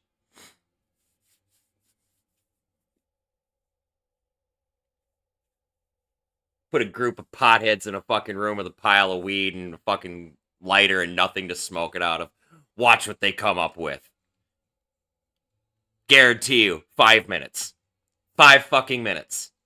Someone will have something. Dude, I've gone so far as I've taken apart pens. Like, writing pens. I'd find the ones that have, like, the metal ends. And I'd fucking take those apart and I'd flip the metal end around so fucking the end would be inside out, and I'd just tape it in place with, like, duct tape or electrical tape.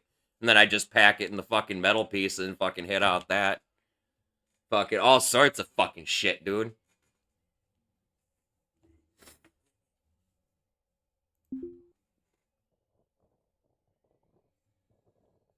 We were the inspiration for MacGyver. Yes!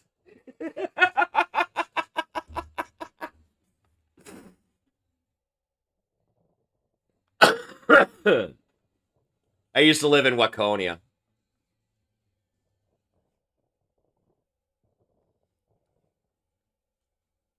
Yeah, way out by fucking Victoria and Norwood and all of that.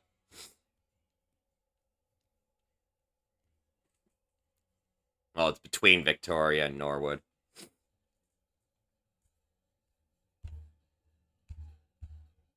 Your mom thought you were smoking crack.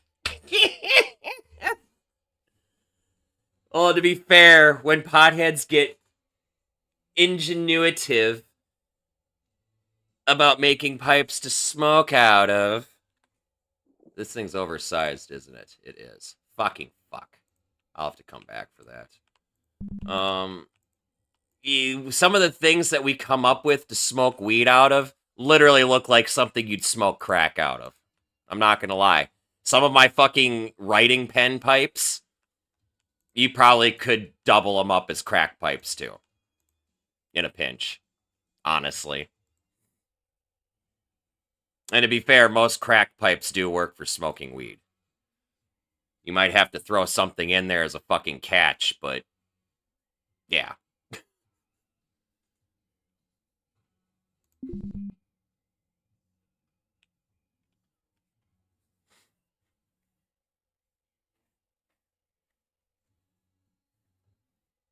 Man, I'll one up you.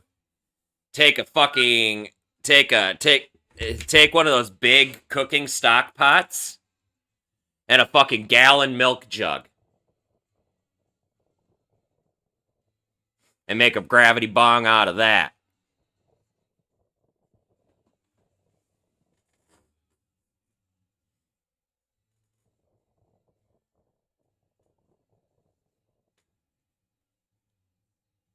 Gravity bong. You never heard that before?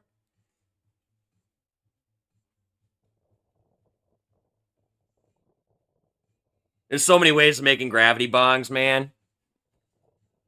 Oh, you done that? My favorite one though, you take a 20-ounce soda bottle. You fucking cut a little fucking hole in the bottom right here. Okay? And you hold your fucking thumb over the fucking hole. You fill the damn thing with water. And then you've got your bowl that you set into the top that you've probably got lined with tape or something to give it a good seal. But you put your bowl on top and you have your fucking friend light that shit. Once it's fucking lit, well, I suppose you could probably light it if you've got it balanced right, whatever. Anyway, you light it and you let go and the fucking water runs out the bottom. As water's running out, it's pulling the smoke into the fucking top. Oh, English second language? Oh, my bad, dude. I'm so sorry. I didn't know that. You speak really good English for it to be in your second language. You speak it better than I do, and I was born into it. To be fair, I speak the abomination version of English. But, you know.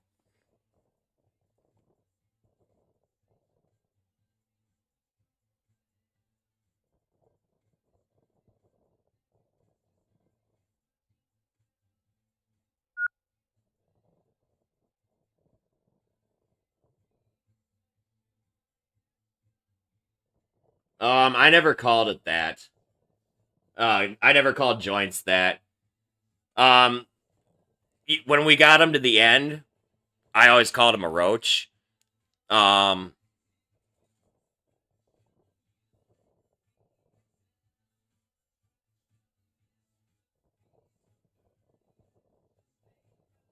are you talking about when it, like, runs or something? See, I've never heard that before.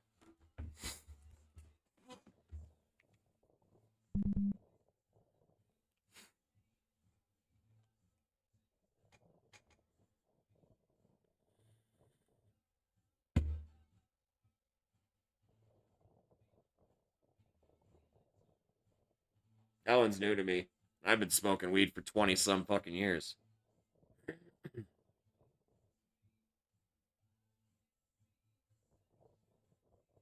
I always just called them fuckers fatties.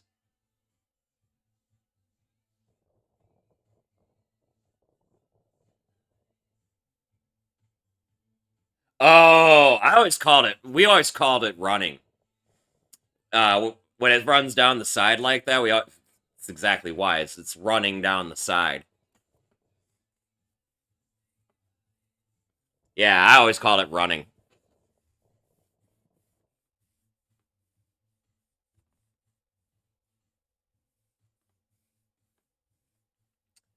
Probably. It's like, yeah, because I'd be like slapping my homie, like, dude, yo, stop that bitch from running, dude.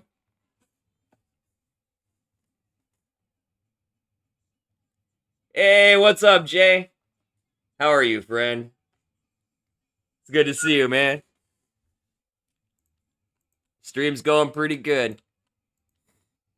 I found a nice jackpot of a pleasure yacht that I'm trying to figure out how I'm gonna take stuff from.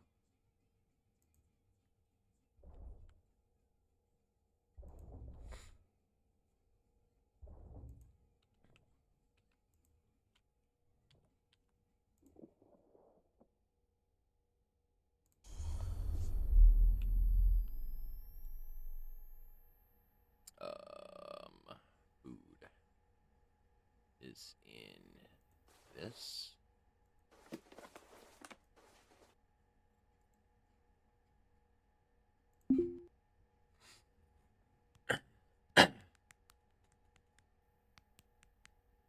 Yeah, no, I now that I understand what you're referring to, totally.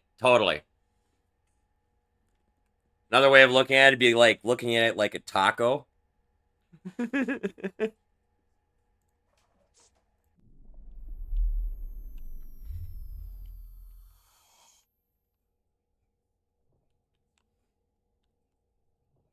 I'm gonna be honest, if I'm smoking a joint, I'm smoking that fucker to myself. Because when you try to smoke the damn thing with multiple people, people sit and park that shit and it sits and burns. Or somebody isn't paying attention when it starts to run and doesn't quick stamp it out. Okay? If I'm sharing with people, I'm smoking out of a bowl.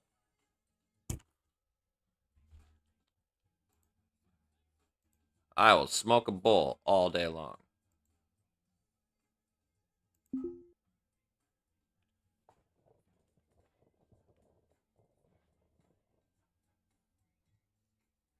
Fuck that, dude. If there's weed being smoked and it's my weed in on it, I'm fucking smoking it too. Fuck that.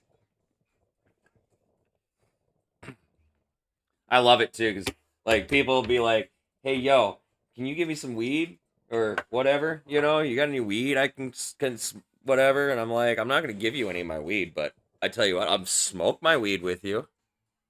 I'll get you high. Fuck, I ain't just gonna give up my fucking weed.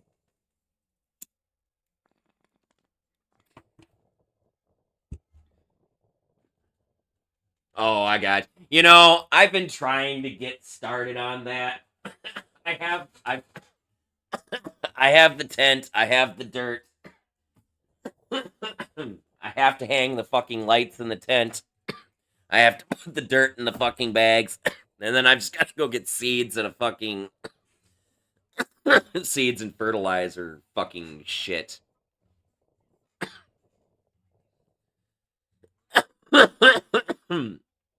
Yep. No, I know. That's what my homeboy was saying. I got the exact same setup he does. So I have high hopes.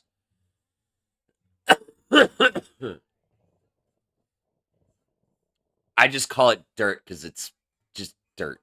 Okay, it's it's special fucking weed fucking potting soil stuff. I paid fucking a lot of money for 8 cubic feet of this shit. If it was just dirt, if it was just plain old dirt, I could have dug that up in my fucking yard. Okay. And if I was gonna go that route, I'd just go buy a bag of some fucking cheap ass swag and just sit there on my deck and start smoking weed and throw the beaners out in the fucking front yard. So I'll have better luck growing weed that way than I will transplanting dirt from out there into a fucking bag.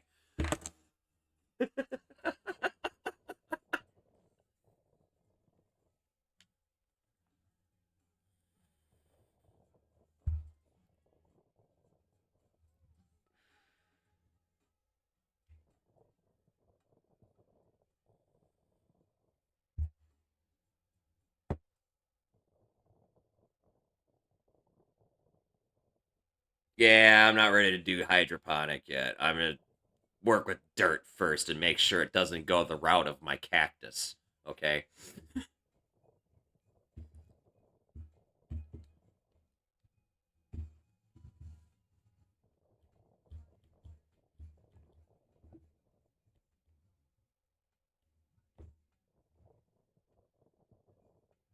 No, hydroponics isn't what people think it is. Hydroponics is an entirely different fucking ball game from what people imagine that it is.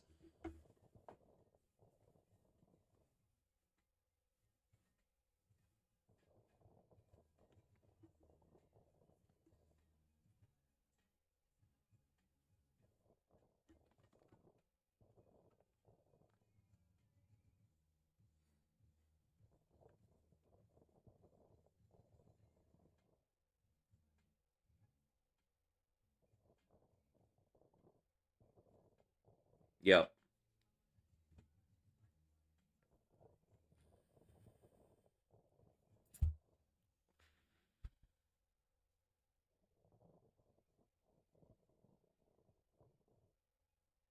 This is an awesome song, by the way. What is this? Bottles and Cans by Rehab.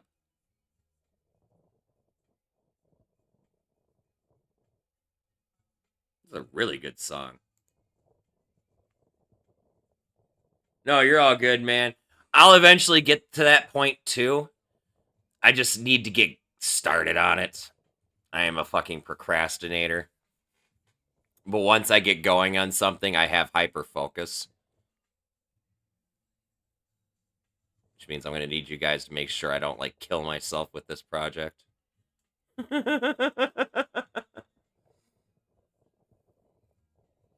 Okay, Muckfire. Anybody can grow weed. Weed is called weed because it grows everywhere like a fucking weed. That is why it's called weed.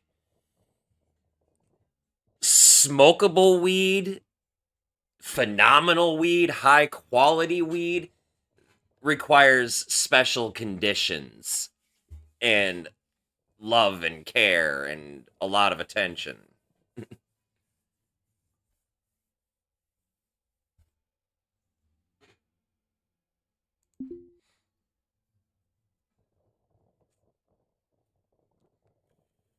Like, you can't just throw it in a fucking flower pot and expect it to fucking grow into a smokable plant.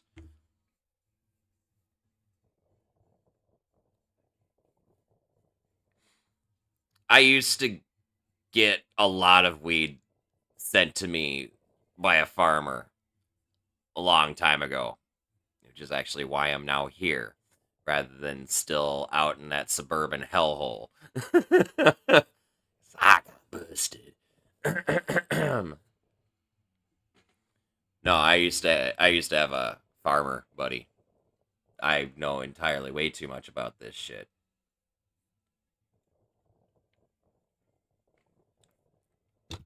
I just haven't put any of it into applied science and practice yet.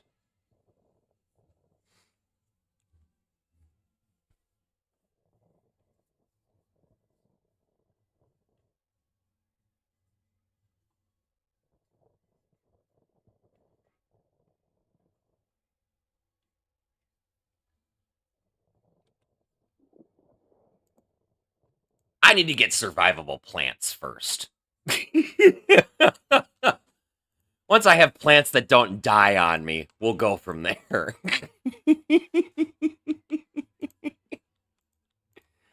I killed a fucking cactus, okay? 3 of them, actually.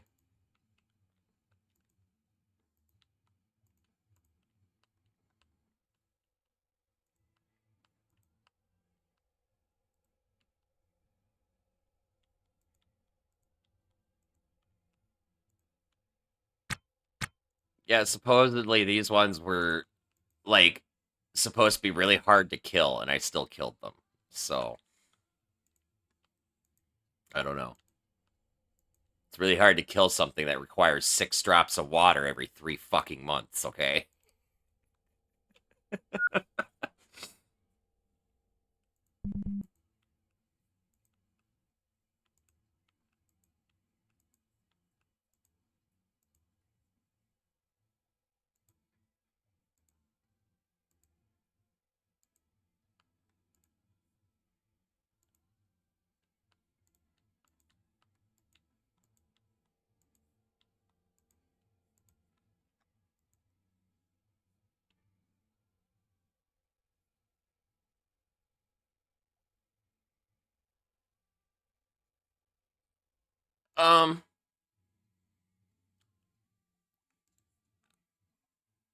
I thought it had more to do with the shaping of the growth, but I could be wrong. Bonsai is not an art that I understand entirely.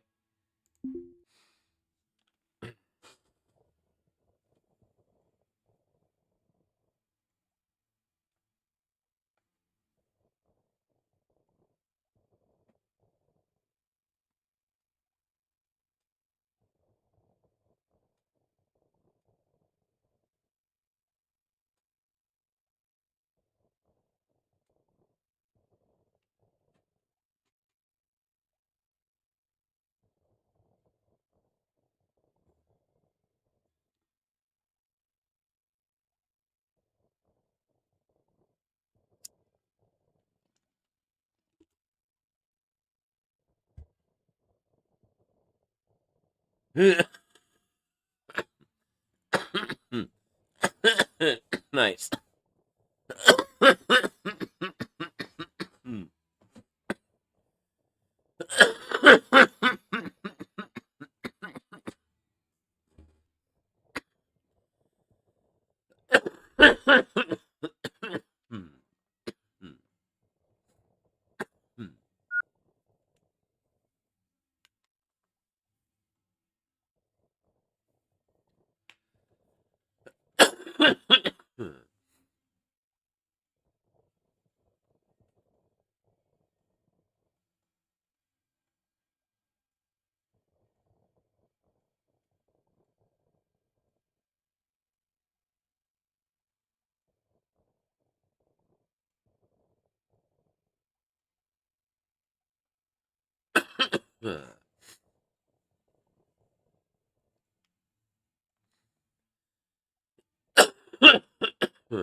God damn, I'm gonna easily be on this ship for the rest of the fucking night.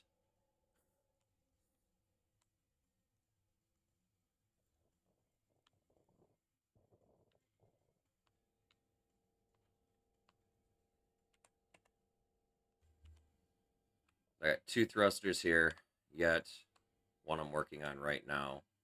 I got 2 in here. Got a thruster over here, thruster over here, thruster here, thruster here. So how many is that then? Plus the ones I've already fucking grabbed. Is this like repaired now? Okay, uninstall. So 2, 4, 5, 6, 7, 8. It's 8 thrusters. Plus 3 is 11. So that's like 30 fucking grand. Like 35, 36, something like that.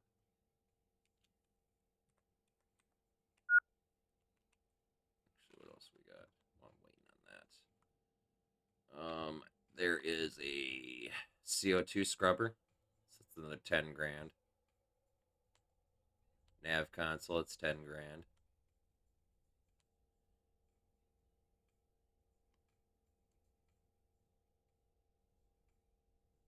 Pellet feeder, core pump, it's 3 grand a piece. 10 grand for the regulator. 10 for the MHD. 3 for the laser array. I missed these boxes back here.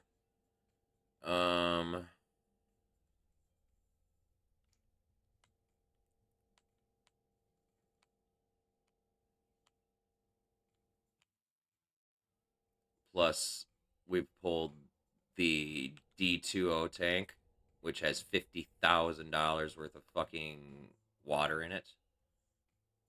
So I'll probably get 20 grand for that.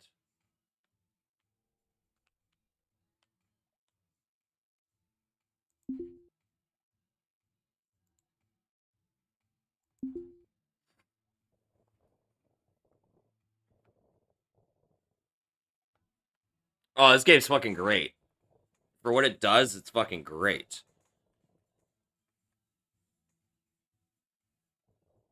Somebody was in here asking earlier if there were different like navigation consoles and stuff, you know, like ones with like automatic docking possibly or anything like that, or and no, it's not that kind of advanced technology. Yes, it's space age technology, but it's Apollo 13 era tech. So you're not going to see any of those automatic mechanics. It's going to be more technology you'd see from like the Alien franchise, because Alien was actually a cassette futurism, at least the early ones, right?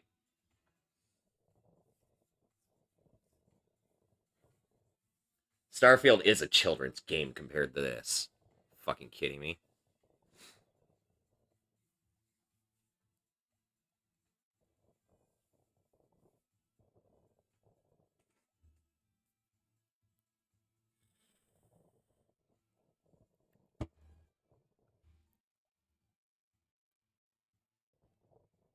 I like this game because I actually have to engage my brain and it accommodates my need to hyper focus on things, right?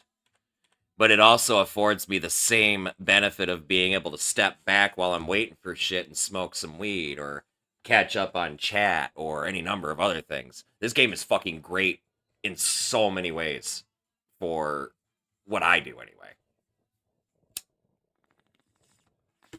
And what I enjoy. Like, you know, I like other games, you know, but games like shooters especially, you know, things that require me to not look away ever, chat suffers. I can't talk to anybody. You know, and while I'll hyper focus on this, there's so many points where like I'm waiting for this to get repaired. So I'm gonna look over here and be like, what's up? But everything's so fucking complicated too, and it's everything's layers and layers and layers of shit. Right? You've got floors, and you got walls, and then you've got fucking power conduits, right? You know, and then there's like bulkhead bins, and then you learn something like I learned the other day. You can install bulkhead bins and racks on the same tiles, right? So you can maximize more fucking space. Plus, racks will fucking carry fucking thrusters and stuff like that.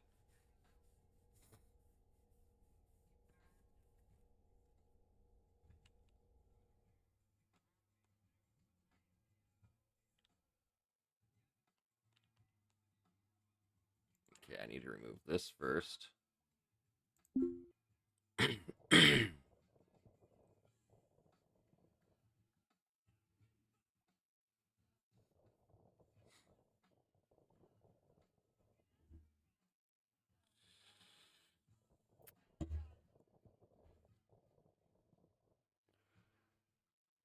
I also like how involved a lot of the flight mechanics are.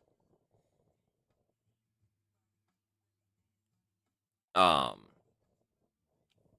and once you get comfortable enough with those mechanics, you realize you can fly by the fucking numbers, right?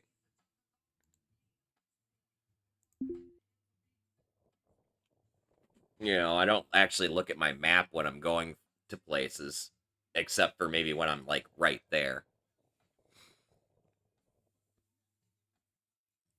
I just fly by my numbers. You know, maybe if I have to do some kind of fancy maneuver, you know, like I kind of had to slingshot myself around Ganymede to dock earlier. But it wasn't really a slingshot either. It was like more like a fucking overshoot and then hard drift back, you know.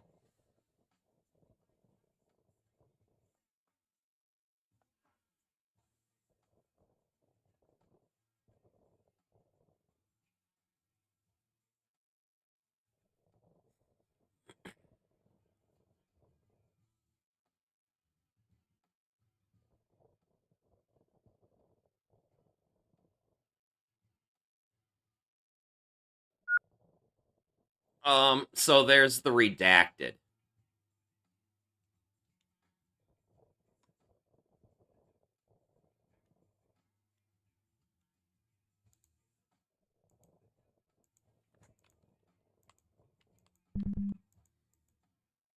But you will never, ever, ever, ever, ever, ever, ever see the redacted in any of my playthroughs. I do not interact with it. Because it's the absolute dumbest, most ridiculous fucking pile of hot garbage I've ever fucking seen. No. They just ruin your fucking playthrough. And it's not a they, it's an it.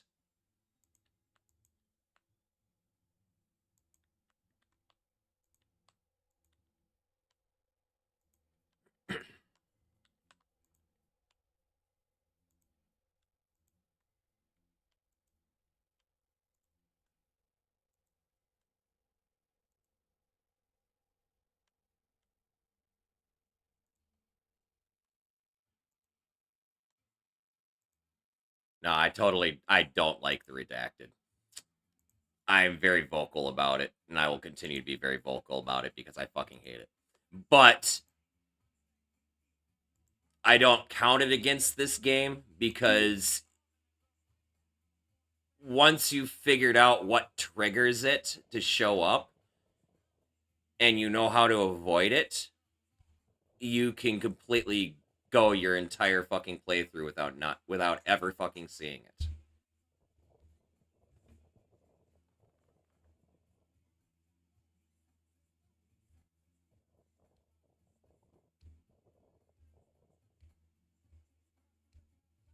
No, it's not like that. There is a plot involving the redacted that has you come into contact with a redacted entity. And there's like 3 possible outcomes of it depending on how you go through the redacted plot line.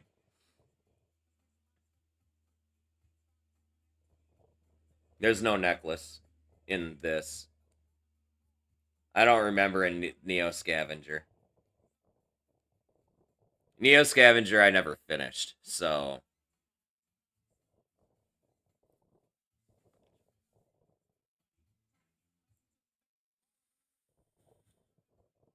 Now, interestingly enough, this game, Ostranauts, is in the same universe as Neo Scavenger. So it's not entirely out of the realm of possibility that further down the development chain they might add a few more things from Neo Scavenger to show up in this, but I highly doubt it. You know what I mean?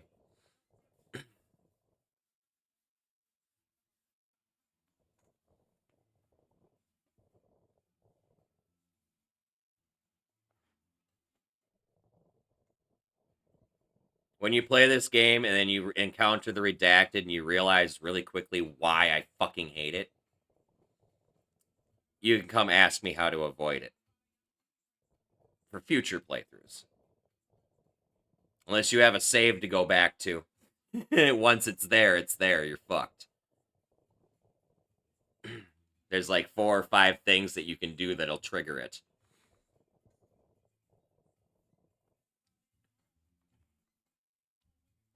Or you could be a hardcore motherfucker and actually just slug through the plot, because once you complete the whole plot that's attached to, it does disappear. Well, it doesn't disappear. Any that's still there is still there, but the game won't generate any new ones. So eventually what's still there will disappear. Right. But that whole plot is just a fucking slog.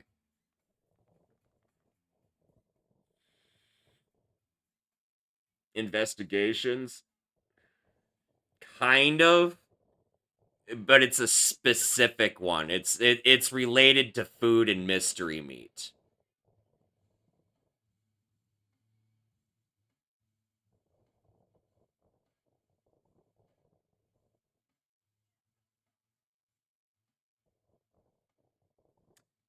Like I said, you'll figure it out really fucking quickly.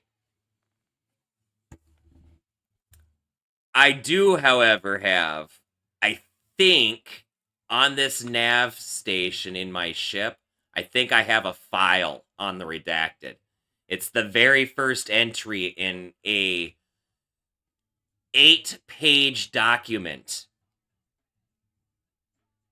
regarding the redacted that I've been able to uncover so far. Reading these documents does not trigger the plot, thankfully.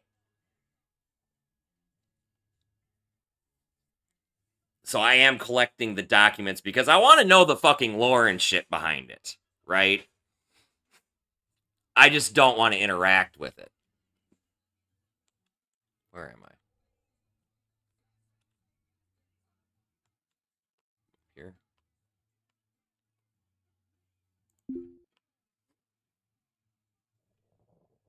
It's annoying. If you're somebody who likes to play Ostranauts as a salvage operator, it will ruin your playthrough. It will completely ruin your playthrough until either A, you start over, or B, figure out how to fucking complete it.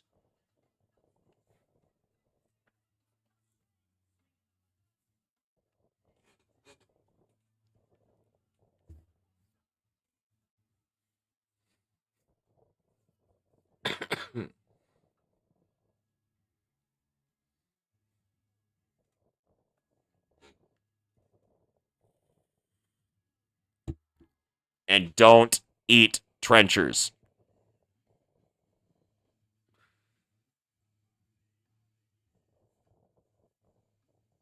Don't eat trenchers.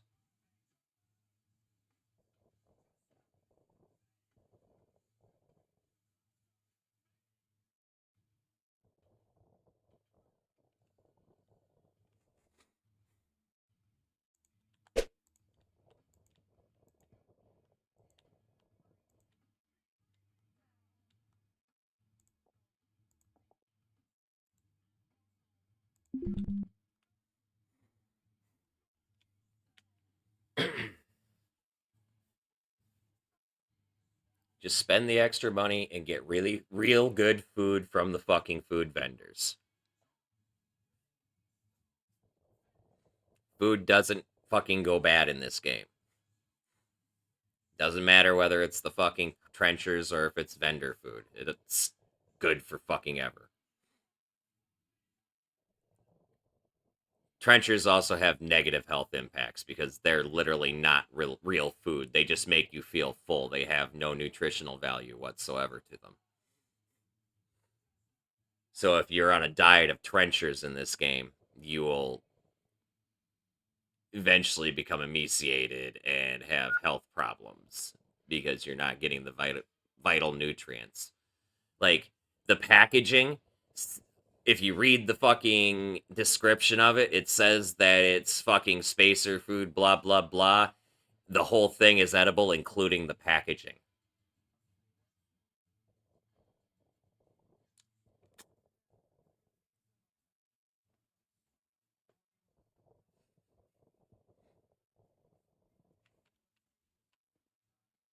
I won't touch trenchers with a fucking 30-foot goddamn pole.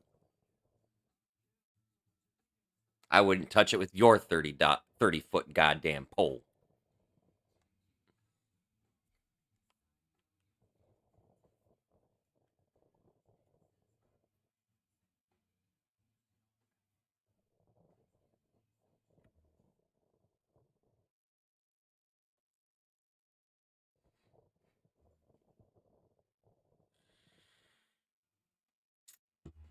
I don't know what trenchers are. I feel like trenchers are like MREs or some shit. You know, like emergency fucking military food.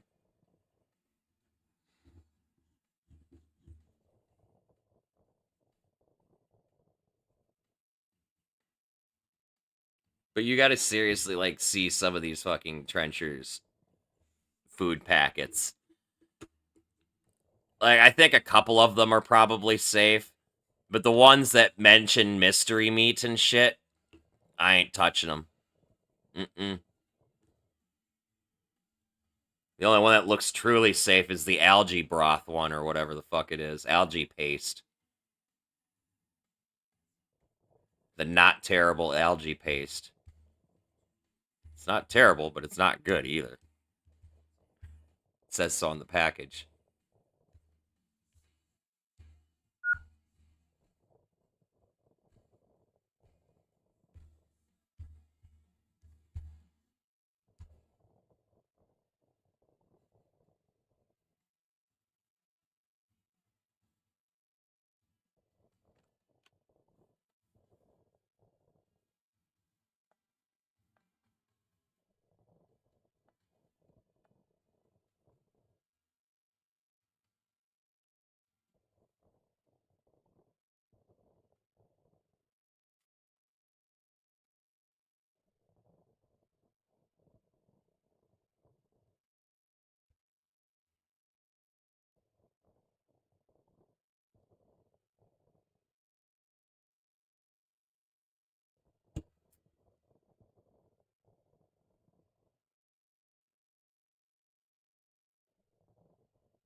The reason is I don't have a lot of space on my ship to work with, and so it's easier for me to repair them here than it is for me to play inventory juggling Tetris to try and repair things.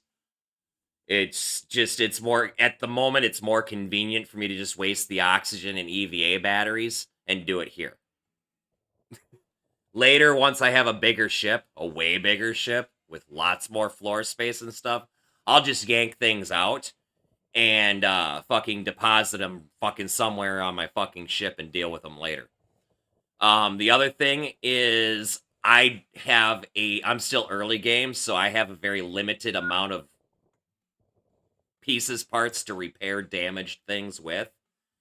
So with things like these thrusters, I'm going to repair them and bring them back to my ship.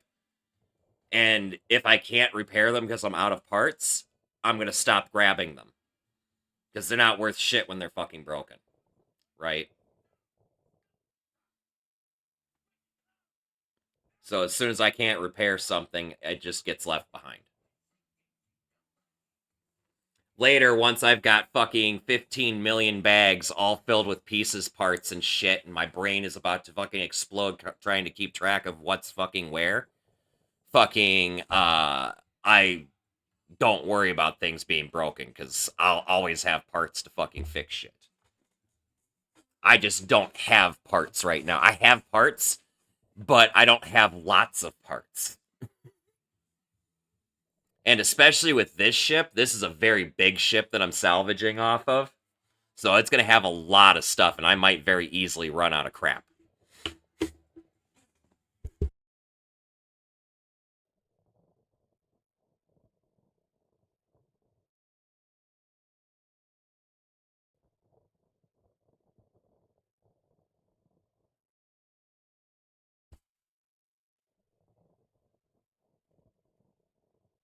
No. You only one ship at a time can be docked to a ship. There's only one docking airlock. And I'm pretty sure the reason for that is so we don't daisy chain ships.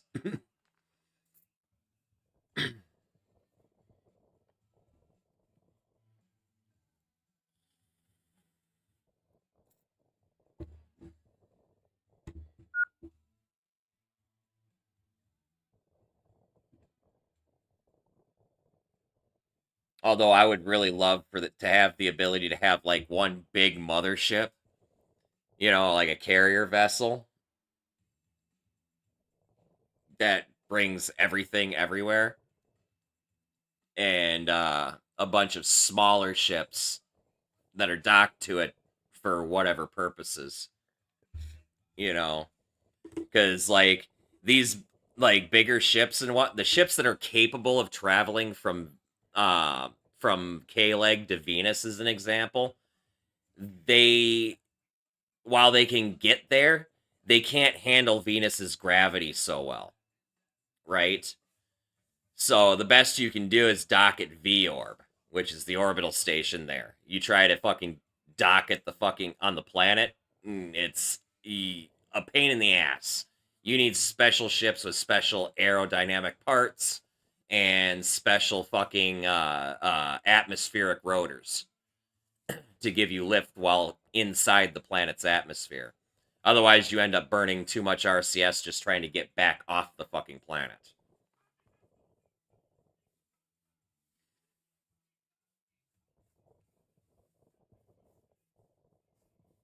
But that's completely off topic from your initial question. I'm sorry.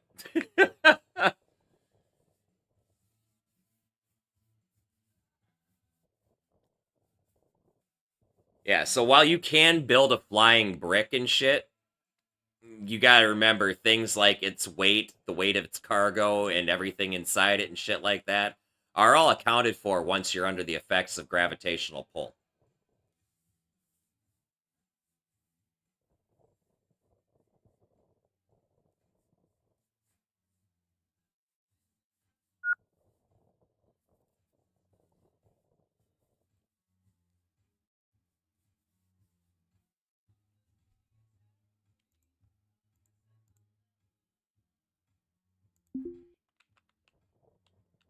Yeah, no problem. Yeah, I wish I could build a mothership and then use that to ferry my shit around. Yeah, I understand because of the weight of all the ships docked to that ship, the fuel cost and energy cost of moving that ship would be expensive. You know, that would be like a super far end game thing when you have more money coming out your ears and asshole than you know what to fucking do with. You know, but I would like the ability to do it.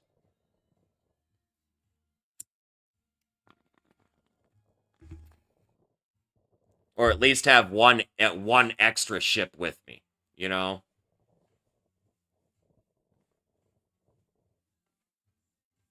Yeah, well, you are the company you're working for. You're not working for anybody anymore. You're freelance now. At this stage of the game, once you start. You own your ship even though you've got to pay a mortgage on it.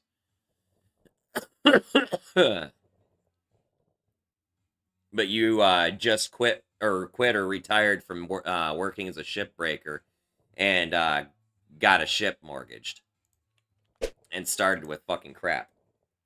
Yeah. So you're working for yourself. And that means how you want to make that money is entirely up to you, right?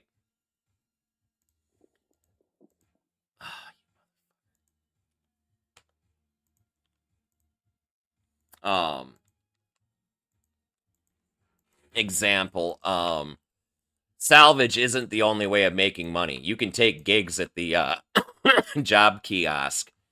Everything from menial delivery boy gigs on the starting station that just from one part of the station to the other part of the station that literally take you 15 seconds will pay out like $1 or $2 grand, and you can chain those up together one after another. You fucking make thousands and thousands and thousands and thousands of dollars in a fucking hour. It's fucking really stupid. It's just mind numbing, right? Or there's fucking gigs where you have to go fly out to a ship that you may or may not know where it's at, and investigate the death of somebody who died there. You know, you inspect the corpse and bring a report back. You know, and these are all timed things. The faster you do them, the more you get paid, and all sorts of shit.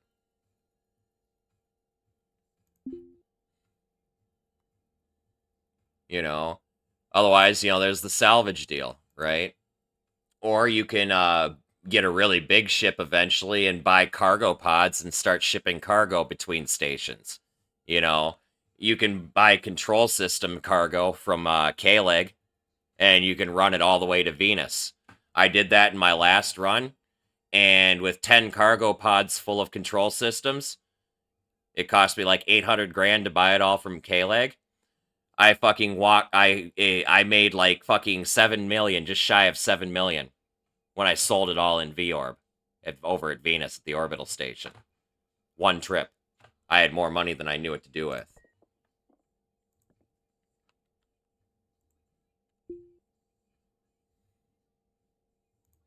I just don't like taking the trip to Venus because it's scary to say the least. My trip to Venus, my one trip to Venus, and my one trip back from Venus, neither of them went very well. They were both very miserable experiences. Because both directions I had to cut my reactor and my fucking propulsion early. Oh, nice, a bag.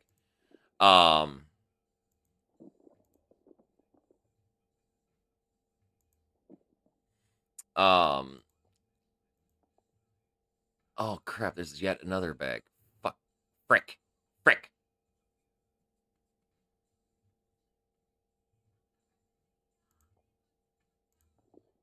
I had to cut my fucking reactor way early. Because for some reason I don't, god damn it, why did I throw that in there? For some reason I wasn't smart enough to figure out how to use the fucking plotting thing to figure out a course, so it was overshooting and going right into something, right? So I fucking shut shit off. And yeah, it was terrible. Like I almost died on the trip back because I was still going at the speed of Mach goddamn Jesus when I fucking cut the reactor, and I had to try and slow down using RCS instead of torch. I ran out of RCS. I had to hook all of my oxygen tanks up to the intakes and use my oxygen as RCS to slow down. And then coast to K-Leg.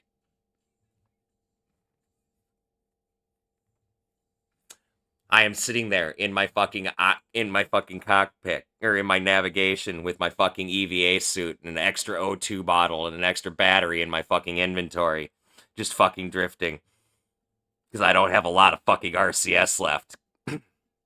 You know you're desperate when you shut down life support and hook up the life support systems to the thrusters.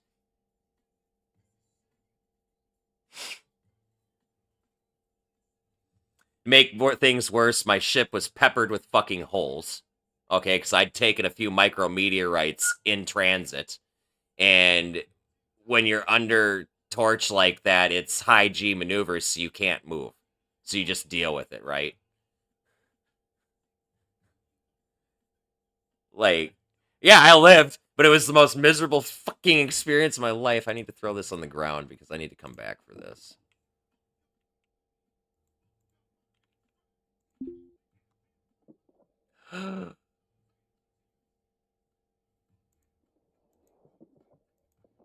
Another red one. Okay, I'll be right back. Actually, that can just go in my backpack.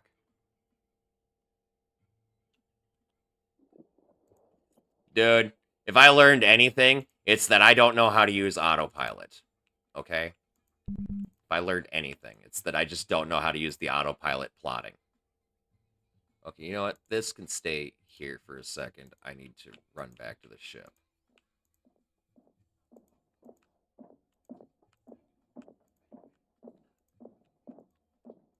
But that horrible experience, I learned something very important.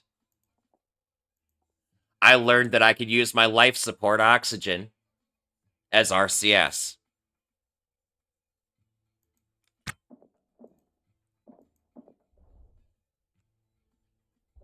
I would have never learned that if I hadn't had to do that.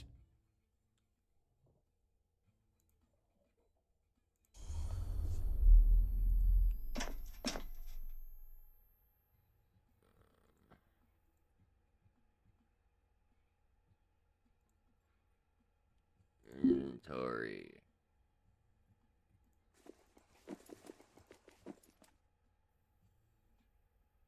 That one is full.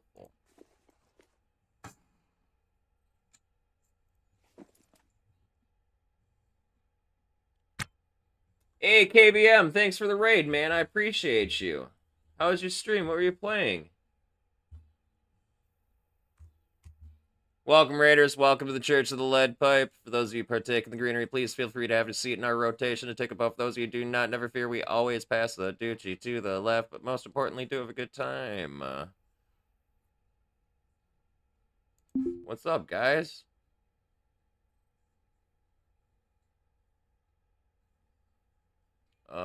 Fuck, what was I doing? Oh, yeah.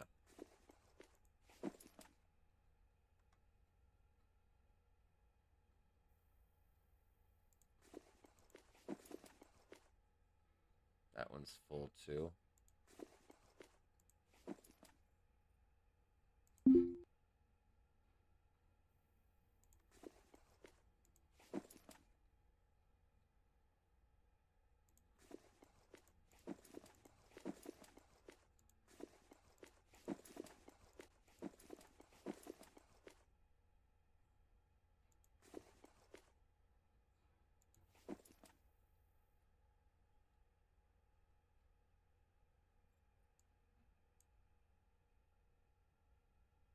Oh, there it is.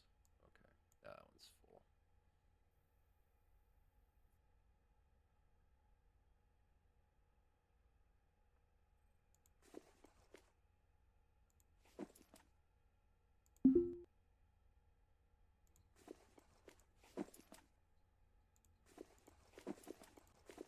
That is not full.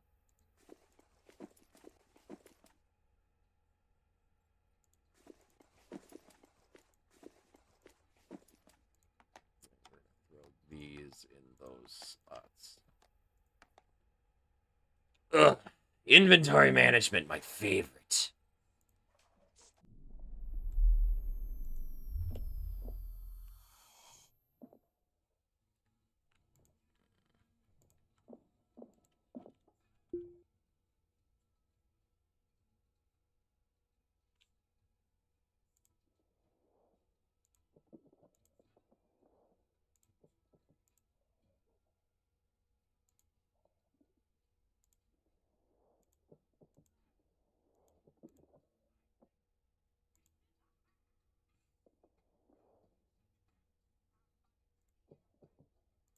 Damn it.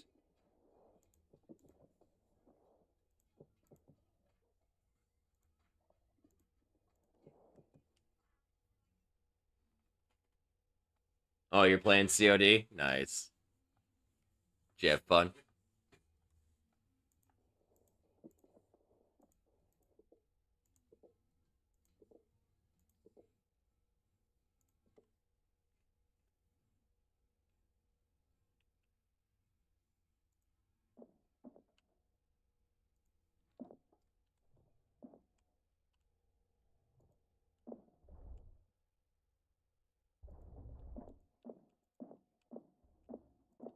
Which COD is it that you play?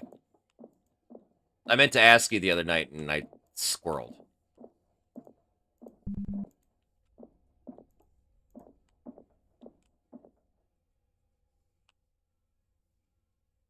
Oh, gotcha.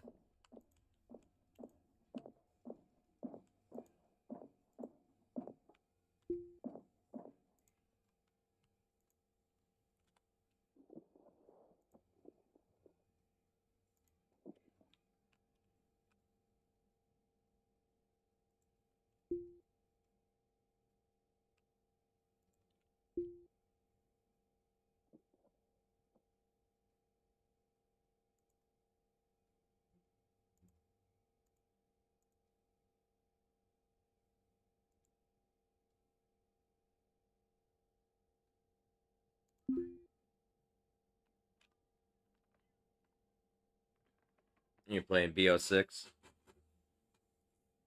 Nice.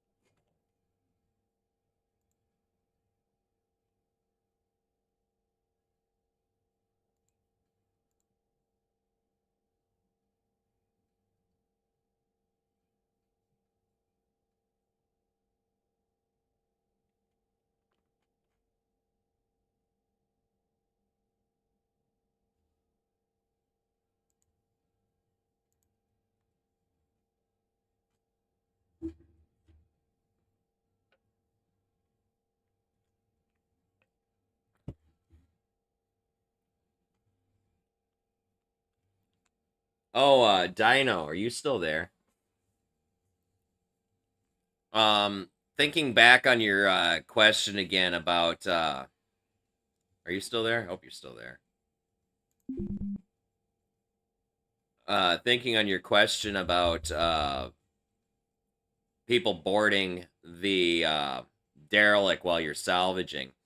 While that's not possible, you can still dock to a derelict and find somebody sitting here chilling. Sometimes they're pirates, sometimes they're other civilian shipbreakers. It's pretty fucking random. Pirates will demand your fucking shit, though. And you'll have to, like, fight them or intimidate them or give them a blowjob or, you know, whatever. So, yeah. And then additionally, while you're out flying about, you can get boarded by pirates or cops even.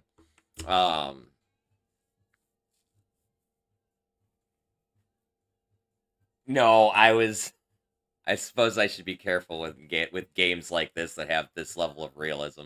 No, not literally. No.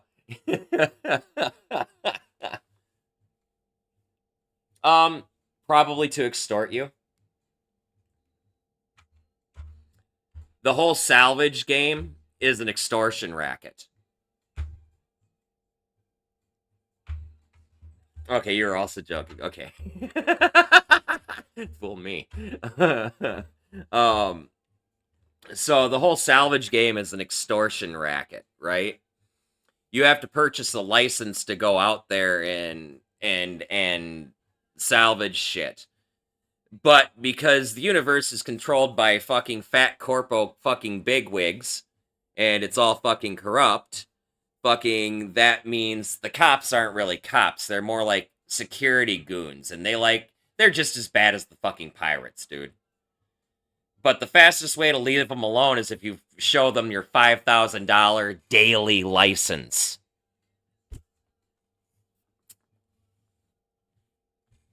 Yeah, pretty much. You have to spend $5,000 daily on a brand new fucking license to go out into the boneyard and salvage shit.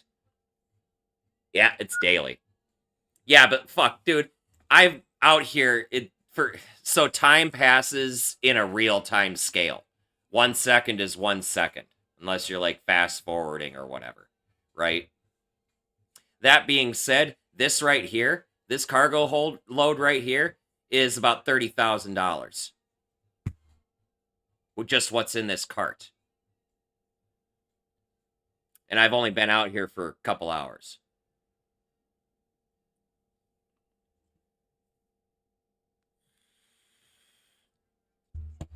I can tell you exactly how long I've been out here.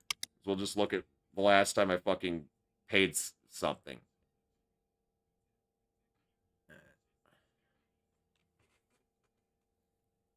Um, 13/22/15, and it is 15/20. I've been out here for fucking what? Yeah, 2 hours. Right?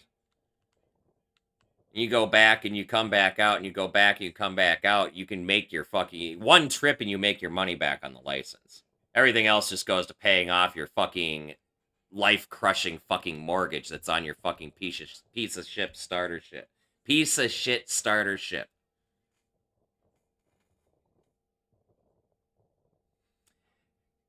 The cops are paid pirates. That being said, if they do accost you when you don't have a license, you can bribe them. It depends a lot on your character traits, how much that bribe's going to cost you. There's a little mini game for it. You can try and befriend them. They might keep driving you back to the fucking topic, though. You could admit to salvaging and take the fucking fine, which is like $15,000 fucking dollars. And you don't want to do that. You could also alternatively stab them in the gut. You know, because in space, nobody can hear you scream. If you can kill them faster than they can send out a report, you're golden. Now, I will say the vast majority of the time, vast majority of the time, when you get boarded by the cops, if you have a salvage license, no matter what they say, first thing you do is you ask for their fucking documentation saying that they're fucking security or cop or whatever. They show you their paperwork. The next thing you do is you select the option that shows them your license. The next thing that comes out of their mouth is bye or later. And then they walk off your ship and undock and leave.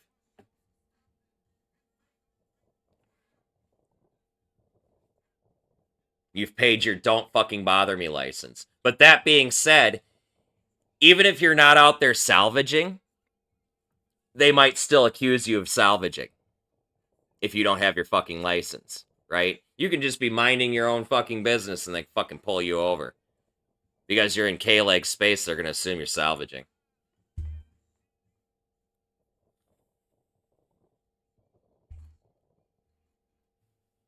Which is really brutal if you're a new player, you know?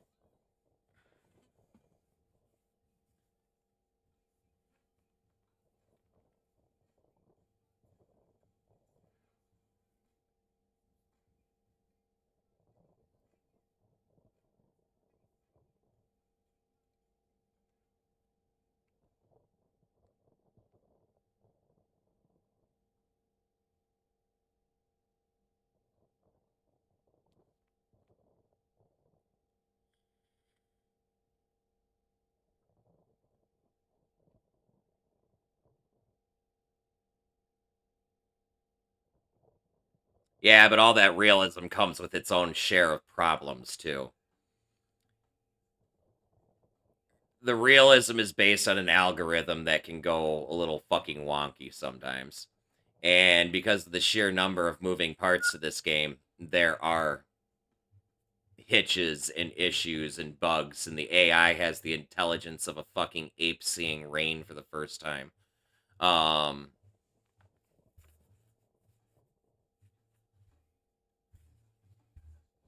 Like, it's the fucking... Like, I can't tell you how many NPCs I've seen drop dead because their EVA suits or their fucking pressure suits ran out of fucking oxygen and they just didn't know to take off the fucking helmet. They literally plastic bag themselves sometimes. It's pretty fucking hilarious.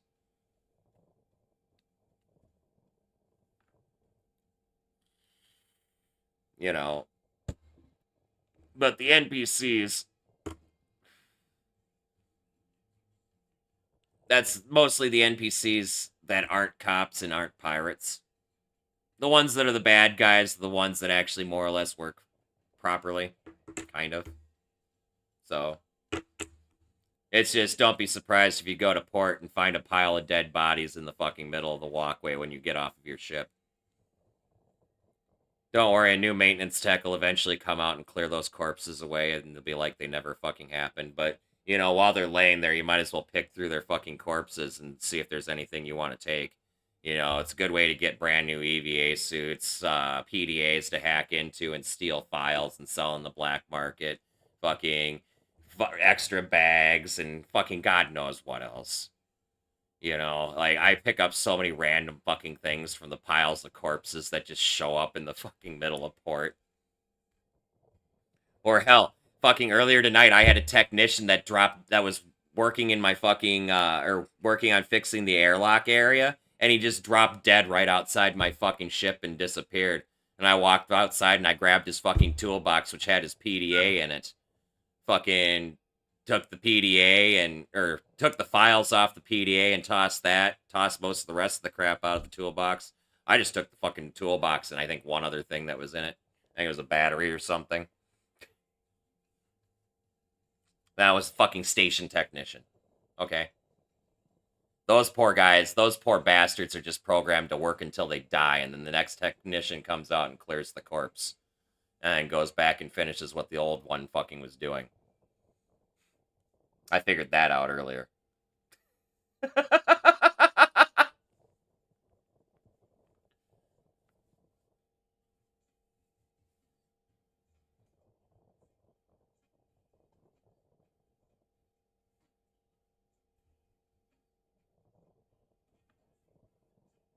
But, you know, for early access, what doesn't work is very heavily outweighed by what does work.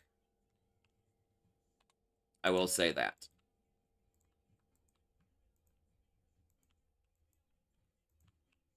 Like, this part of the game, which is what I enjoy, this works just fine. The flight mechanics mostly work just fine. I can reliably fly by the numbers. That tells me enough to know that it works. The flight mechanics are working fine.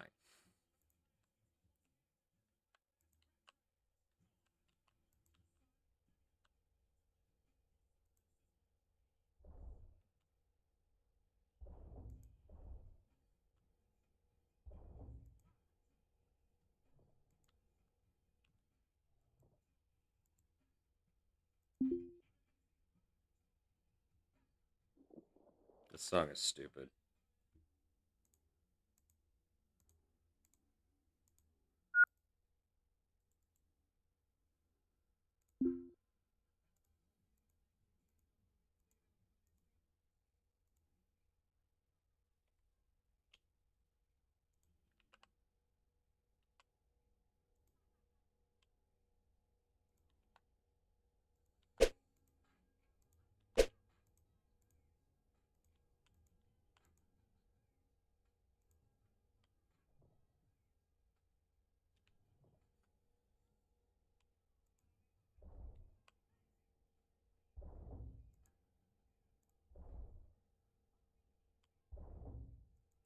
Actually, hold on. Oh, goodbye, atmosphere. Sorry. Damn. Whoops. Sorry. Yes, I know. Fix it, please. Thank you. Sorry. Didn't mean to do that. I did mean to come back in here, but I wanted to do that. So I want to go into the other, into the back over and check the racks, because I want to see the size of the interiors, because I feel like I can utilize them to increase. See, yeah, that's like a 1 slot item. So, yeah. So we're going to be able to use this.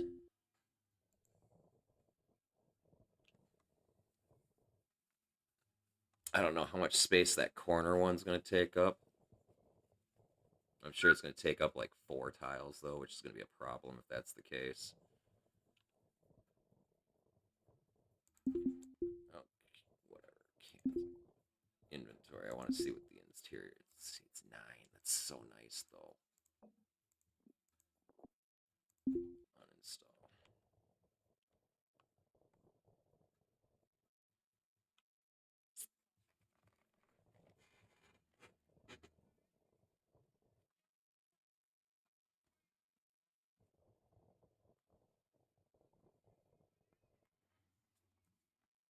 Yeah, I figured it's going to take up, but that's still okay, because I can now cram 9 tiles into 4, and I have an idea of what's going in here, too. I need to go into this room, though.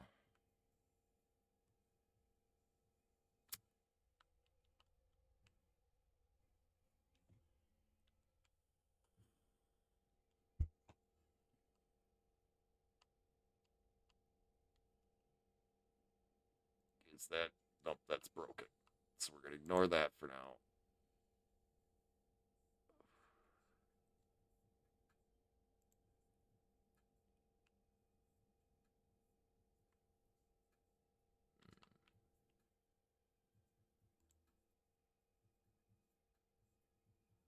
That's broken. Damn.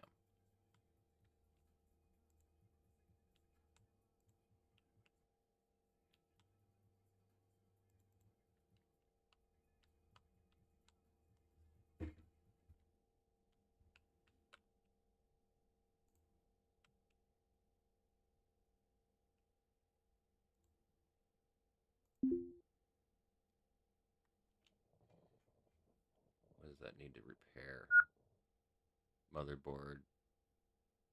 I actually have all the shit to repair that. Hold on, cancel. Repair.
Hmm.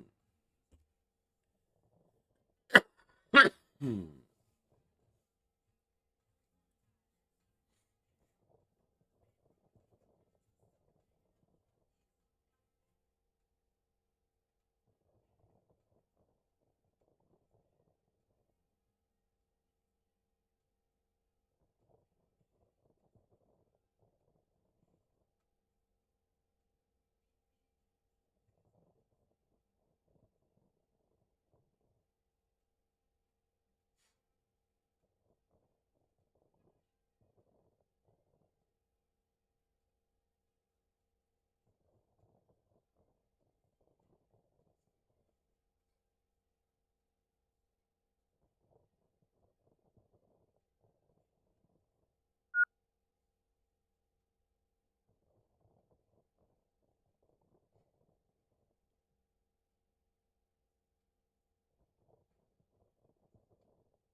You fell asleep in the chair. Wouldn't be the first time I'd done that. Fuck. I do that shit all the fucking time.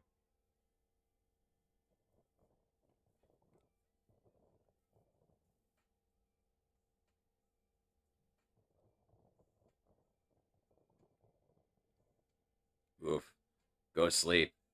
Jesus, man. I'll catch you later, dude.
harvester. There's no CO2 scrubber yet.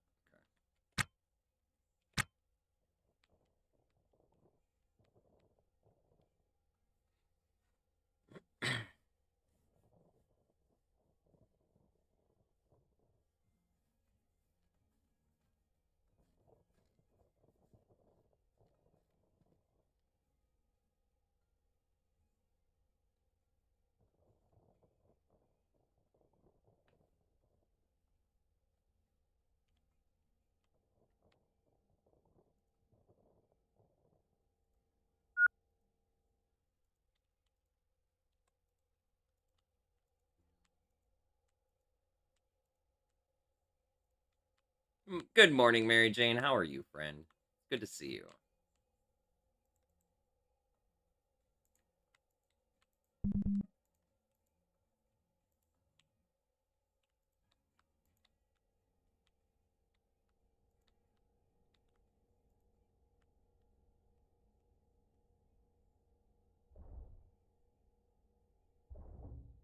I'm doing all right. It's another night. You know how it is.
Hmm.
What's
left over here?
Hey, what's up, Jazz?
feel that statement.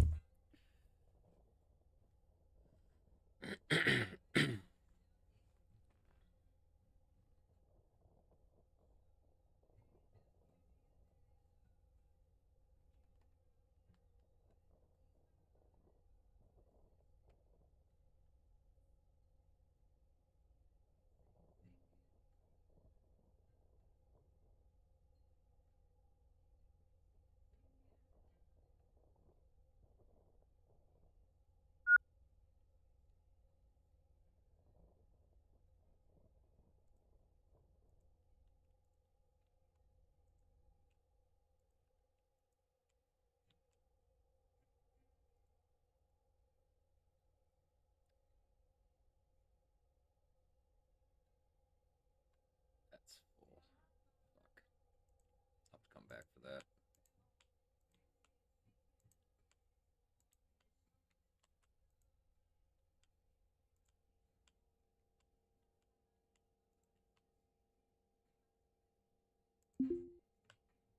Wait, I thought that was broken. Is it just that that's broken? Oh, okay.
Oh, you're all good, Jazz. It happens. Twitch sometimes has problems too.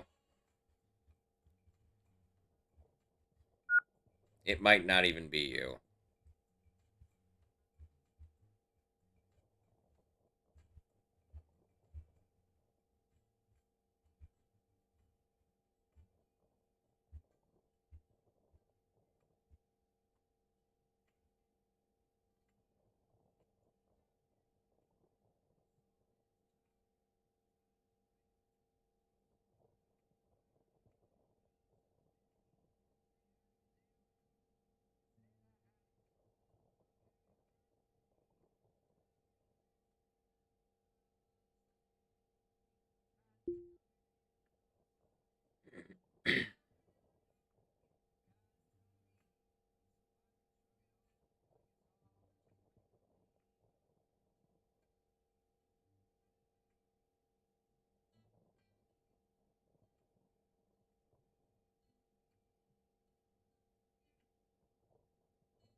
Oh, Twitch does that. I have that when I've got multiple tabs up, if I tab out of Twitch for a substantial amount of time or even just a little while, it depends. I don't know. I don't know how it does it, but fucking the stream will just kind of stop until I tab back over and it rebuffers. That happens. That's Twitch.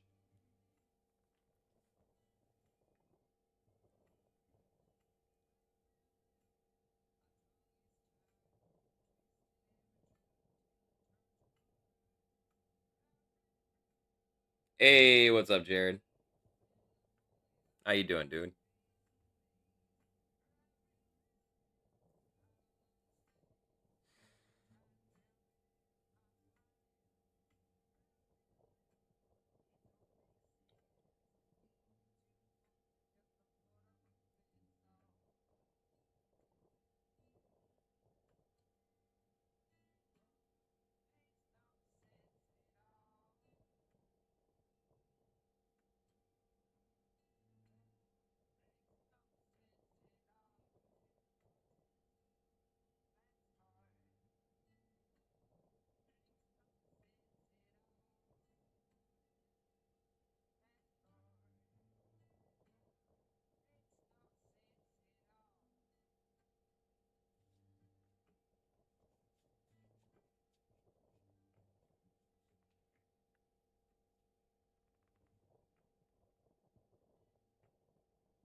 Yeah, I was uninstalling a laser array.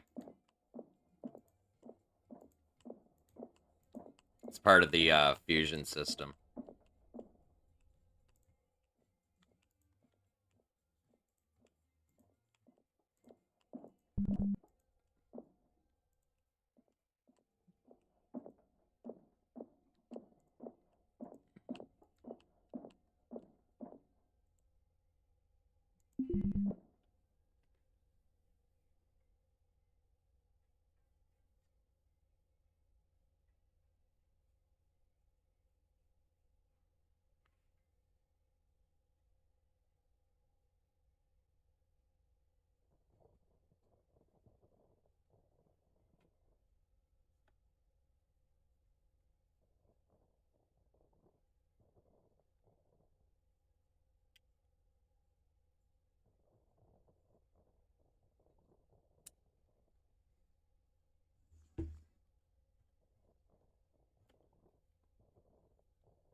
I think there have been a few micrometeorite impacts, but they've all been while I've been inside the ship. Ships, plural. How are you, Janae? It's good to see you.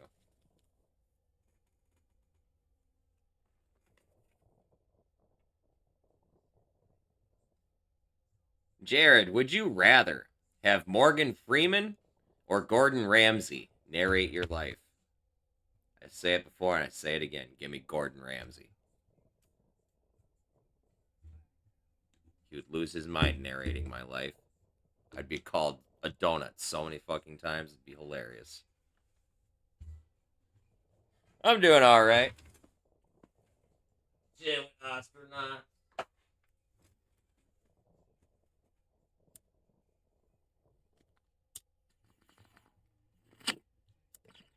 Morgan Freeman's too nice for me.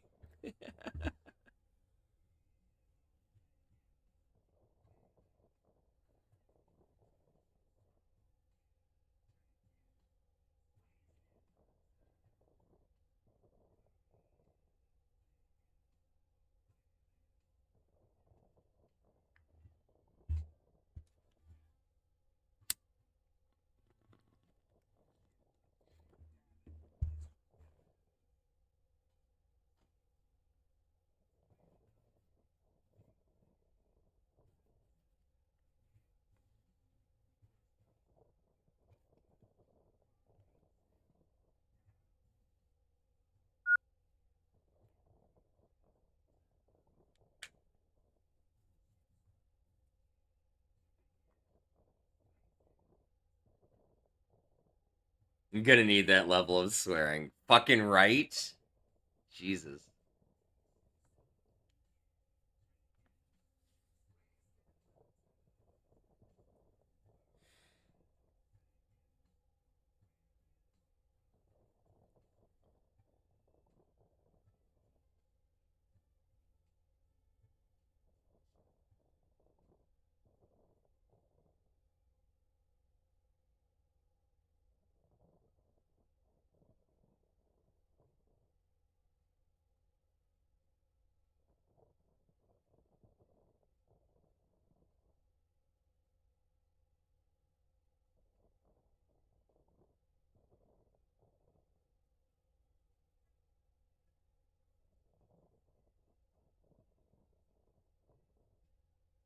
See, people that might rip my head off is what I'm used to. It's what I've known my whole life.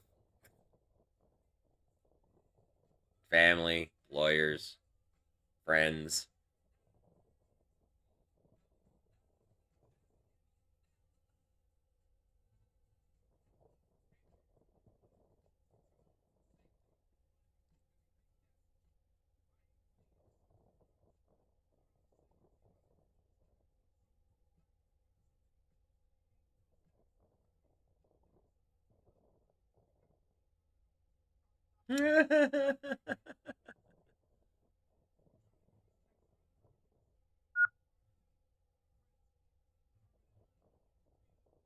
Hell yeah.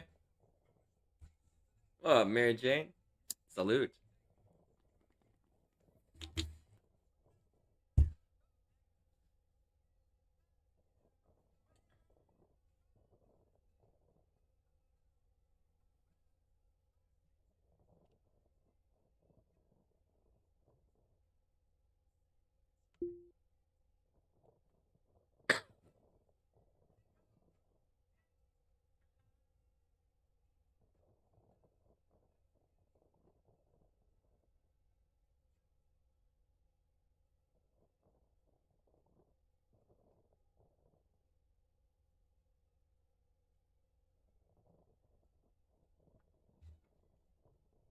Yo, it's 420. Salute.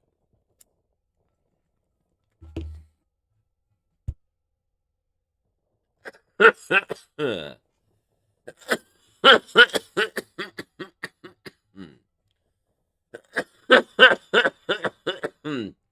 hell yeah, I like that one.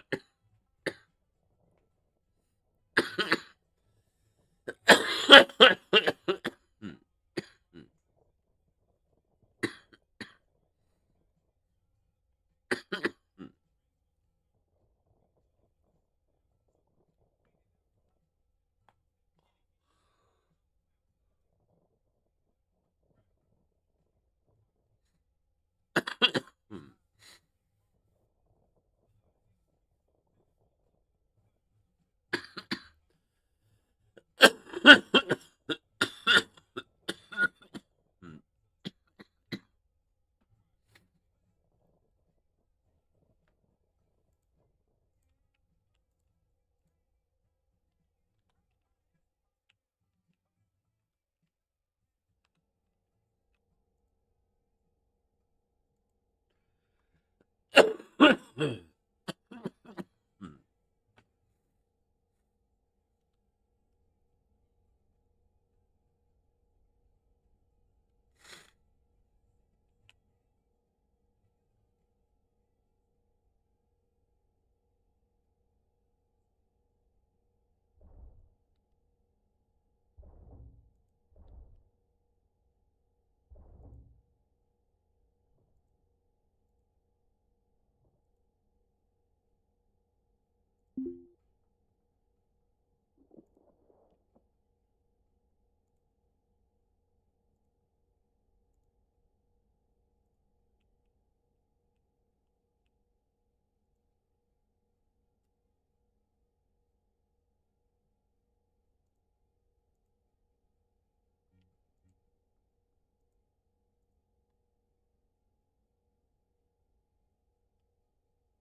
don't want to see that card ever again.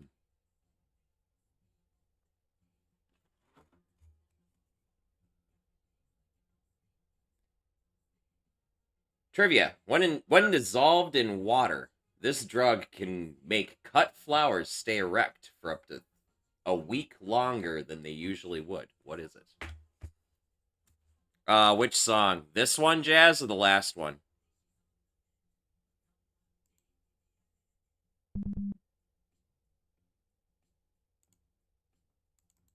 This is the song that's playing right now.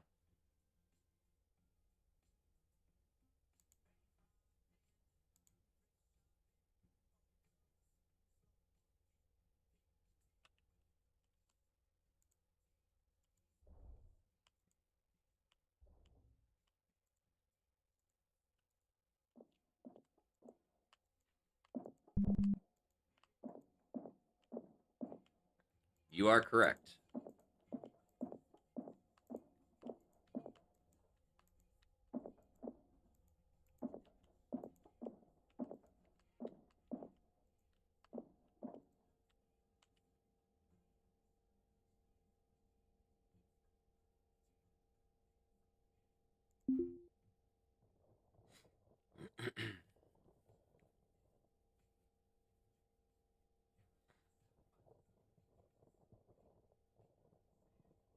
I know, right? I wish there were more cards.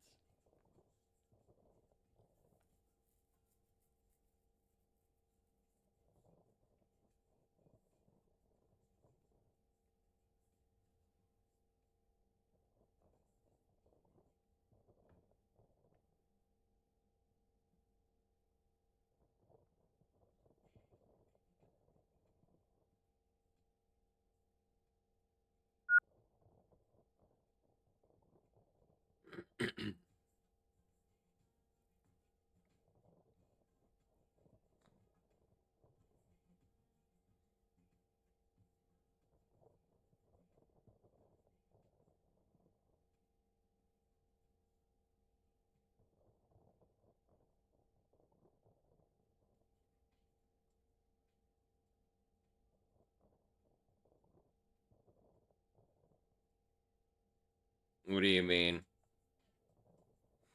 Not really. I'm honestly not much of a trivia person. I mean, I know random facts and stuff and things, but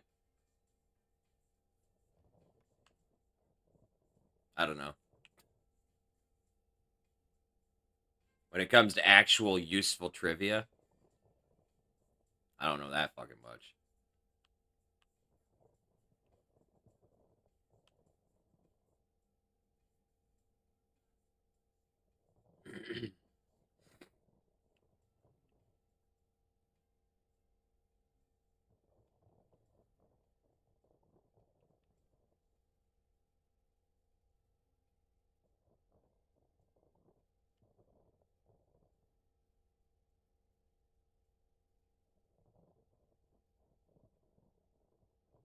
Trivia by definition is useless. Yes and no.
It's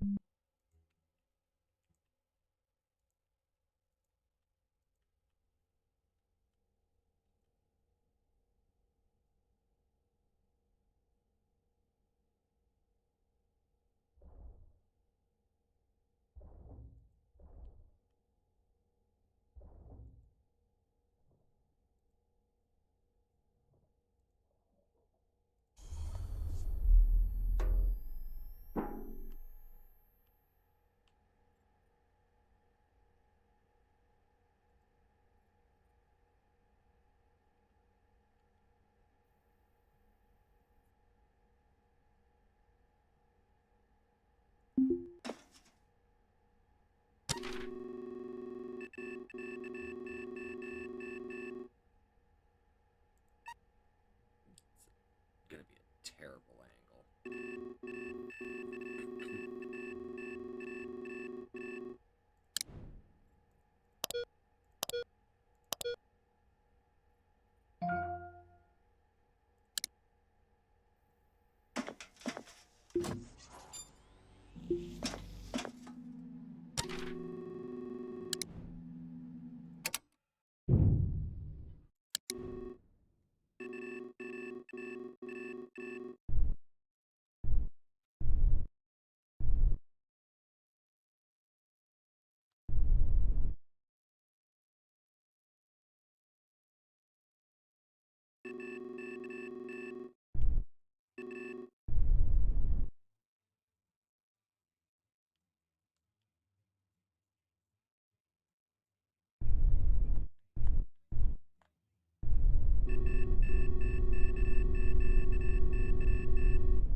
Fuck.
I'll be right back, chat.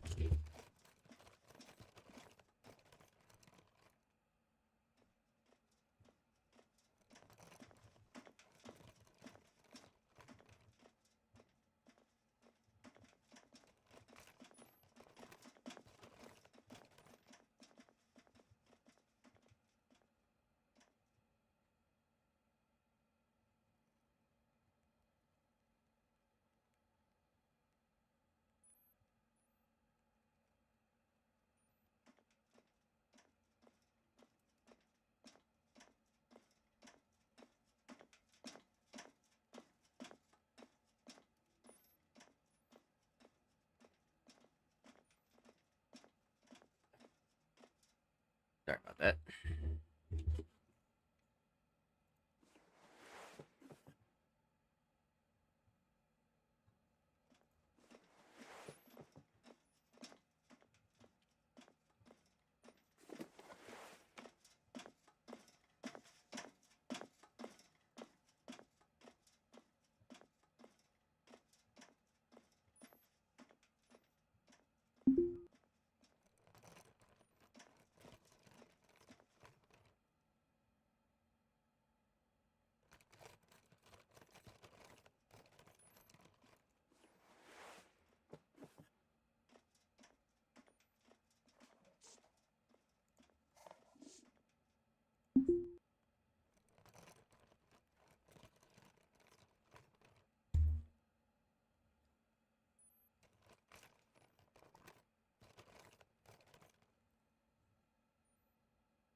Hey, I want those.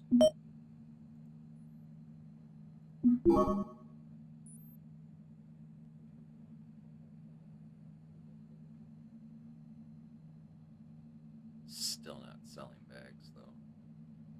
Motherfucker.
Wow.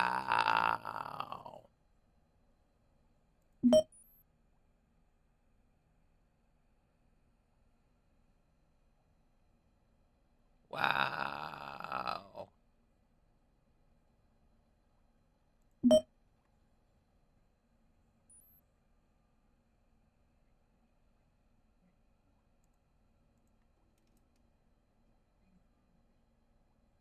I think you just bought practically everything, too.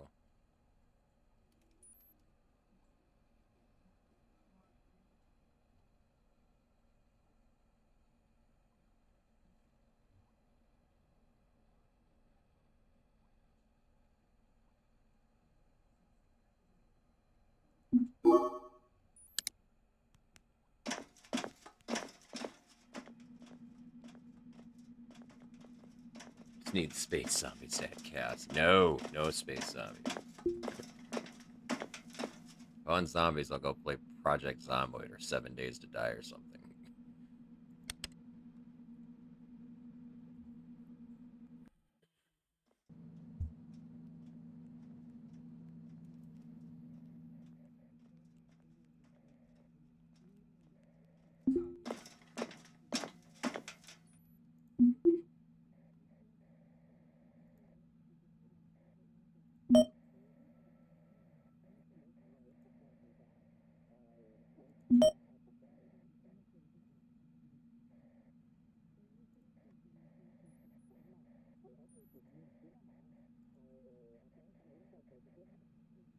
Oh, what?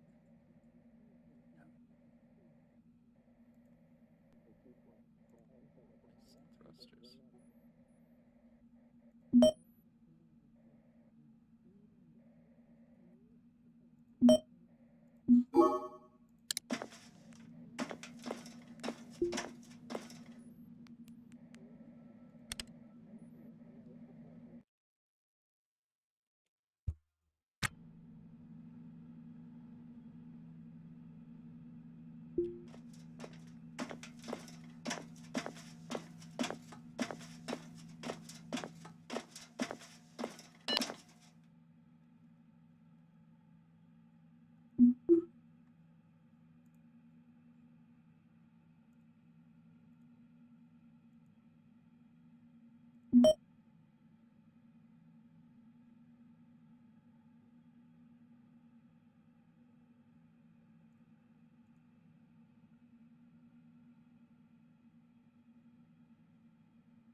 Oh.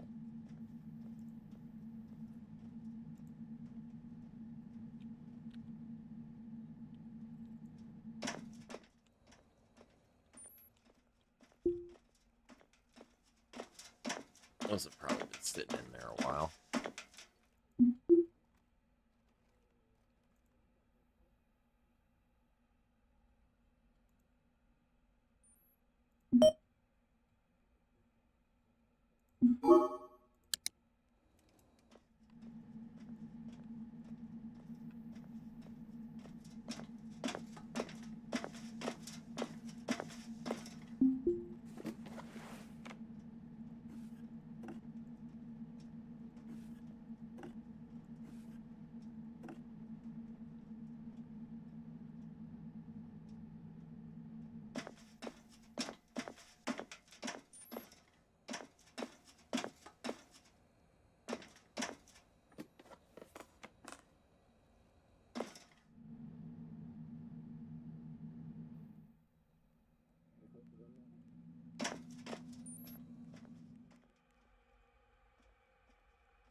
Hey, what's up, Cloud? How are you, friend? Good to see you. Happy Friday, man.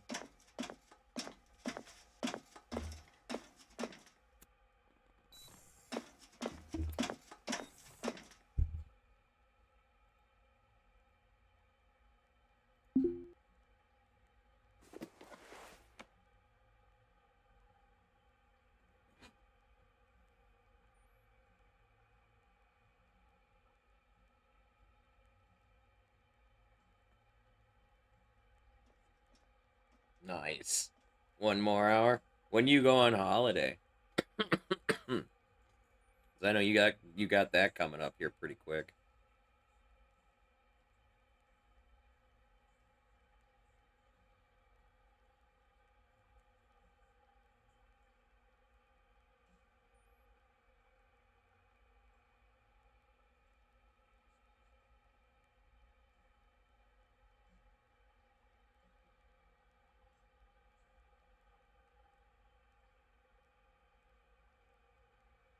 Nice. That's what I thought.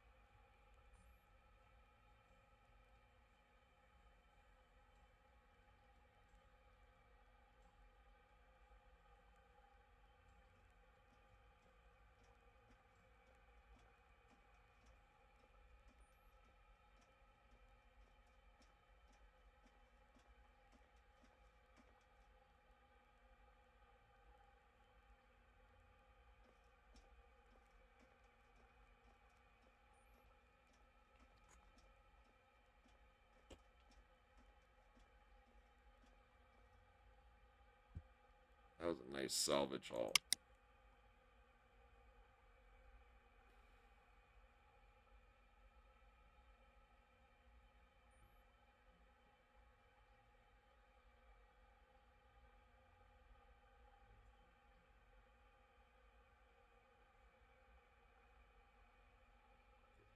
$156, $163, $168, $168,000 on that haul.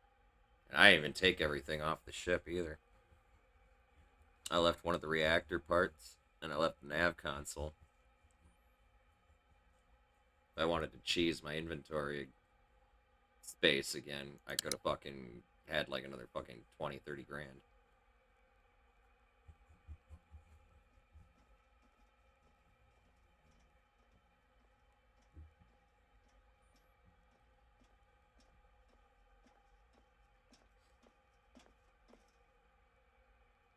Oh, I got you. You still got shit you gotta do then.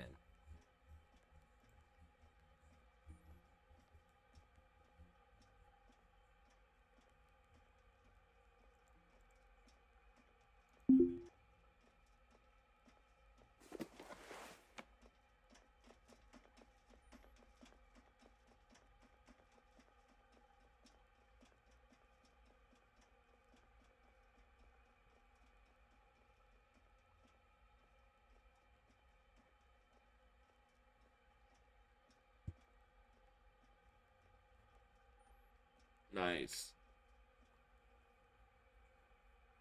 There's nothing worse than having shitty internet, man.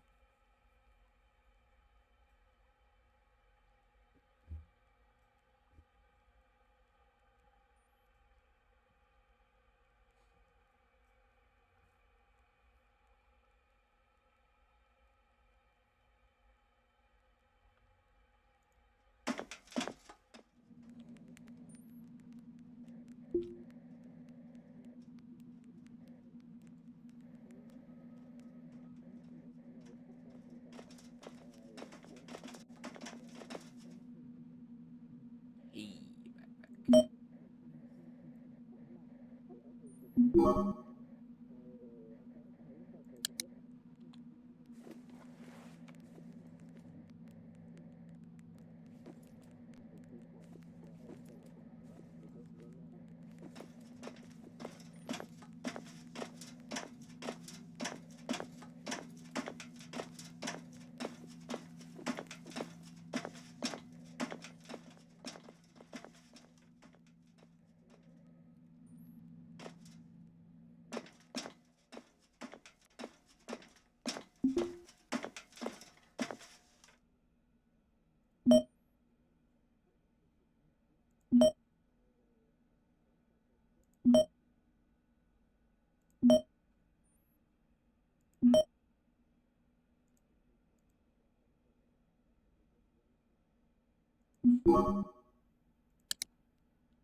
Fuck off.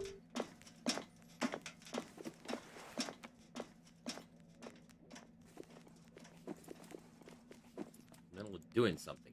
Fucking game.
This song is my spirit animal.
Sean, which religious figure was associated with weed in the 1930s?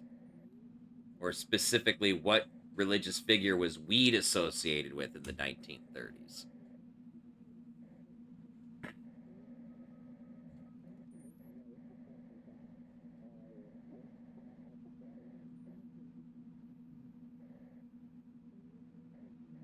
It was the devil. They called it the devil's lettuce. Weed was associated with Satan.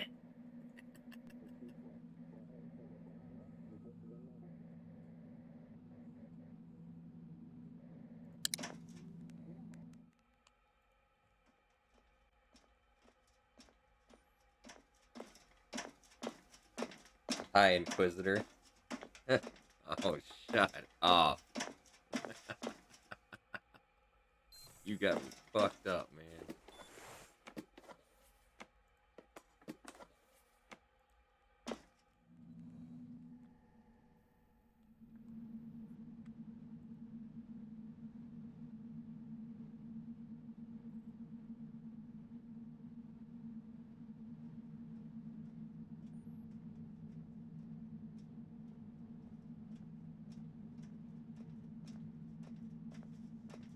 I stopped paying attention, man. Like, the whole Project Zomboid thing, I'm just so over it, dude. Like, and even if they do release it, it's gonna be like Build 41, where there's gonna be no multiplayer. So, like, why bother? Oh, crap. No. Cancel. Inventory. God damn it.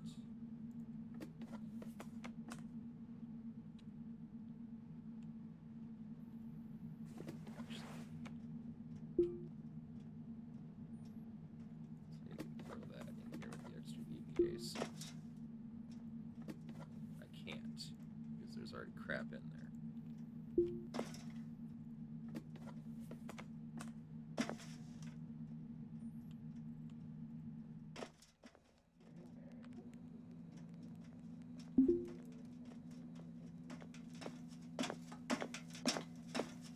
In other words, Timmy doesn't play Project Zomboid for 2 years, hype. Because I'm not going to play it without multiplayer, man. Too boring.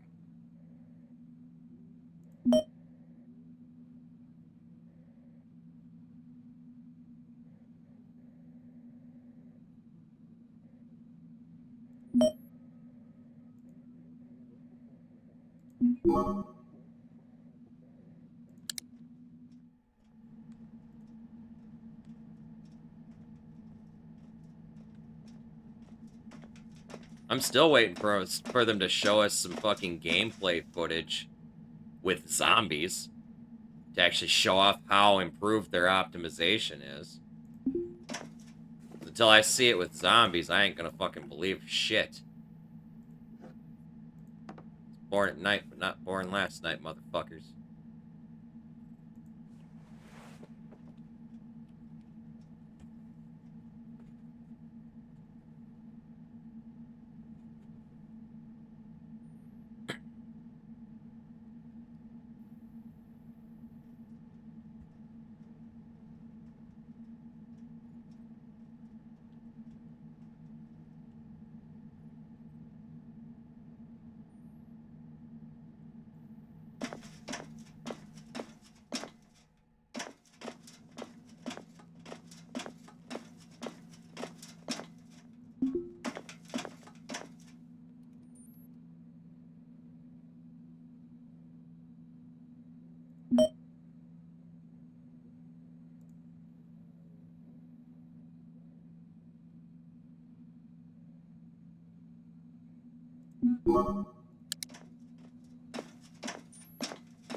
There, now I have a lunchbox.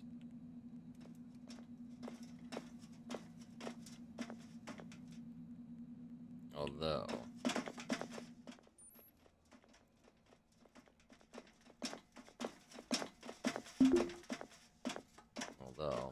probably just do this. Pause. What is a lunchbox?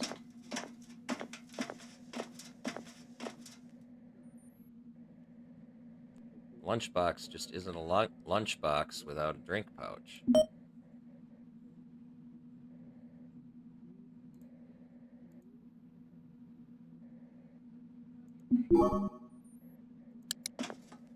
Alright, catch you later, Soyuz. Thanks for hanging, man. Much love, brother. Much love.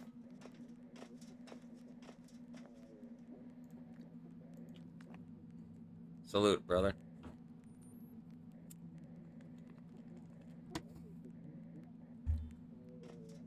There, now I've got a lunchbox.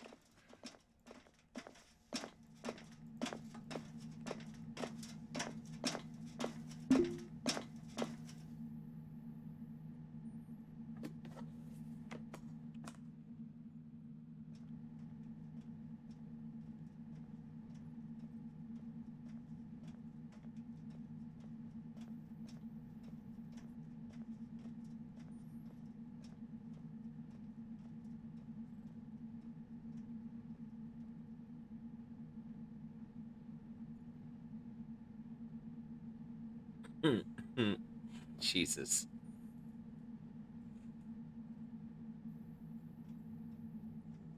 When I'm 50, that's like 8 years, pretty much. Because I turned 42 in January.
Why did I...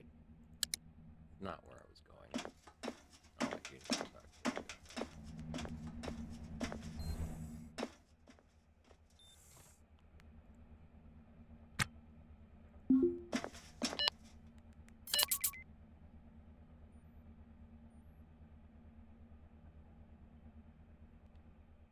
you.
All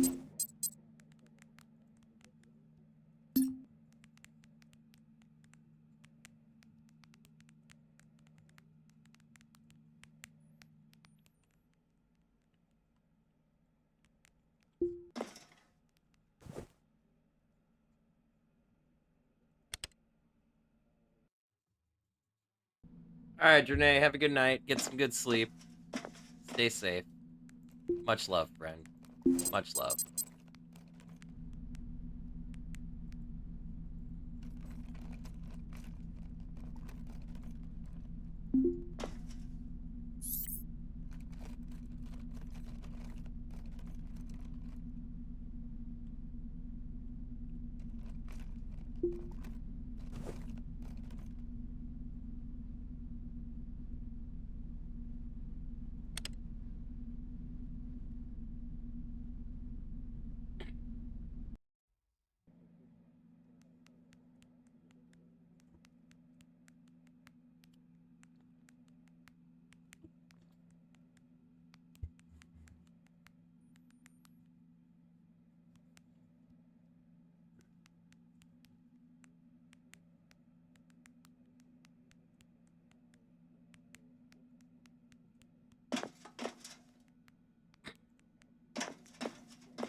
Hmm.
Alright, well, I tell you what, guys.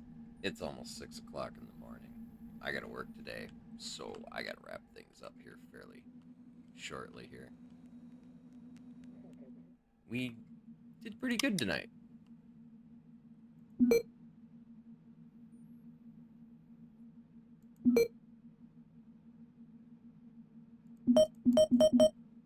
This last haul, well, this last shift anyway, we brought in 250 grand. Of which fucking 160 of it was just this last haul. Fucking struck gold, man. And of course, the black market dealer was given primo prices too, so that helped. We have another, like, 2 hauls like that, and we'll pay off our mortgage.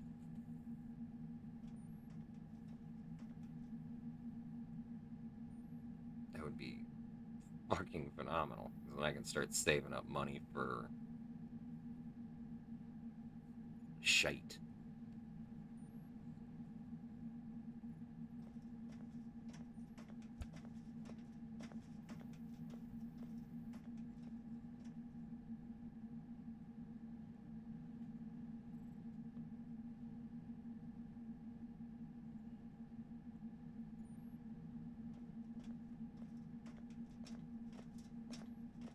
But anyway.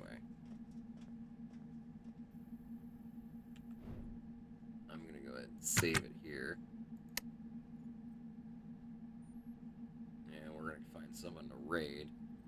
Smoke some weed. And I'm going to get out of here. Because I got to get some sleep.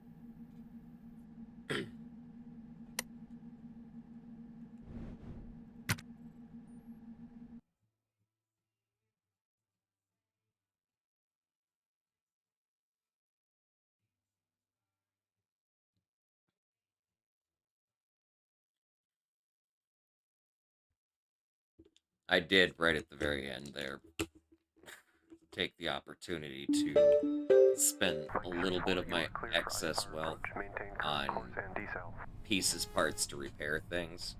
So now I should be able to start just dragging stuff back to the ship and systematically repairing it. Transmitting your initial. Switch to 118.50. You are cleared.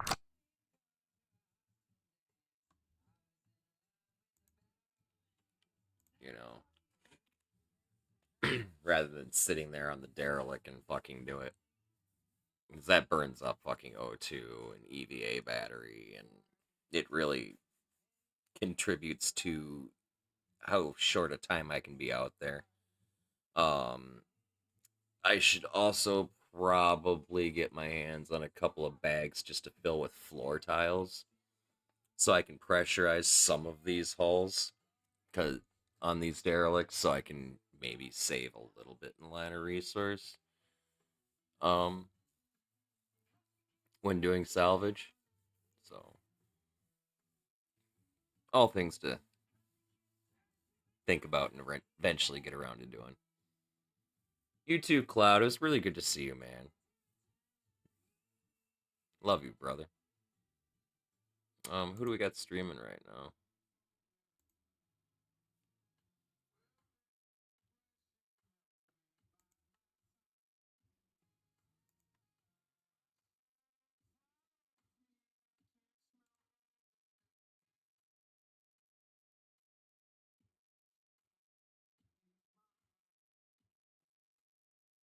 Let's raid.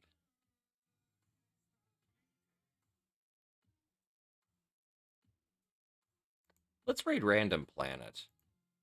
They're playing 7 Days to Die. Haven't seen him in a while.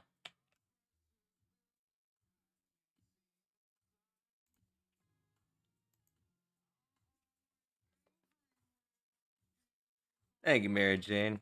It's good to see you, friend. And no problem. Thanks for being here. I appreciate you. Here like clockwork every single night.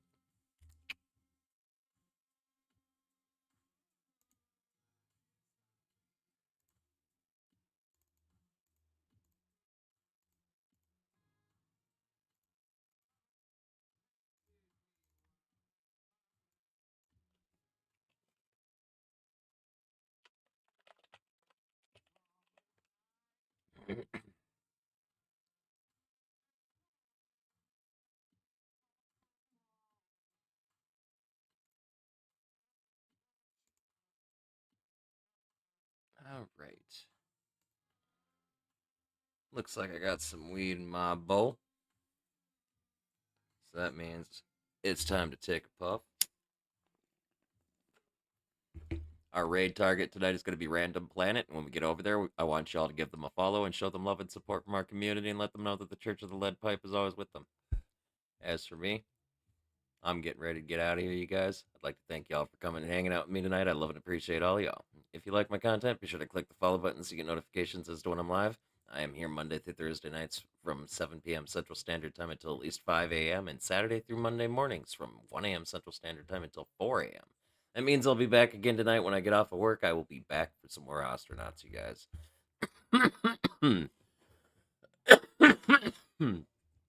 To my friends and crew over there on YouTube, thanks again for coming back and checking out our streams every day when I get them uploaded to you guys over there. It means a lot to me. If you like our streams and you want to support the channel, all you got to do is click the subscribe button and the bell. That way you get a notification as to when I upload the next VOD over to YouTube for you guys to watch. If you click the like button, that helps immensely with the algorithms. You guys would be greatly appreciated. And then one last thing, for those of you guys on YouTube who are also part of our Twitch community over here, I'd like to invite every single one of you guys to come hang out with us, jam out to tunes, play some games, and most importantly, smoke some weed, you guys. All you got to do to get in on our rotation is click the link down below in the description, click the follow button on our channel page, and you'll get a notification as to when I'm sparking up the first bowl of the night, y'all. I look forward to burning some reefer with you. But with that, it's time for me to take the last puff and get out of here.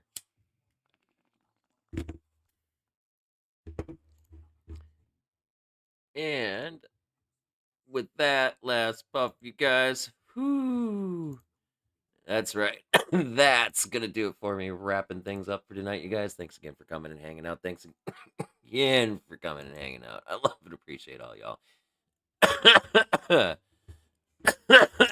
I'll be back again tonight when I get off of work. But until then, don't do anything I wouldn't do. Stay safe and stay high. I love y'all. Peace.